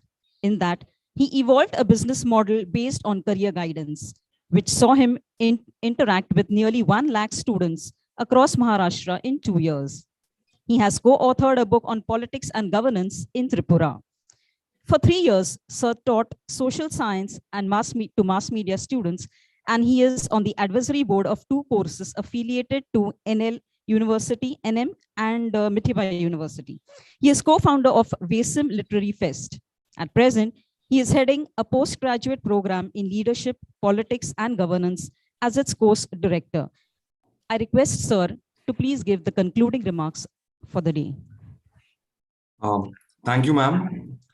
I stand here on behalf of Mr. Ravindra Sathe, Director General of Rambhau Mahalgi Prabodhini, who could not be here due to unavoidable circumstances. I, Devendra Pai, on behalf of Prabodhini, would like to express our gratitude to all the guests, right from Dr. Vinay Sahasrabudhe to Dr. Shubha Rao to Neelam Tai Gore, who have accepted our invite and graced today's seminar. I heard a few speakers speaking about stereotyping of women leaders, as we see, and the stereotyping happens till the extent of, having a woman only for a woman and child ministry. So this is something which we observe in several states, even at the center. In the past, we have seen it. We at Rambhau Mahalgi Prabodhini run a course in postgraduate program in leadership, politics, and governance under the name of Indian Institute of Democratic Leadership, which organizes a model parliament every year to train the students. And I am very happy to share with all the delegates who are present here that every year we have held the model parliament. We have specifically ensured that the woman and child welfare minister is not a female, to avoid that stereotyping. We have always encouraged the females of the ruling party to either become the prime minister, the home minister, the finance, or the defense, but not the woman and child welfare minister. I guess such attempts at the grassroots will encourage a new way at looking at women leaders, and not just women, but also men, women, the youngsters, and perhaps hopefully such attempts will herald a new generation of women leaders, a new generation of women leaders for New India. I once again thank the Honorable Principal of Joshi Bedekar College for the association and hope that even in the next academic year, we can surely continue the partnership and take this event ahead.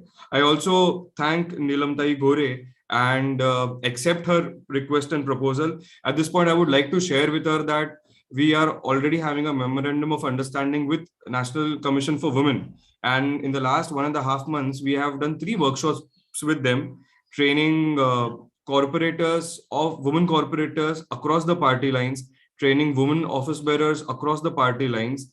And now we would be having a training session for ZP members, women across party lines. So I think, we can surely collaborate on both women leadership and the Millennium Development Goals as proposed by you. I'm sure, we can also have the college, Joshi Bedekar, to come along, and the 3 of us can partner together and explore how we can take this topic ahead. I once again congratulate all the paper presenters for keeping forth their views. And I once again thank Bedekar College for, inviting us to be a part of your program. Thank you. Thank you. Thank you, sir. Thank you, sir.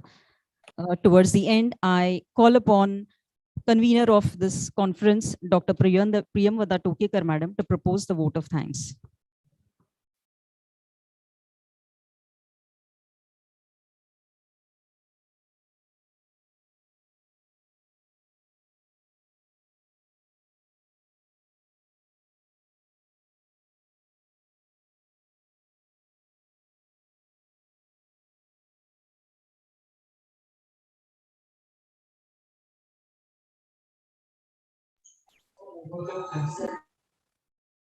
Hello,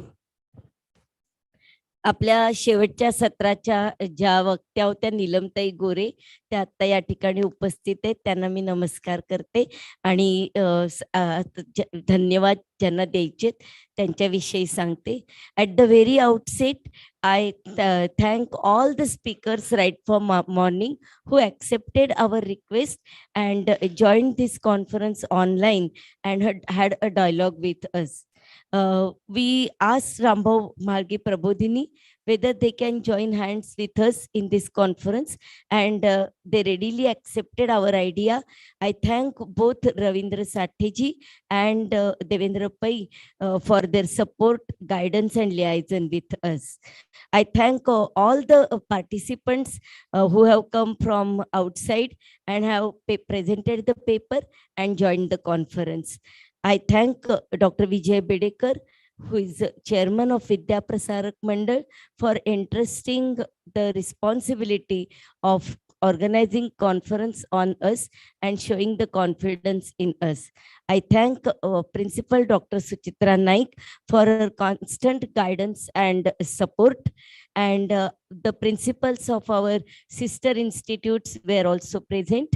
I thank them. Pejawar Madam, who is Director of Advanced Study Center, she has been present almost for all the sessions. I thank her for her presence. I thank Vice Principals Subhash Shinde sir and Dr. Mahesh Patil sir. Both of us are always there to help. Mahesh Patil sir had spoken to few guests on behalf of the organizers of the conference. I thank him for that. I thank Library Coordinator Barse sir and coordinators of all self-financing courses. In order to have a successful conference, various committees are required. In offline conference, the number of committees is very large, but in online conference also certain committees are required, and therefore I thank the chairpersons and members of these different committees. First of all, I thank Certificate and Registration Committee Chairperson Sangeeta Mohanty Madam and her mates. I thank in online conference the task of the having smooth online presentation is very, very important. And I thank the technical committee under the chairmanship chairmanship of Dr. Sagar Thakkar. I will be failing in my duty if I don't tell you that yesterday night till 11 o'clock, Mahesh Dudbate, Sandeep Ullalkar from server room, Swapnil Mayekar sir, and they were and Mahesh Dudbate were there till 11 o'clock, having the arrangement so that today's presentation would be very, very smooth. So I thank them. I thank Indrani Roy madam and her team. The report writing in any conference is very important, and that important task has been completed under the leadership of Subhash Shinde sir. I thank Subhash Shinde and his colleagues. This year generally the junior college does not join hands as far as the organizing of the conference is concerned, but I requested Sangeeta Dikshit madam to join the hands. She readily accepted my request and joined the conference as coordinator. I thank Sangeeta Dikshit madam for joining the conference as coordinator. Shri Atul Dharap, who is brother of our vice principal Sangeeta Dikshit madam, I thank him for all the help he has rendered in organizing the conference.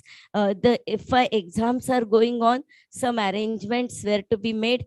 And in this case, I thank Vadvinde sir and Kalpana Ramdas madam, who readily made certain changes in the examination schedule, because of which smooth conference was possible.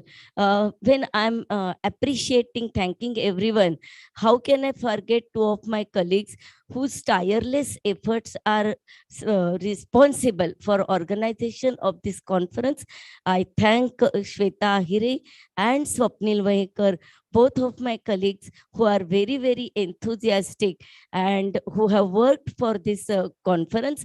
Almost as I have told in the morning, we conducted or we organized 4 intercollegiate, interclass competitions. We organized event for the teachers, and without their support, and without their active participation, it would not have been possible.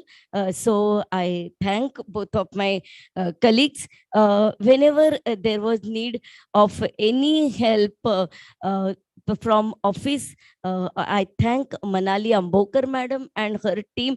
Manali Ambokar madam right from the morning has logged in, but along with that, I will definitely mention the name of Manisha Thanekar, Mukul Kodi and Ganesh Jadhav, who have readily helped me wherever the help is, wherever and whenever help is required. I thank 2 of my friends, Monica Deshpande and Neeta Pathak, and all the staff members for their constant moral support, which is very, very necessary when you organize the conference. We don't thank the students, but I definitely appreciate the student volunteers from political science department, Yash, Kuldeep, Isha, Divya, Jasmine, Jagruti, Yelsi, Afrin, not only today, but throughout the year in organization of every event, they have been constantly helping us. And for whatever help they have rendered, I must actually appreciate all their help in organization of events. While mentioning about committees, I forgot the name of very important committee, anchoring committee, without whose support this conference would not have been successful. I thank personally and specially Suja Abraham madam, who could not come over here, but she has organized everything online. Along with her, Archana Nair, Jharna Tolani and Anjali Purandare have worked throughout the day. I thank them. I thank our sponsor, Arihant Uniforms, for helping us. I appreciate Gaurav, our student, for helping us in clipping photographs. I thank Canteen and also I thank Perfect Prints. after having such a long list also. If I have missed anybody, I thank each and everyone on behalf of Political Science Department in the organization of conference. Thank you. Thank you, Madam, thanks to all students as well who joined the. Yes, yes. I appreciate all the students who joined the conference on YouTube. And a special request from the Political Science Department, madam. They want to thank you specially for having led the conference. Yes, indeed. We shall end the conference with the Pasayadam.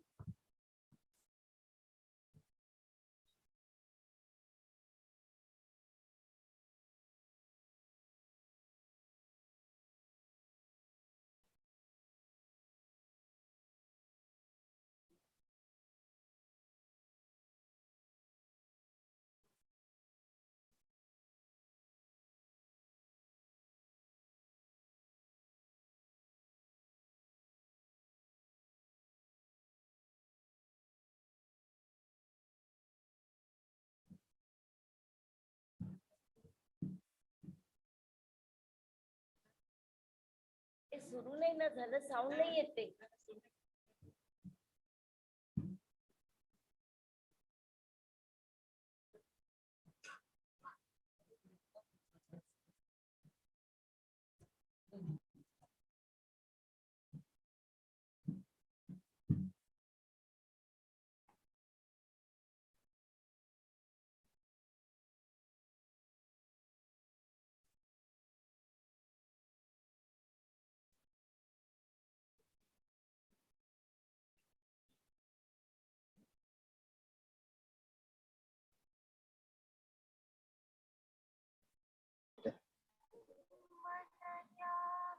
इथे होतं, इथे नाही ना होते, पण बंद कर.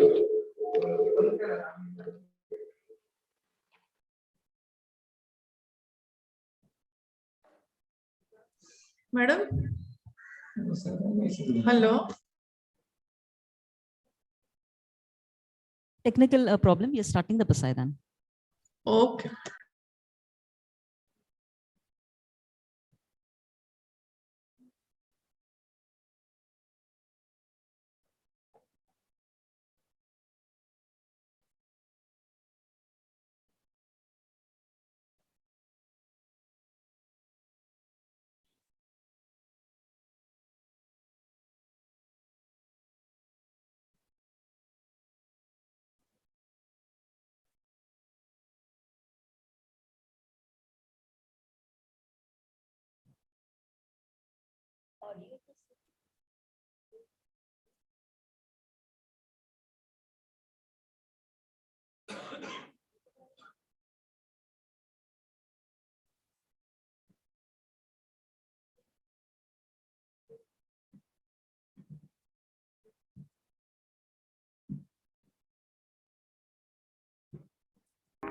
येणे वाग्यज्ञे तोषावे,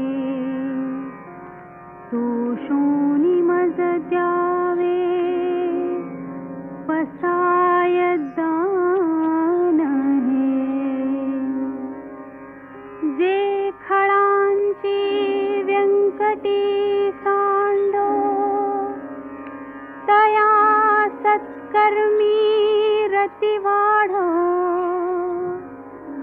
भूता परस्परे पडो, मैत्र जीवांचे. दुरिताचे तिमिर जाओ, विश्वस्वधर्म तुर्ये पाहो. जो देवांशील तो तेला हो, प्राणी जात. वर्षत सकळ मंगळी, ईश्वर निष्ठांची मांदियाळी. अनवरत भूमंड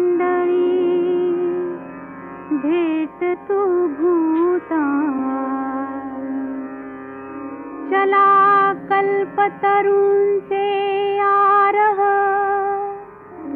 चेतना चिंतामणींचे गाव बोलते जे अर्णव पियुषाचे चंद्रमे जे अलांछन मार्तंड जे तापहीन ते सर्वाही सदा सज्जन सोय रे हो तू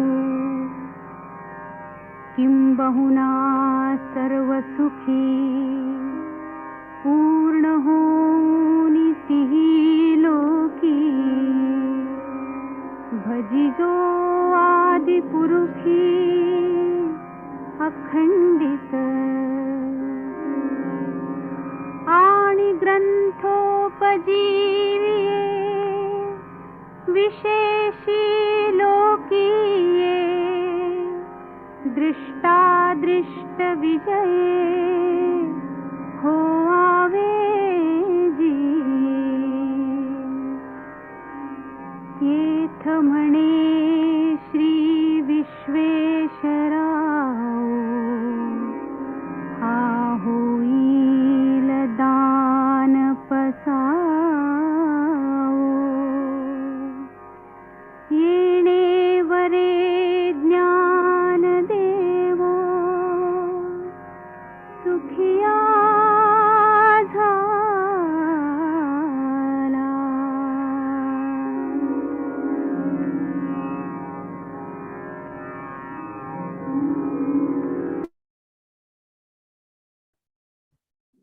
I declare that the conference has ended. आणि बीजेपी वेड्यासारखं काम